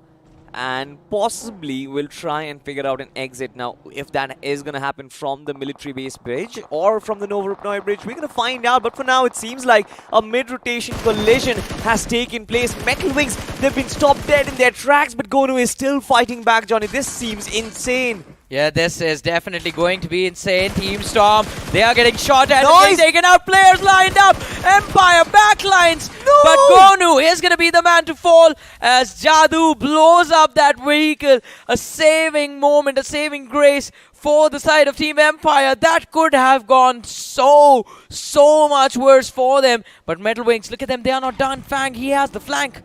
He does have the flank, and Jadoo, of course, will look to get every single one of those confirmations. At least for now, he does have the ammunition to work with as well. The only problem I think Gonu faced over there was his ammunition. Look at that, Jadoo has been brought down to a sliver of HP. Both these two teams realize that they have to move 2,000 meters inside the circle, but they still don't care. Yeah, they just don't care.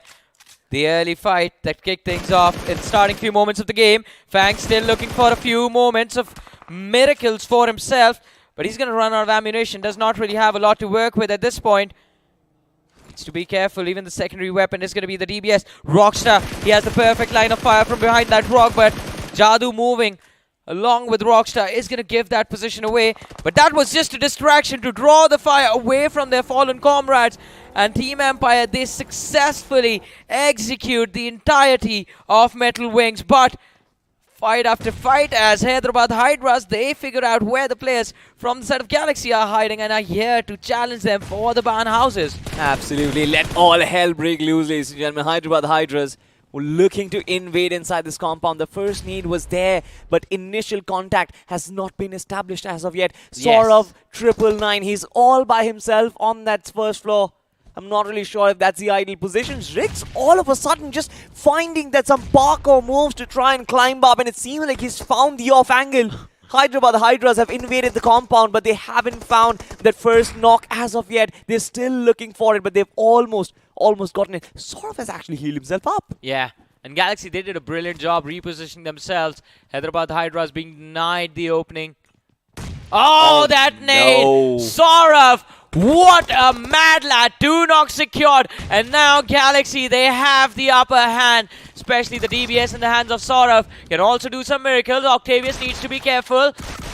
DP through the window, looking to line up the shots, but doesn't really connect. There's going to be a man jumping in the back lines. And again, a turnaround. Galaxy in the corner. Saurav looking for the third. Gets it in the back, but as soon as he looks for the fourth player, he's going to fall. Now it's down to a 1v1. Octavius, line of fire, sees the man coming, but as soon as he goes for the peak, he's going to fall to Raftar. 8 eliminations in the hands of Team Galaxy. Yeah, but at what cost, Johnny? They've lost 2 players already, and it seemed like this fight was an entirely TPP battle. Every single player just spotting their opposition with their TPP, and of course, they know how to flick, they know how to stick that crosshair on their head. It's just about the timing in Galaxy Esports. It seems like they were having that upper hand right from the point when Saurav threw that nade. I think the fact that sort of made an escape from that situation was the first great move. It was the first miracle. And then, of course, the nade finding the second connection was the second one. Hyderabad Hydras, they definitely were on top of their game, but it seems like they were outperformed by Saurav in that one. It could have been a highlight clip for Saurav, like the first thing you see when you drop on his social media, had he gotten the last man as well. Yes. But I mean, you know, one man can't do everything. You need an entire team to win a fight and win the game.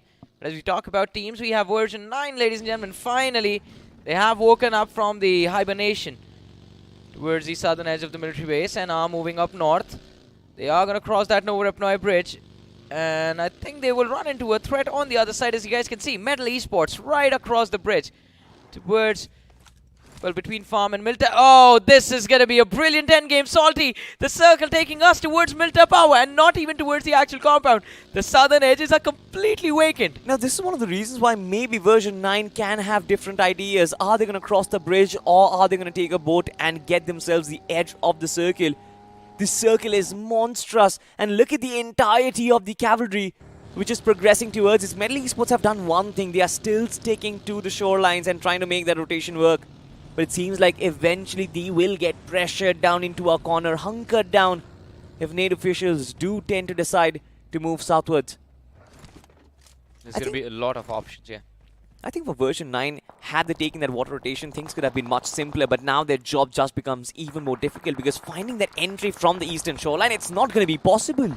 This team Insane a little too distracted. There was another team just rotating from between their players and they just focused on the side of Blind.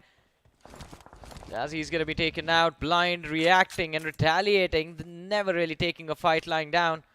This time around though, Jazzy's pick has been secured by S-Power, and Insane, in a fight that they started, they find themselves on the wrong end of the stick. At least for now. The Blind Esports, on the other hand, they've got one of the best compounds, but it seems like they're not satisfied with it. They are convinced that the circle might actually shift more towards the shorelines, and therefore they want to reposition once again. And Blind Esports have done one good job, and that is to just steer away from competition. They know the threat that lies ahead, especially with qualification at stake. But again, with Blind, you know they have got that safety cushion. They've worked hard enough. Yeah, definitely. But one more thing, Salty. I mean, considering how weird this circle is, we still have a lot of teams remaining. 12 teams still inside of the game. Not as much as you would consider for the third stage, actually. We've witnessed that teams, like 15, 16 teams, still alive up until the 4th or the 5th circle. Yeah, that is also true. Let's see. I think all of this peace and quiet, the calm, is about to come to a staggering end. Because as we did discuss, not a lot of cover to work with. Teams are going to be scrambling for a position to fight along the shorelines, along the cliffs, in fact. Blind, look at this. Big Brothers, one of the teams looking to control the shore. Find themselves again the players from the side of Rippers, and it's going to be Rippers kicking things off. Opening knock secured with the help of the nade. You have Kyoya and Saif running in circles in their vehicles, trying to dodge damage. In fact, baiting the players from the side of Rippers. Deep Power taking a lot of damage. Hydrox as well is going to be forced into a corner. It is unfortunate that a head-on collision just occurred. Both these two teams trying to take control of this particular shoreline. And Big Brothers, they've been hit first. Uzumaki, of course, one of their top performers so far, has been taken down in an early engagement. Don't even get the time to kind of find his footing. But look at that shift once again. Now, both these two teams have been offered with the curveball and a half, because now what do they make a choice? How do they get back inside the circle? Big Brothers' Servit has already ditched his team and is on his merry way, which means Saf now has a decision to make. Does he go for the revive against Uzumaki, who has been the top performer, or join forces with Sarvit and try and make something work? It's going to be so difficult. It's just, we saw that shot of him swimming behind that boat. Reminded me of the movie Shallows. Except in this one, the sharks are at the top of the hill and they're armed with weapons. Look at who is armed with nades right now. Nade officials. Justifying the name once again. Against Metal Esports, they're still yet to find that opening. But I think against Metal, they have that automatic man advantage. Metal suffered that loss of Paradox early on in this game so far. And it seems like they're still kind of suffering as Nade officials. They're slowly closing the distance, Johnny. I mean, they are trying to get as close as possible to put more pressure on the players of Metal. This nade looks good, but the damage is not going to be enough to secure the Shotgun. knock. Running upstairs, Pro getting the weapon to do the talking, secures the opening. Top Dog is going to be taken out as well. And Medal, I believe, on the verge of getting wiped out. Down to their last players. Encore also falls.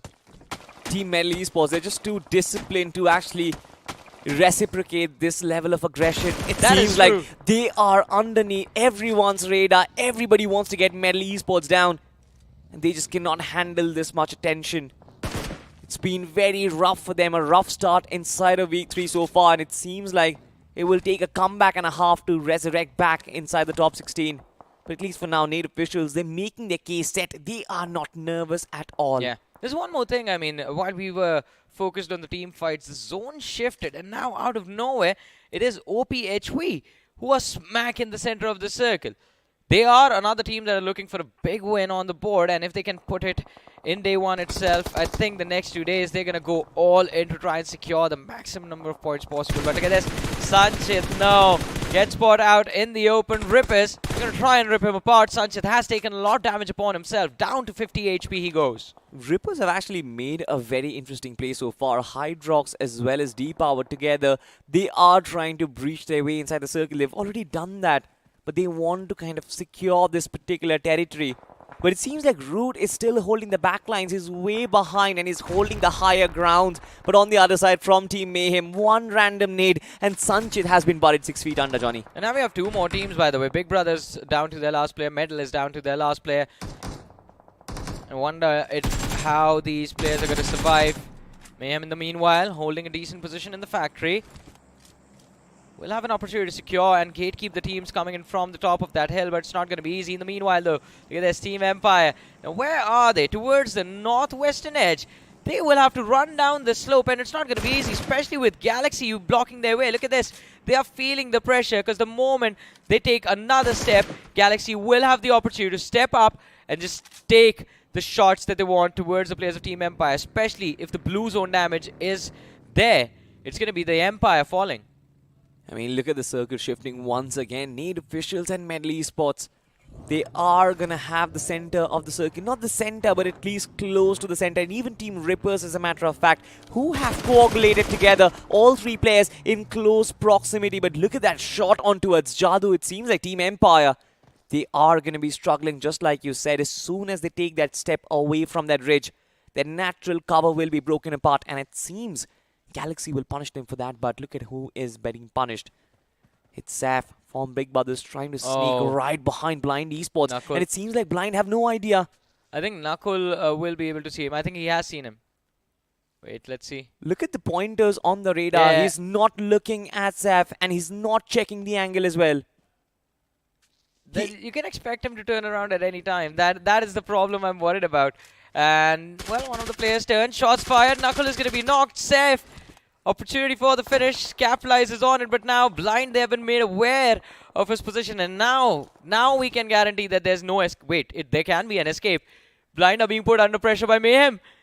Yeah, but he only has those 2 first aid kits. And this is stage 5, Johnny. I think it takes enormous damage out of the HP bar. So for Seth to actually keep on patching himself up, it will be a massive job in hand. But for Blind Esports, just like you mentioned, I think the problems do tend to escalate, at least for them. What a wonderful team. They picked him up, put him in car, and are taking him to safety. But will Blind get there themselves? That is the question, because Ronnie, the man leading the charge, has taken so much damage on that vehicle. It blows up, but he walks away right in the nick of time. Does manage to survive. What a brilliant move. And, well, almost the entirety of Blind makes it through. Ronnie, sliver of HP upon him. And finally, Mayhem, they chase them and hunt them down. On the other side, though, Nade official against the players of Insane. And both the teams have taken a hit against each other. The trades were neutral. Nade still looking to see if the utilities can get the job done. They've always used it. They always prioritize the utility usage. Look at their shotgun. Just doing the job against Hirsch, connecting. It isn't really easy, and it seems like Team Insane, they have no idea where the pressure is coming from. They have done a very good job in overloading Team Insane, not just with utility, but also with smokes and the shots which are coming from. But it seems like Team Insane are also a very tough nut to crack. The crossfire upstairs.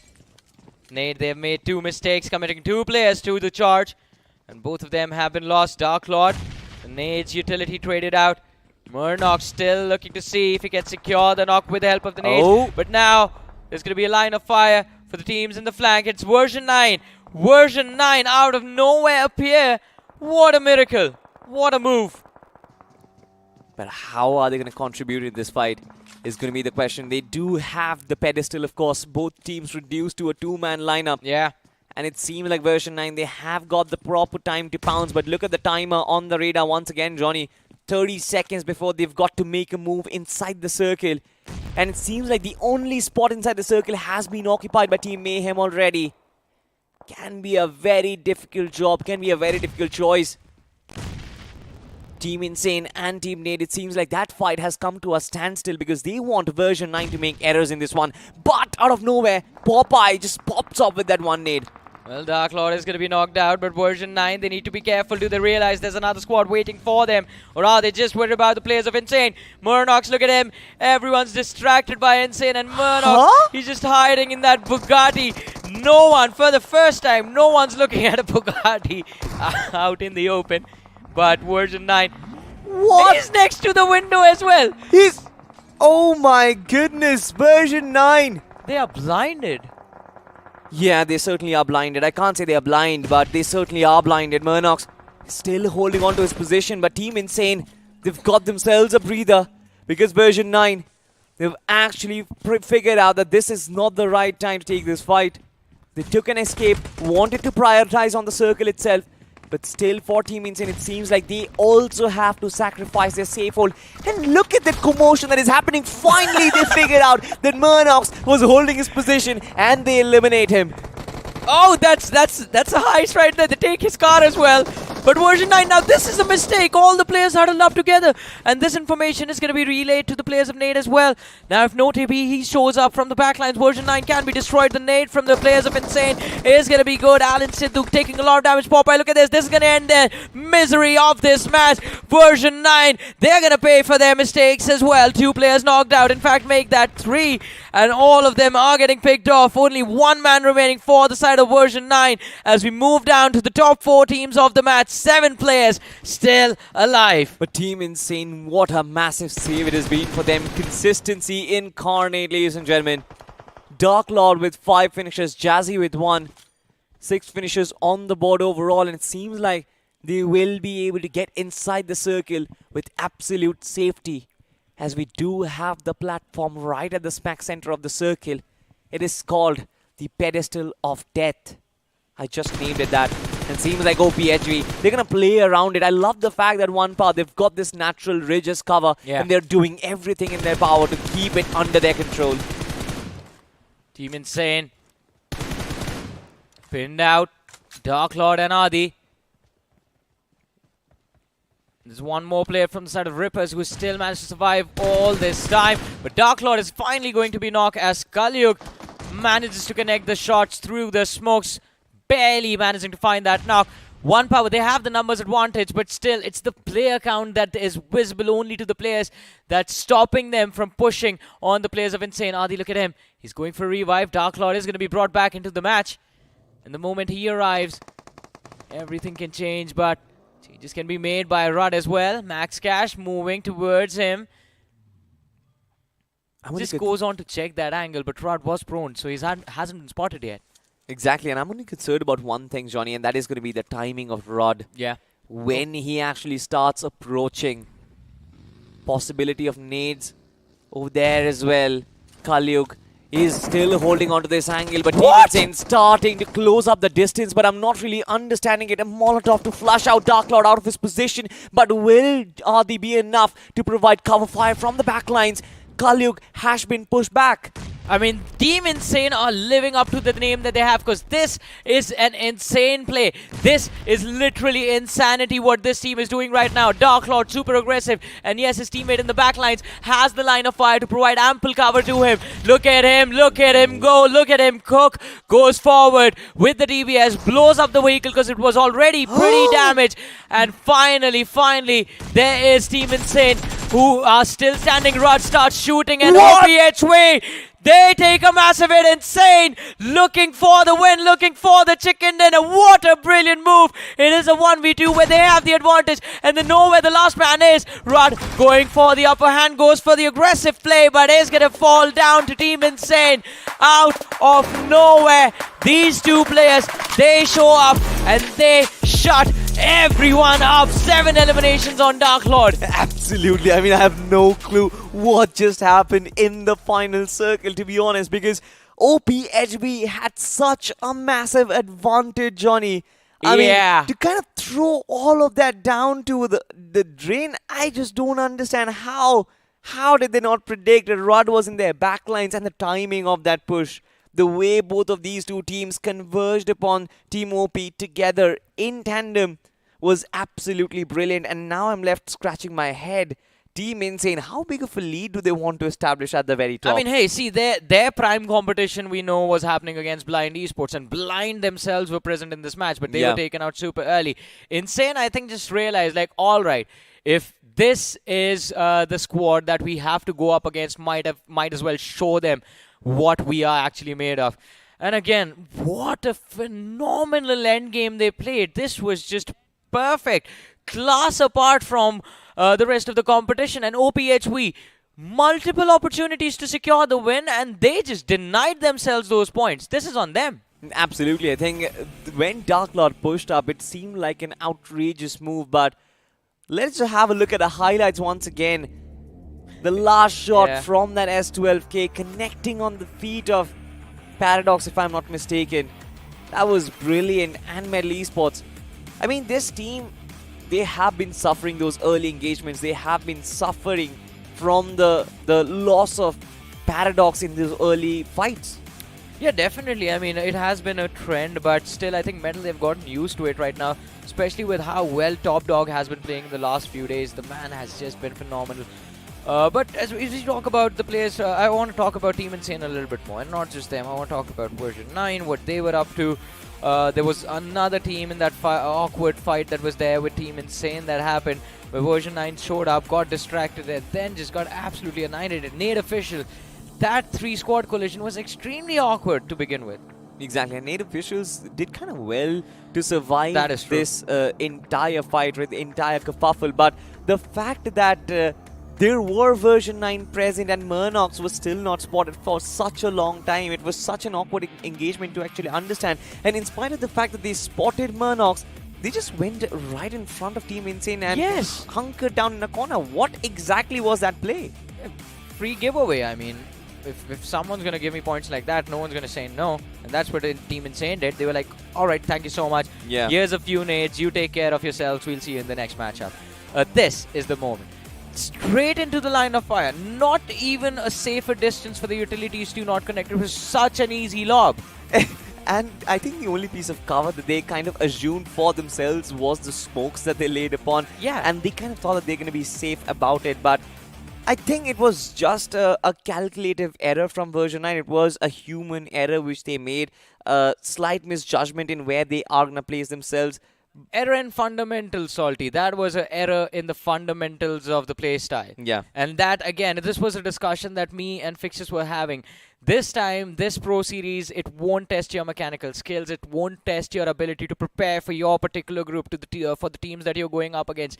Every single time you drop into a map, you drop into the game, this will put your raw fundamentals of how BGMI is supposed to be played to the test.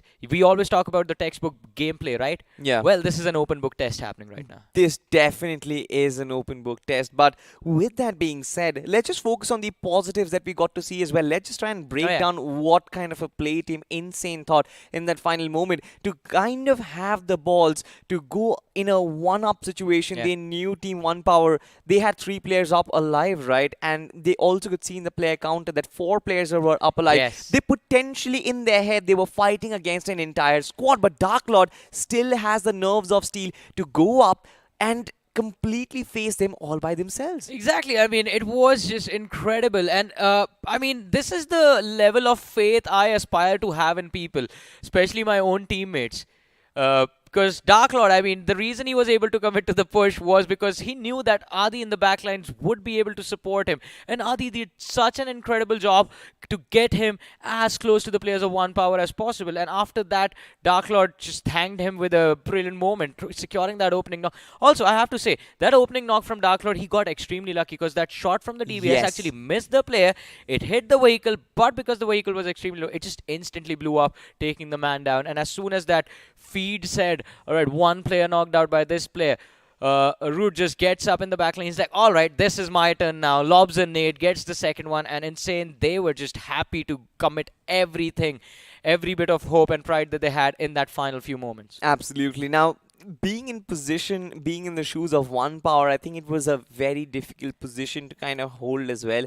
They had no natural cover whatsoever apart from that ridge which was set up all by themselves. Now, they could have isolated those fights. They could have actually gotten control of the top side maybe and try and control the backlines, try and secure the backlines. Nobody's sneaking right behind them. Team Insane is right up front. Figure out where the information is. Also, I've noticed this one trend. Players are getting very good at hiding themselves in plain sight. Is it like, what is going on? Who is giving out these lessons? I'm not sure if they are getting good at hiding themselves or is eyesight of players just getting all around the park. Because to be honest, version 9, they were right in front of Murnox. Like, if I am Murnox, you were Popeye. Not even that. I mean, one of the players from the side of OPHP went to check up in the backlines because I believe they realized Max that. I think they realized that, all right, there might be one player in front of us because we only see two up front. One needs to be behind or maybe on the flank. Max Cash went to check. Did not check the entire way. He was just around the corner. He stopped and ran back, and Root just took full advantage of that. Exactly. I think, again, the only logical explanation will be the fact that as soon as the fact that Dark Lord went up, the first knock came down, I think one power had all their focus on that one particular player. And they kind of also realized that from the backlines, that second player is also going to come charging by. So they had to focus all their utility and their resources over there. And Rud, the timing of the push, right? I talked about the timing of the push, and he timed it to perfection. It seems like for Rippers as well, they have sort of come up with an aggressive front. They've been doing pretty well inside of third week, of course, but not really a lot of hopes on the entirety of the competition, is it? Yeah, definitely. I mean, but at least they kicked things off in the third week in a nice manner. And even, so here's this thing, right? Even if the teams that are playing right now, even if they fail to make it through, as long as they deliver moments like this and they show up in the future again in a future tournament and we get to cast their matches, we are going to remember them, and it's not just going to be us, it's going to be you guys, the lovely audience. I'm pretty sure you also enjoyed that game, you also enjoyed the moments, and I'm pretty sure everyone will remember what happened in this match and how things went down. And not just this, even the previous weekend, he was pretty nuts, to be honest. It certainly was, right? I mean, look at the circles that we have sort of faced in this tournament so far, even this one, right? The circle completely favoring on that eastern shoreline towards Lipovka. Of course, it comes down towards Milta Power, and that one circle shift, right, which completely takes the game away from the landmass to just that one corner of the map. I was so excited, and I thought that we were going to see some sort of water rotation, but that did not happen. I kind of expected version 9 to do so. Should have been an easy entry inside the circle. But speaking about the circle, somebody who dominated inside the circle of a wrangle, it has to be the MVP of the game. Who do you think it is going to be? Dark Lord. Yeah, it has to be Dark Lord. 7 eliminations on the board. One of his teammates had 1, and that was it from the side of Insane. And this man, like, just deserves that tag of Insane Dark Lord, because, I mean, he played like a madman, and after that, I believe even Voldemort is going to be afraid of facing him. I'm not really sure about Voldemort if he's going to be afraid of facing him, but for sure, 7 eliminations, everyone inside of the Battlegrounds will be afraid of facing him. But I think not these players. They are the top 5 players, and Saurav has been phenomenal in this game. You've got to give it to this lad. Escaping has been brilliant. His nading has been brilliant. And it's not just them. I think Galaxy and Nade Officials are these only 2 teams who have always relied on utility usage before invading compounds, and they have done their homework. Like you said, fundamentals, they've got it covered. Yeah, Galaxy actually, I believe Galaxy for me would be like one of the most improved teams so far. Because Yes. when they showed up, we saw like already utilities were lacking. Their positioning inside the fights was just horrible. But in week 2 and week 3 specifically, they have grown so much. Look at this game, 8 finishes on the board, 1 position point, but all right. I mean, you slow things down, you're going to get those position points in the bag as well. But Team Insane, 23 points, well-deserved. Rippers as well, 16 points, well-deserved. OPHV, I think, could have actually done better, but it's all right. I think the top 5 teams actually played out a very, very good game of Erangel. 15 points for Nate, 13 points for Mayhem, not too shabby. We didn't really actually catch a lot of finishes coming in from Mayhem. They had 9 finishes to work with. But on the second page, of course, we've got certain disappointments. And number 1 is going to be Big Brothers, because I'm not really sure why, but Big Brothers, they kind of got themselves in a weird spot against Rippers when they actually collided head on. And when Uzumaki got taken down once again, I think the hopes were lost. And this is one of the reasons why I've been saying Big Brothers, they've been relying too much on Uzumaki lately. I do agree with you. I mean, you know how the phrase goes, like, Big Brother is always watching you. Well, this week at least, for today, they were just watching and weren't able to do much. Yeah. But there was one more team right above them, Blind Esports now, with Insane walking away with the win. Blind will definitely be quite jealous. Like, all right, you guys get yourself day 1, we're going to get the next 2. I mean, possibly, right? There will always be that ego battle at the very top. It's for supremacy, of course. Yeah. And I'm not really sure, Johnny, but I want to know from you, since you are more experienced in this field, does having the number 1 spot in the league stage or the semi-finals before the grand finals give you that mental advantage? I mean, it does, but it doesn't really work out as people We know the curse. people would hope it would. But it is definitely a mental boost, because you have put in so much time during the league stages. It was such a high level of competition, especially with this Pro Series coming into the new format. And if you are able to push through this format, this just goes on to prove that you can make moves on the fly. You don't really have to worry about a lot. But think about this, right? Once we get to the finals, everyone knows who they are going up against. So they will have time to prep. Exactly. And again, like I talked about the curse, and that has been like with us for a while it's right now. been- Every team who kind of ends up on the number 1 spot in the semi-finals, we expect them to kind of explode in the grand finals, but that never really happens. I still remember BGI's grand finals, Medal Esports at the very top. Yeah. In the grand finals, they were struggling, but still, it is something which is there for the literature. It is there for the analytics to actually talk about. We are not going to be focusing on that much for now, of course. I think we should. I think we should figure out why this happens. Why the teams that do well in the semi-finals tend to bomb very hard in the finals. I think it has to do with the pressure of living up to the expectations. Because so a few things, right? First of all, everyone's expecting you to win. Yeah. The fans are rooting for you. Every single day you're getting hundreds and thousands of messages, just people asking, all right, go win this trophy, go win this trophy, go win this trophy. The players, they know that, all right, we have to deliver up to the expectations of the fans. Second, the teams that you play up against, all the other 15 teams are rooting against you. And you have a massive bullseye on your back if you go into the finals proving that you're the best team to compete against. So those 2 reasons, I think, are one of the are the reasons that teams usually underperform in the finals. So overcoming this has only one solution. I think you live up to that pressure. You get experience. You get used to this pressure time and time again, and you live up because of it. But is Blind going to consider the fact that Insane performing, is this a bane or a boon for them right now? No, because Blind is different. Blind, the players do not care. They have this habit. So Blind is an exception in terms of everything. This is a team that relies on their raw firepower. I mean, today we saw Amanya wasn't there, still getting so many finishes, right? They have so much firepower that they just try to brute force their way even through the worst possible imaginable situations that the game. And the fact of the matter is that majority of the times they succeed in doing that. I mean, let's just talk about brute force for a second. It seems like Team Insane, they have brute force their way at the very top of the standings. This is Group Blue, of course, and day number 1. 2 matches played, 2 chicken dinners. Once again, reminiscent of how they started the tournament. They might actually end on a similar note as well. 52 points acquired, and then you've got Team Entity and Global Esports. This is going to be my message to Team Insane. You guys, again, as Salty also pointed out, started off with a 100% win record. Can we have a 100% win record throughout the entire week? This is a very tough task. 5 matches played, 5 chicken dinners. I've never seen that happen in a pro circuit. Yeah, it has never happened, but hey, Why not go for it? If somebody can do it, it will be Team Insane for sure. Global Esports, a very happy comeback for them, has it? Yeah. It is a happy comeback. I do agree with that. I mean, the improvement today, the way they played their matches was quite phenomenal. 34 points in 2 games, not too shabby actually. That is quite decent. But yeah, you were saying Lucknow Giants the top actually 8? played Yeah. one game. They secured so many points. I was so happy about it. But the only problem was it came way too late, of course. Let's just talk about the second page, of course. You've got Wingod, you've got Blind, OPHV as well, and Fly Esports. Fly Esports will have an opportunity to make their way inside the first page. But does it really matter on the overarching storyline? Does Fly have a chance, Johnny? I think it is going to be okay. I mean, as long as they win a few games this week, get those bonus points and maybe they can push through. But it also depends on the teams around them. Yeah. But let's move forward to this page.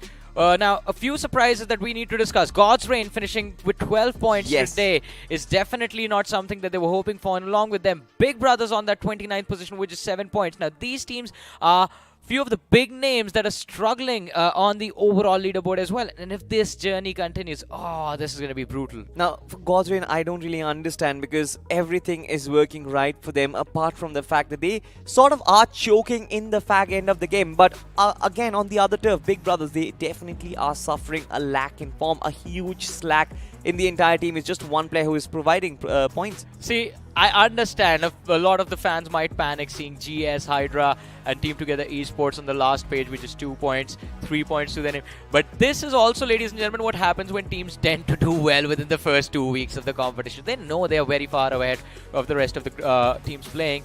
But look at the last page of the rankings. Yeah, you've got Genesis, you've got OST, man. Now, this is where the problem lies, of course. There are familiar faces, there are faces like Team Megastars, UK07, Burnix Official, but Executors and Genesis, as well as OST, man, I'm really, really concerned about them. And yes, I saw that, Johnny. Yeah. The fact that it's a happy breakout for Team UK07 finding that first finish inside of the competition. Good to get off the mark. Yeah, it took good to get off the mark, but I mean, they have been struggling for a while. I hope this team goes back to the drawing board after their journey ends for the Pro Series, figures out why there was such a stark difference between them and the other teams, because there's a massive difference between them and the team right above them as well. And that is something that should not happen when you've already made it to a stage this massive. Yeah, I think UK07, just like you said, they will have to kind of understand the mistakes that they were making. One of the problems about this entire schedule has been the fact that they are playing consecutive matches, and UK07 never really had the opportunity to kind of solve all the issues that they were having, right? Maybe, but one tip would be just like don't all 4 players run towards an entire team in the same car. Becomes extremely easy to finish you off. But let's have a look at the top players. Top 5 players, ladies and gentlemen, of of all the weeks combined. In fact, this is basically the MVP leaderboard that we are always looking out for. Yeah. And over here we have Godbot still leading the charge, but a few changes. And it is going to be, well, Global Esports. They have their players joining the fray on the second and the third positions. We have Psycat taking a drop towards the 4th, and then there's Omega on the 5th. Now, this is very surprising because for sure, Godbot will retain the lead at least up till the point where Growing Strong is going to perform comeback inside of this week, of course. But Global Esports, what a massive jump it has been. And both for Ninja Boy and Beast, of course, they've sort of made massive shifts. But have a look at this, right? Which player have they toppled down? It is going to be Fierce, an experienced player being toppled down by 2 young talents. This is why we talk about it, right? Global Esports, they have done a massive job in securing these prodigal players for themselves. They have been quite phenomenal. I'm not going to deny this. I mean, GE, and this goes out to every single person inside of this organization. I mean, the organization itself, I mean, we knew they took a hiatus from BGMI for a while, and after that, they brought the players back, put them in the Pro Series, and I mean, the lads are just playing out of their minds right now. Just absolutely flawless performances. It did take them some time to gel up with the team, of course. Inside of week 1, we kind of saw this team struggle a little bit. But when the comeback was there, it was, I think, strong enough. And these are the storylines which we were trying to build up, right? Teams trying to learn. I think Galaxy Esports will be one of those teams. Even Nade Officials will be one of those teams. And not just them. another comeback story that everyone, not just you and me, I think even the audience were kind of hoping for was God's reign, because this team was destined to be in the grand finals. I mean, this is such an overstatement, but if you consider past performance, the way they have represented the Indian region in the past, I really believe they had the capacity. Yeah, definitely. And with how things are going, I think they can look to turn things around as well. But let's see what the future holds. I mean, at this point, we have been saying this from the start of the day, right? Things are extremely, extremely unpredictable. And we're just getting started with this week. It's just day one for Group Blue. We still have matches for Group Red remaining. Absolutely. And I think if you look at the overall scorecard, two teams are starting to make it count. Number one will be Entity, number two will be Global Esports. I think after today's performance, they will have secured that position inside the top 16. But again, the conversation still comes back to that same thing, right? The job is not done, ladies and gentlemen, because you know for a fact that Group Red, they're waiting, they're observing, and they're learning. And I'm pretty sure that having a target set, those teams will come chasing hot on their tails. For Global Esports, I think Team Insane, they've done their job. They are so secure. But for Global Esports and Entity, both who are just about to breach in, it's about building that safety net. And I think that is going to continue in the later days that are going to follow. But I want to know from you, how has Entity performed? Because that chicken dinner from Gamla Boy, it was phenomenal. It was phenomenal indeed, but Entity will need a few more of those if they want to dream about qualification, right? Because week one, again, Entity was in a similar situation where the start wasn't that great, and they have been trying to recover since. But I think, again, it can happen. The team can push through for sure. Absolutely. I mean, I'm sure the team can push through, especially when Gamla Boy has sort of been like carrying the team on his shoulders. But you know, when I always speak about this one player, it's a parallel which gets drawn, and Big Brothers, they always come to my head that only one player has been trying so hard. I absolutely am such a big fan of the other players. Of course, the rest of the players, be it Rishi, be it Seb, be it Kyoya. But it seems like this new lineup is not working, and Uzumaki has been trying so hard to take this team ahead. But Big Brothers, they slowly and steadily, they are trickling down the order, isn't it? It is. I completely agree with you. And it is quite surprising as well that this is happening, because the last time we saw Big Brothers, it was Saif and Sarwit who were leading the charge for their team. These two were outperforming every single person that stood in the lobby with them. And they were doing such a phenomenal job. But also to be fair, I mean, not to be fair, but also to point out, it is so nice seeing a team where the IGL realizes, like, all right, it is my time right now. My teammates, they might not be able to put the numbers on the board right now, but it is completely okay. I am also a member of the team. I will lead the charge. And Uzumaki, he's not afraid to just run towards the opposition, guns blazing, and take them out. This man will do anything to make things work, to secure the points on the board. And overall, I mean, it's been just an exciting journey watching this team grow. Absolutely. I think this team has grown far beyond expectations, and they not only have won a lot of tags, a lot of awards, and a lot of prize money, they've also won a lot of hearts, I think, of you guys. But one team, of course, you've just spoke of how the IGL takes responsibility. I think one team which lacked in that department has to be Medal Esports, where we've seen Paradox get taken down multiple times in early engagements, and the rest of the team kind of struggle without him in the later stages. Yeah, I think it was clearly visible during the first week of the tournament as well that the team started to rely on Top Dog a little too much.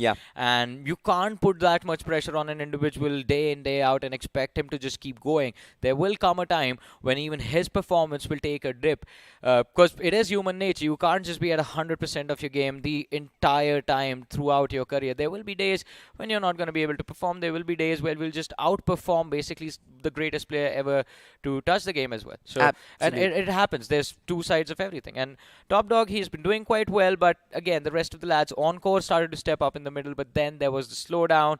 Paradox today was just not a good day for him.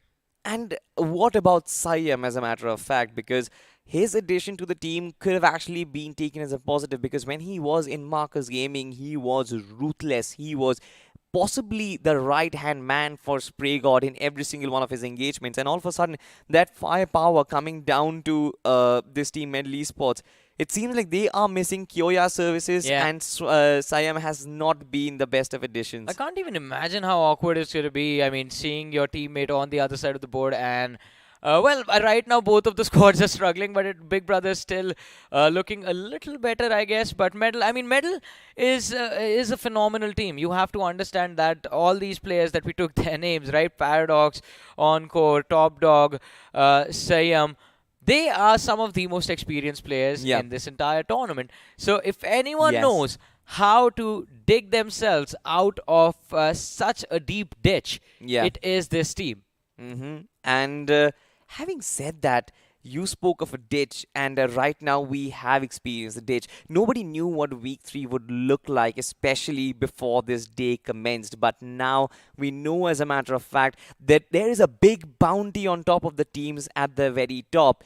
And having experienced this and having a first-hand experience of how it feels to get taken down in early engagements, what sort of a preparation do they need to come up with tomorrow when they face these battles? Because I'm pretty sure, I think, having seen little success, these teams, they are going to go guns blazing tomorrow as well. There's only one team in this entire tournament that does that perfectly, deal with drop clashes. And today, unfortunately, they decided to take a fight for some reason. I'm talking about God's Reign, right? We've seen God's Reign get drop clashed every single time they play that game. I mean, it's very rare that they're the only ones in Yasnaya. But they have figured out how to deal with it. They force the opposition into a corner, play and protect their numbers, and then just escape. And that protects your numbers for the late game. You can take a fight somewhere else. You can take a fight another time. But if you take that risk at the start of the match, when you're not even sure if you will find weapons, armor, throwables, anything, and you still look to push, that is a risk where you also risk losing a lot of players for your own side for no reason at all. You might secure one knock, but then all of a sudden 3 of your boys are down. Yeah, absolutely. I mean, God's Reign, if you talk about it, their early engagements have really been fine. They have sort of survived till the middle of the game so far, but sometime down the line, it seems like the rotations have been a problem. They're definitely missing Robin, aren't they? I mean, they have been missing their star IGL, but I hope the team can recover. I mean, they have a few more matches remaining, ladies and gentlemen, because today was just day number 1 of this final week, and it was off to such a great start. We had so many awkward moments inside of the game, that ending on Miramar, then the heel battle finish on Wicked, and of course, who can forget this final few moment of a wrangle. I mean, you and I being the devil and the angel on everyone's shoulders, I guess it's working out quite nicely. It definitely works out nicely, and I think if you guys like it, we will make sure we kind of coordinate our attires as well. Yes. Well, this is me, Salty, dressed in black, and here you've got the angel himself, who is dressed in That's my all halo. white. But ladies and gentlemen, I hope you liked the encounters that we came up today. Tomorrow, it's going to be the same place, same time, and we'll see you. But for now, it's a goodbye. Good night.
हमारे DWM के जो players हैं वो तैयार हैं हमारे साथ interview के लिए, स्पेशली जो निंजे हैं आईजीएल, वो हमारे साथ जुड़ेंगे। हाय निंजे, कैसे हैं आप?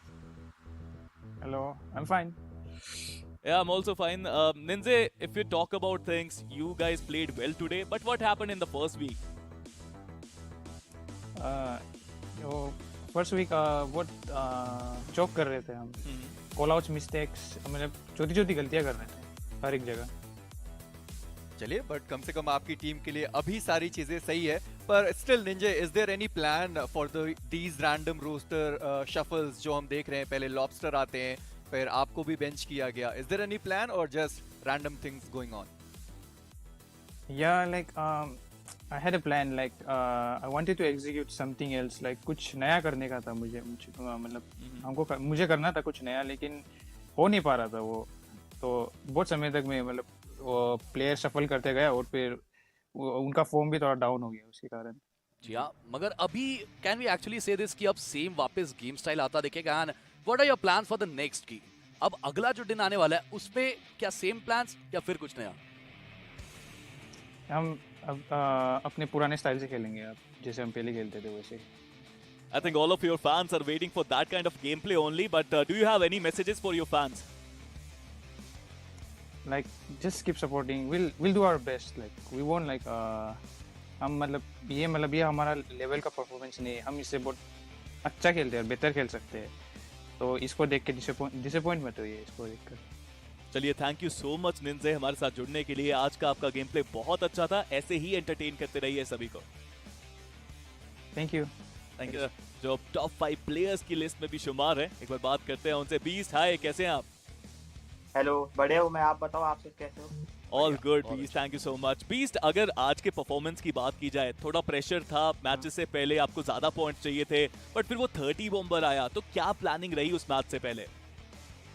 मतलब मैच से पहले हमने मीटिंग वगैरह की थी, तो उसमें यही था कि हमारे चिकन जैसे अभी तक आया नहीं था, एक भी कन्वर्ट नहीं कर पा रहे थे हम गेम को, तो हमारा ट्राई पूरा यही था कि 4 मैन एंड तक जिंदा रहे और एक चिकन निकाले, क्योंकि चिकन भी इंपॉर्टेंट है ना, और अभी तक आया नहीं था, तो लकीली जोन भी अच्छा बना और फिर हमने क्लियर करके ले लिया चिकन। जी हाँ, और बस एक और चीज आती है ग्लोबल ई स्पोर्ट्स के लिए कि ठीक है वो एक बहुत बड़ा मैच जाता है, पर उसके बाद एक डाउन वाला मैच भी आता है, उसमें सिचुएशन कहाँ गलत हो जाती है? उसमें वही थोड़ा सा सबकी इंडिविजुअल गलतियां हो जाती है, जैसे मेरे से भी हुई थी, और वो प्लेयर टू प्लेयर होती रहती है। अब जोन कभी कभी जैसे साथ नहीं देता है तो हो जाता है कभी कभी, उसको हम लोग कवर अप करने का ट्राई कर रहे हैं, अगली बार से ये गलतियां हम ट्राई करेंगे कि ना हो। बट हम देख रहे हैं कि अभी थोड़े और अंकों की आवश्यकता है, सो क्या प्लान रहने वाला है कल के दिन में पॉइंट्स हासिल करने के लिए? क्या थोड़ा और एग्रेसिव जाती दिखेगी हमें टीम? जी एग्रेसिव तो हम खेलते ही है, एग्रेसिव का ही पूरा ट्राई करेंगे, किल्स लेके हम ऐसा मोमेंटम बनाने का ही ट्राई करते हैं कि स्टार्टिंग में फाइट ले और मोमेंटम के साथ कंटिन्यू करें उस मैच को, और फाइट ले लेके ही जोन ले, मोस्टली हमारा ट्राई यही रहता है। बीस्ट, एक आखिरी सवाल मेरे पास है। अभी ये टीम बनी है, मवी के साथ आपका एक्सपीरियंस कैसा रहा अभी तक? अभी तक तो एक्सपीरियंस बहुत अच्छा है, जैसे जोन हैकर जो सब लोग बोलते हैं, जोन तो मतलब मिलता है। मैं अब से जैसे हम खेल रहे थे तो स्टार्टिंग ऑफ द जब से हमने खेला ट्राई किया मैंने जी के साथ, तब से जोन वगैरह मेरे को प्रॉपरली ऐसे मिलते हैं, तो बाकी मैं और निंजा के साथ भी अभी हमारी सिनर्जी अच्छी है थोड़ी सी, तो साथ में मारेंगे अभी आगे भी। और चलिए, उसका इंतजार रहेगा। Thank you so much beast हमारे साथ जुड़ने के लिए। Good luck for tomorrow.